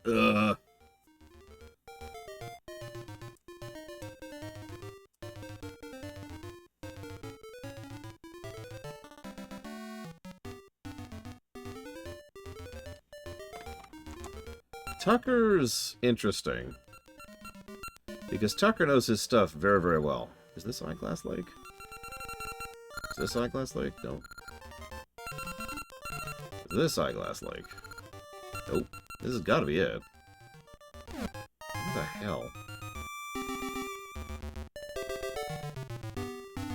That's because this map is terrible, Triaxia. It's unhelpful for the singular purpose of a map. Helping you to figure out where you're going and how to get there. And where you are. Anyways,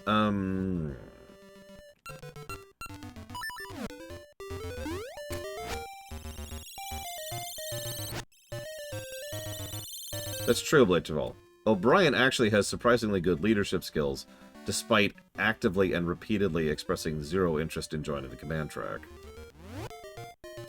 Yeah, Tucker's... This is going to sound like an insult, but I absolutely don't mean it as one. Tucker feels more like a hobbyist to me. He got interested in engineering and engines because he thought they were cool. And he keeps up to date with it because he thinks they're cool. And so he likes to tinker, and he likes to fiddle, and he likes to mess with it. And he does stay very up to date on how those engines are and how future engines are. There's a reason why so many people in the fleet during Season 4 wanted Tucker as their engineer. B'Elanna has... Sorry.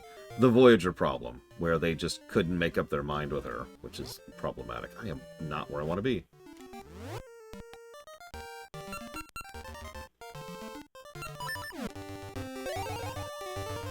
Having said that...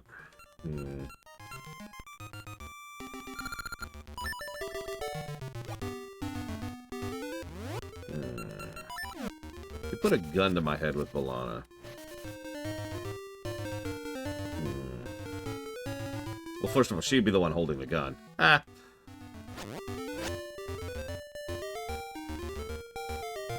I think... This is going to sound weird, but hear me out. I think B'Elanna should actually be a fully theoretical engineer, a designer. And she's not allowed to be because of circumstances and situations and her own personality issues.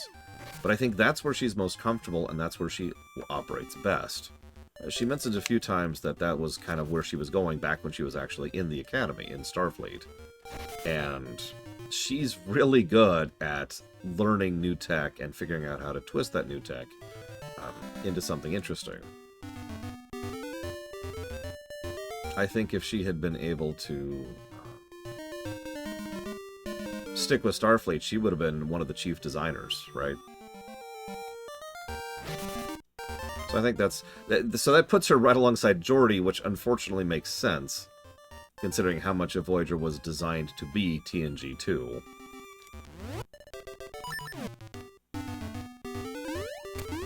If I'd only bring one engineer into my ship, let's get rid of Scotty because he is the cheating answer. He is the correct answer. I'm sorry. Like Takoda said, he's the omnidisciplinarian. That is the correct answer, like, objectively. So let's ignore that for a moment.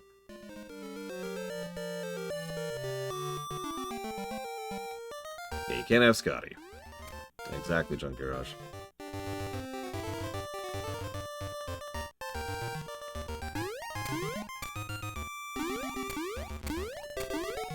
I'm torn between Tucker and Miles, for essentially the same reason, even though they're both pretty different in terms of how they express their expertise.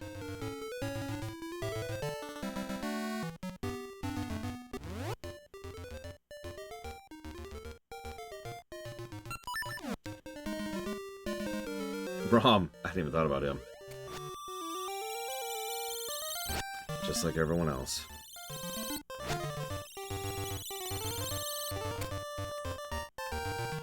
I'm kidding, Brahm's awesome. I don't know why I did that. Oh, God.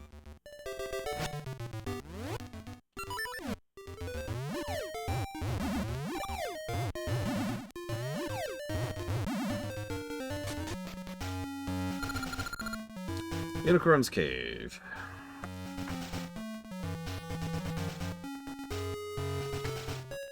Yeah, Rom has quite a few engineering chops. I think...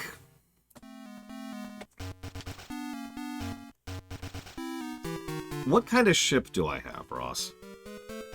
I know that's kind of cheating, but it very much informs my decision.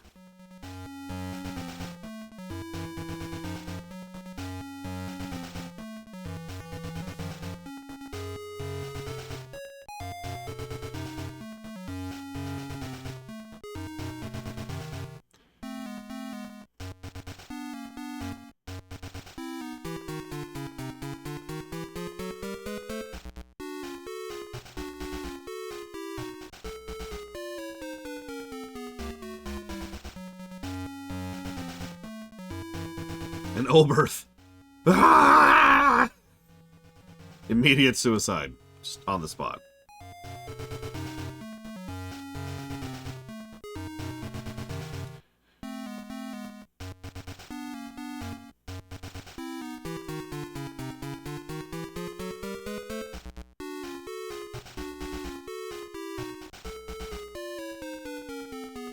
Okay, so we're not lost in space. That's important. Before we actually do this dungeon, I want to see some. Just really quick. We're comfortably within the Federation. We're kind of day-jobbing it.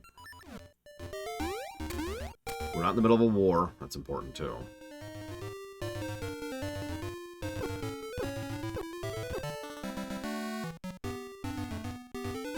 Sorry, no Fluffy for you, Giga Pudding. Nobody really likes Fluffy, I mean. So I'm going to test something. Just for the hell of it. I sincerely doubt it, but I am very curious.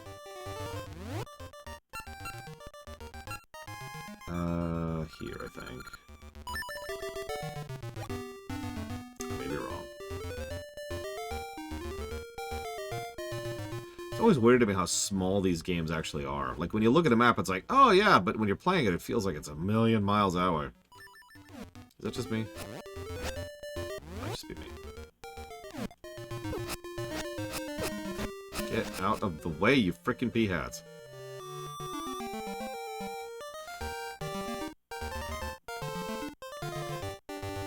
Yeah, I think I agree with Blade Travel. I think given... Yeah, whoop, yip. I think given the... Jeez, those hurt. Precepts laid out, I'd probably go with... O'Brien. It's not where I want to be. I want to be for the west of here.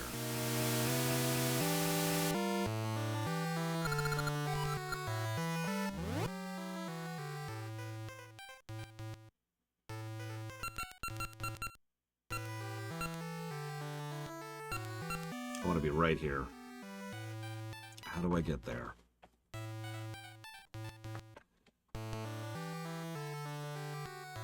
Pull up the map.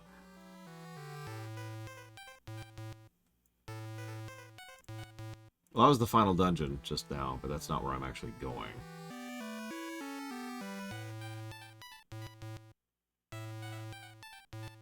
How do I get there?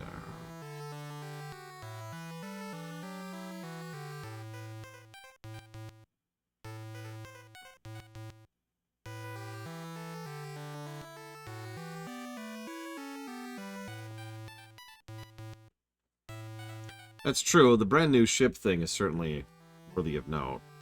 I guess I like the reliability. I like that in general, so I suppose that's just me being me there. And yeah, I'd probably get along with O'Brien, but then again, if I'm being honest, I'd probably get along with all of them, so that doesn't really factor in as much as I'd like to admit.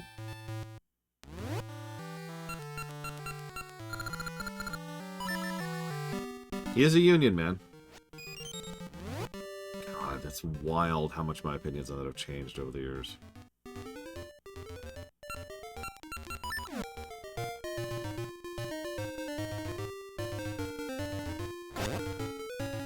I think I've talked about that over the years. My very first interaction ever.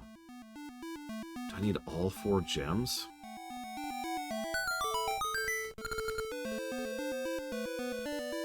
You gotta be kidding me.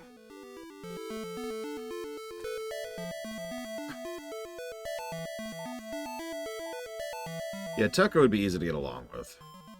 As long as there's no Vulcans. Kidding.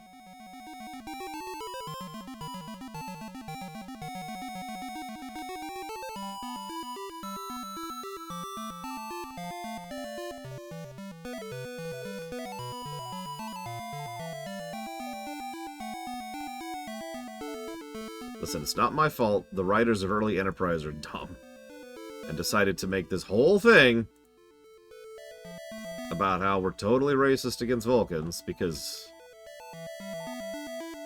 I don't actually have an answer to that question, because...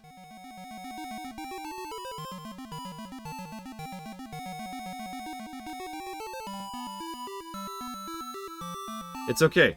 The show goes out of its way to make the Vulcans wrong and the humans right in almost every single scene that shows up. It's almost funny how often that comes up.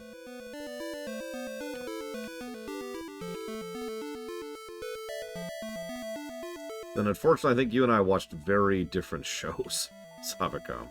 Because I went through Enterprise recently, and holy crap. It's actually worse than I already thought it was. And again, in almost every case when the Vulcans and the humans butt heads... Well, excuse me. When the Vulcans and Archer butt heads, guess which one's right between those two? I don't know where to take this stupid thing.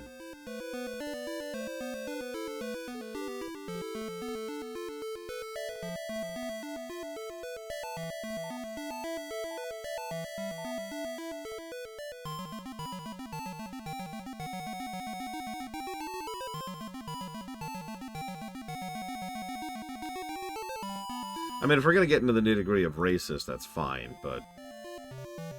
Even if we ignore racism for a second, Enterprise really liked to hammer that Archer is right and everyone else is wrong button to the detriment of the entire setting. It made Vulcan stupider, it made Starfleet Command stupider, it made every species of the week that they encountered stupider. It made most of the rest of the cast stupider.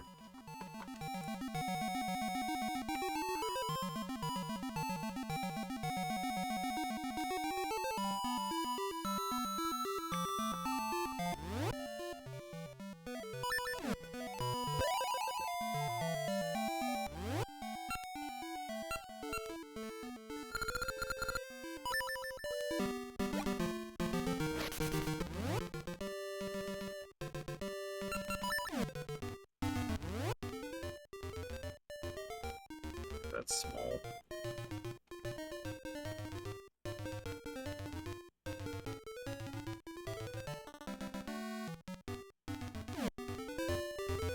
I will say this. Both Janeway and Archer eventually get better. Yay. But I also think Janeway stays better for longer. Archer really only got one season, and even there, his character traits boiled down to 2. Janeway got more room to live and breathe, so I would say that Archer would end up being right because of, you know, bullcrap, essentially. Here we go. You! My dad, Talon, went to climb Mount Cuckoo, so I care for the hens, but so much I don't know. Say, is that a Cuckoo Dex? That would be a big help. May I have it? Thanks. Here's a Lon egg. These are all the rage with cute girls. Okay, so now... I wanted to get that done before we move forward, for obvious reasons. Everyone in chat's like, what are the obvious reasons? I'll never tell you. Okay, I'll tell you. So, the next step requires Maple, who, if you remember, is random.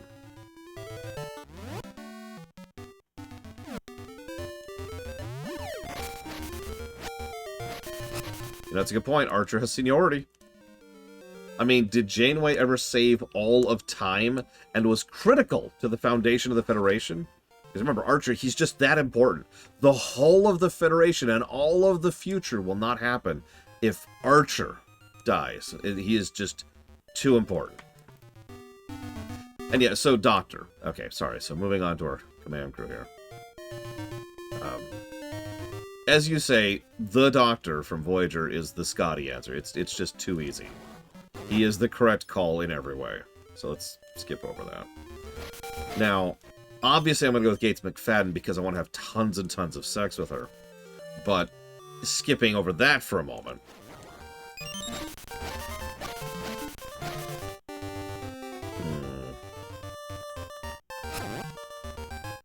I don't think I'd take Phlox. He's very effective and does a lot of good things. But his methods are a little bit no thank you for me. Yeah, he's also genocidal, thanks to one 40-second scene.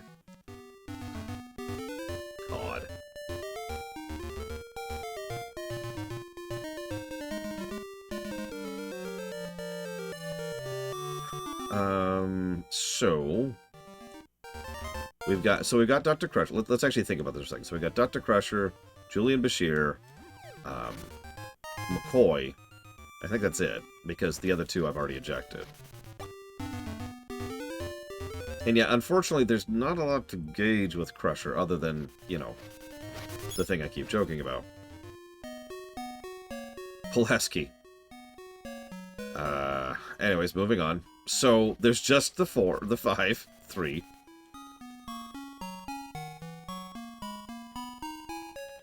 Maybe entering and leaving a room will trigger something.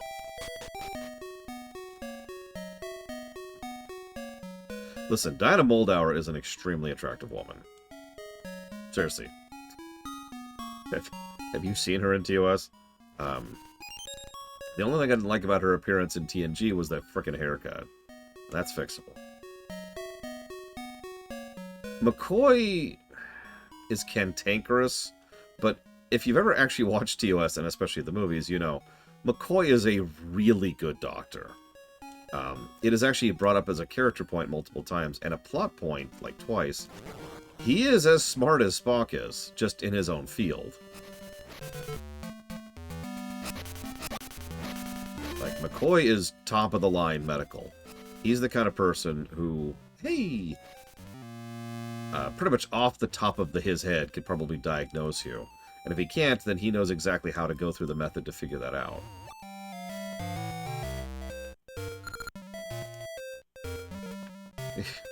It's true, Savicom.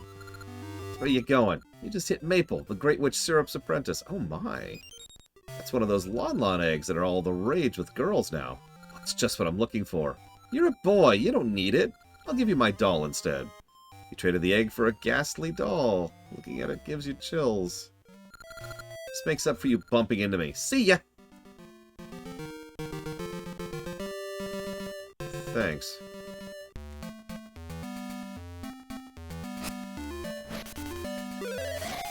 Here, enjoy some music for a second.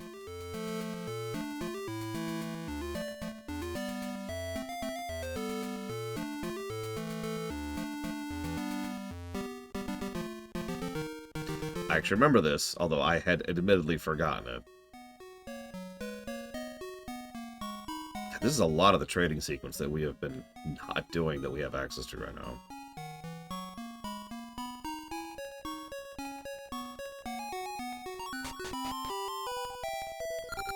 This is the mayor's home. The mayor's fascinated with the gash and nuts, blah, blah, blah. Oh, this is actually the wrong house. Where's the house I'm looking for?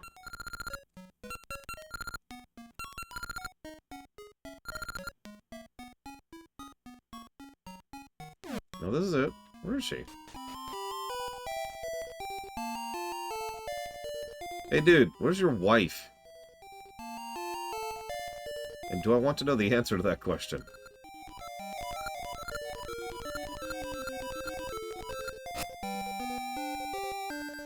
Probably Zactav.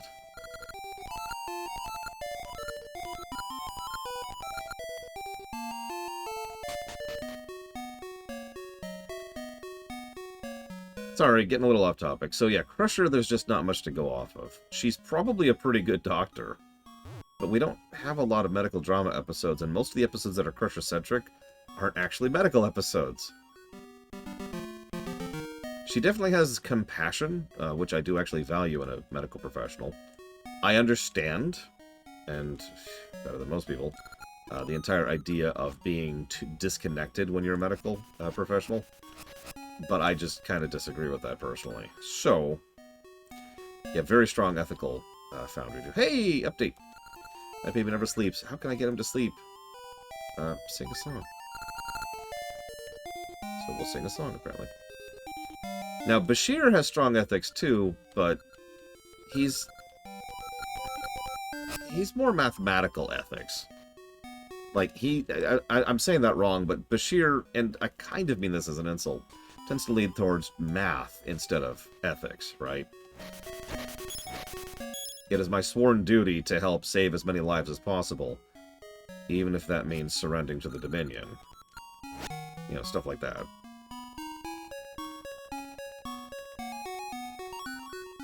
Crusher is far more intangible ethics. What we usually mean when we say ethics.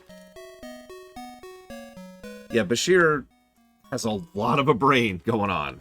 And it's hard to ignore that when you've got a lot of a brain. So Bashir is probably objectively the better doctor here. But Crusher is definitely someone I would want more to be on my command staff. Especially since I want at least one person like that on my chief of staff, right? Or not my chief of staff, I can't think of the term, the officer's staff. You know, senior staff members. There we go. Senior staff members. God, I know there's a term for that. Why is this not working?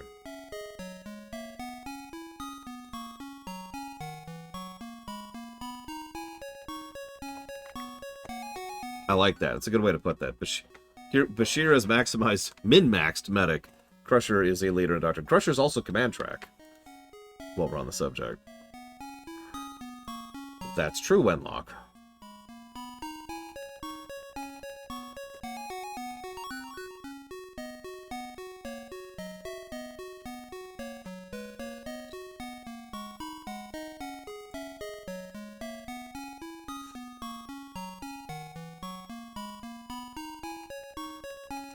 Oh, right. There she is.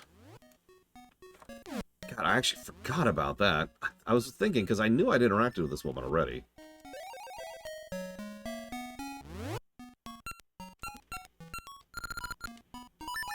Now, you notice I keep discounting McCoy here. The problem is, we should probably just eject all of the TOS cast, because, frankly, all of them are pretty much cheating for the reasons Takoida already mentioned. They're all just really good at everything. Personality issues aside, McCoy is a damned good doctor who's a damned good leader, who's a damned good scientist. He is the correct choice for pretty much the same reason that the doctor is. It's so hot, even sitting by my prized soothing pool doesn't help. I need something creepy to send chills down my spine. Oh, that doll is so ghastly. Give me chills. Let me have it. Smart boy. Here, take this fine iron pot. It looks well seasoned. Wasn't my thanks enough? If you can swim, take a dip. Aw, thanks. Swim, swim, swim, swim. Agreed, Ross. Yep, we need to find a pangolin here. Alright, so now...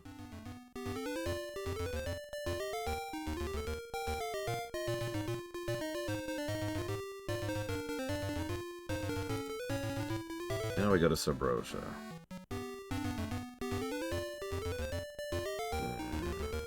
Looks like we want to go... there? Pretty much, Giga. When they're written well, it works, and when they're written badly, yeah, they tend to lean towards Mary Sue's.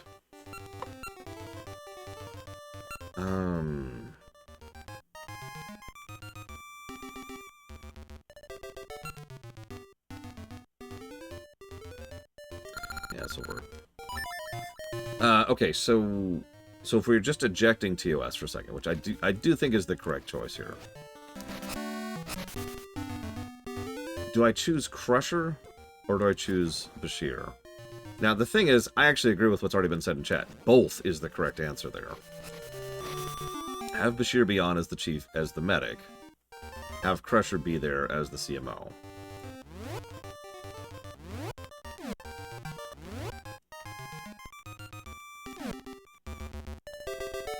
But if you put a gun to my head, which you just can't stop doing. Oh, shoot! Can't stop doing for some reason.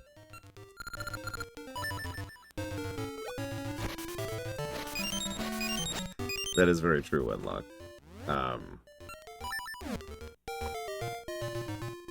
I would say... Springworks. I think I would default with Crusher. I don't like that choice, but at the same time... Crusher is just a really, really solid choice. Look, you can put a donut to my head. That's okay. I'll allow that. I'm going to start saying that. I'm going to start doing that.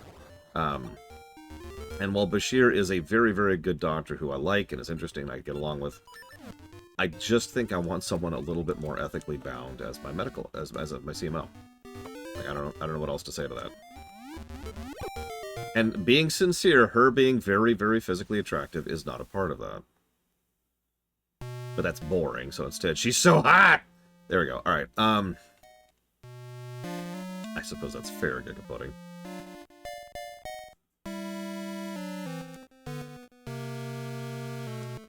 Exactly. See, it's the same general reason I was leaning towards Miles for my ship. It's because I want someone who's good every day. I want the everyday factor. When we're in a crisis situation, having someone who can deal with a crisis situation is nice, but there's a reason you don't want Churchill as your prime minister every day, right?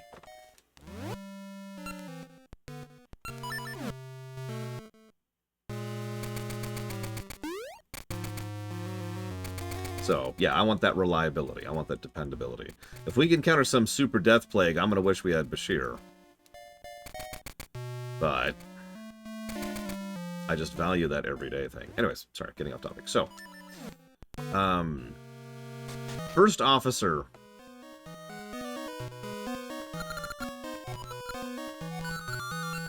First officer's really tough for me. Because, as we've talked about many times, first officer in Star Trek is actually multiple jobs combined. Because Star Trek, minimal cast.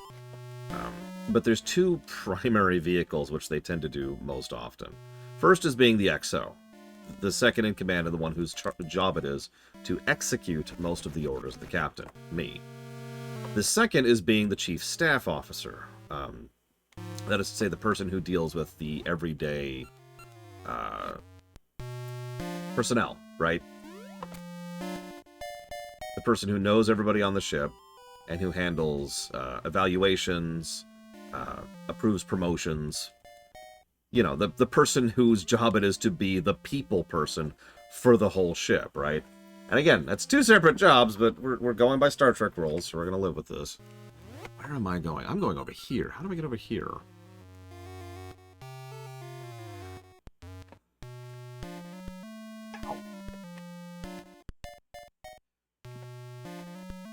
Riker can be a bit of a doormat, but he's much better at personnel than Kira.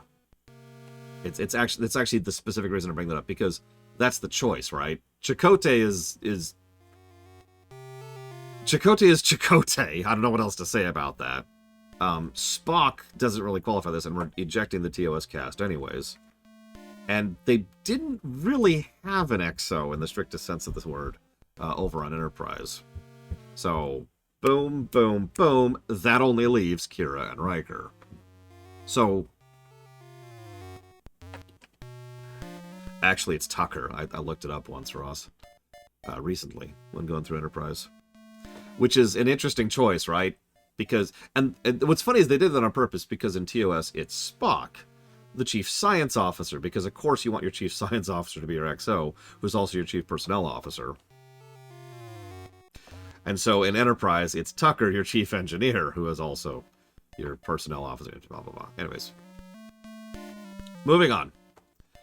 I am going, where is that? That's 3 over, and looks like 3 dead. It's right over here somewhere. Let's see if I can reach that.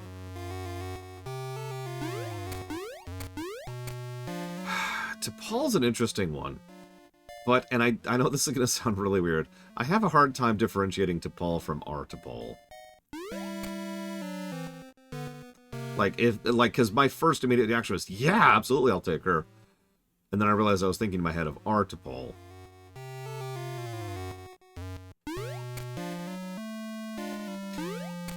Demote a captain. I feel like that's cheating the nature of the question, Luke. I get your point, but if we can just pick anybody for any role, it changes the nature of the question. I think the lava temperature's been dropping. That's strange. Things haven't been right ever since that temple fell. Yeah, tell me about it. Yeah, true enough, Savacom. So, having said that, T'Pol is a solid pick. 100%. Lava soup is so delicious. One sip of that cures any cold. Okay. I had all the ingredients. I can treat you to a tasty soup, but not without a fine iron pot. Hey, that's an iron pot. It's just what I need. Leave it to me. Lava soup. Wow, that was fast. Pretty sure this goes to the Goron now. That's true. It does cure everything. And I do mean everything. Yeah, exactly, Kira White knows. Ideally, I would take Kira and Riker. Have Riker be the chief personnel officer, and have Kira be the XO.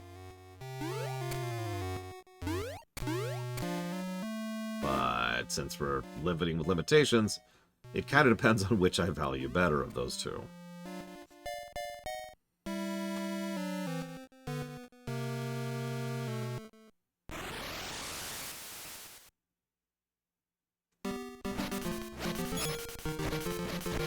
Kira would have looked at Jellicoe and just been like, really? Who is a captain? You are, Dream Whisperer. Or perhaps in this case, I am. This is my ship. My ship! Part of the ship, part of the crew. Part of the ship, part of the crew.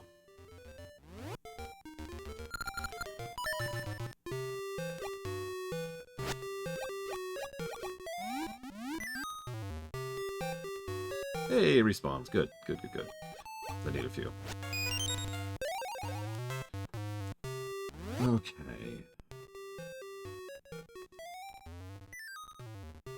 Well, actually, I think I need to be here. So... I'm actually really torn on EXO. Ouch, Giga. Listen, if you're gonna go right for the jugular there, give me some warning before you murder me like that. Sure, whatever. I mean, Tuvok functionally is the first officer, but again, that's cheating.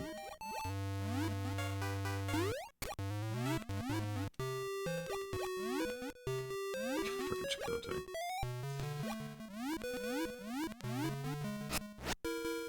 Oh yeah, we need to pick an obstinate bureaucrat. Obviously, Nechayev is the best possible answer there, right?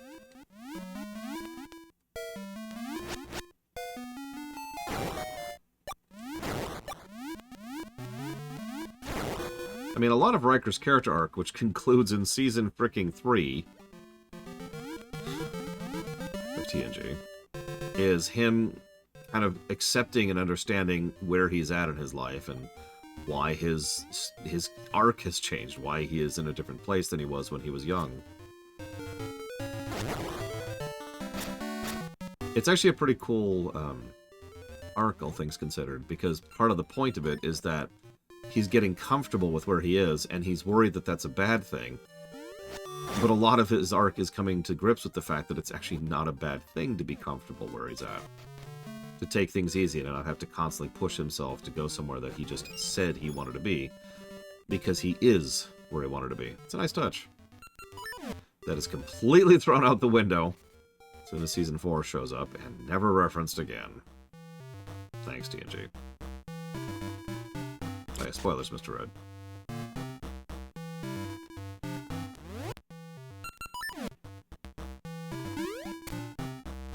Kira would be a lot more useful in more militaristic situations, I think.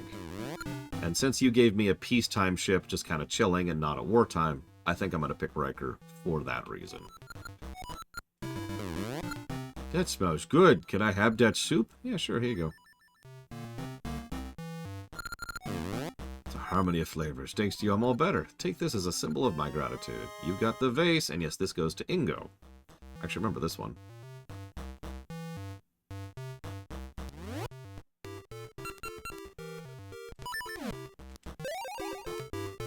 I wonder how far we can push the trading game right now.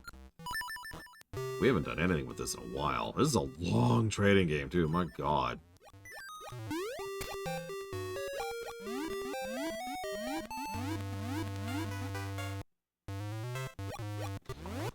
Well, it's 10 minutes into my lunch break. I should probably go do something about that.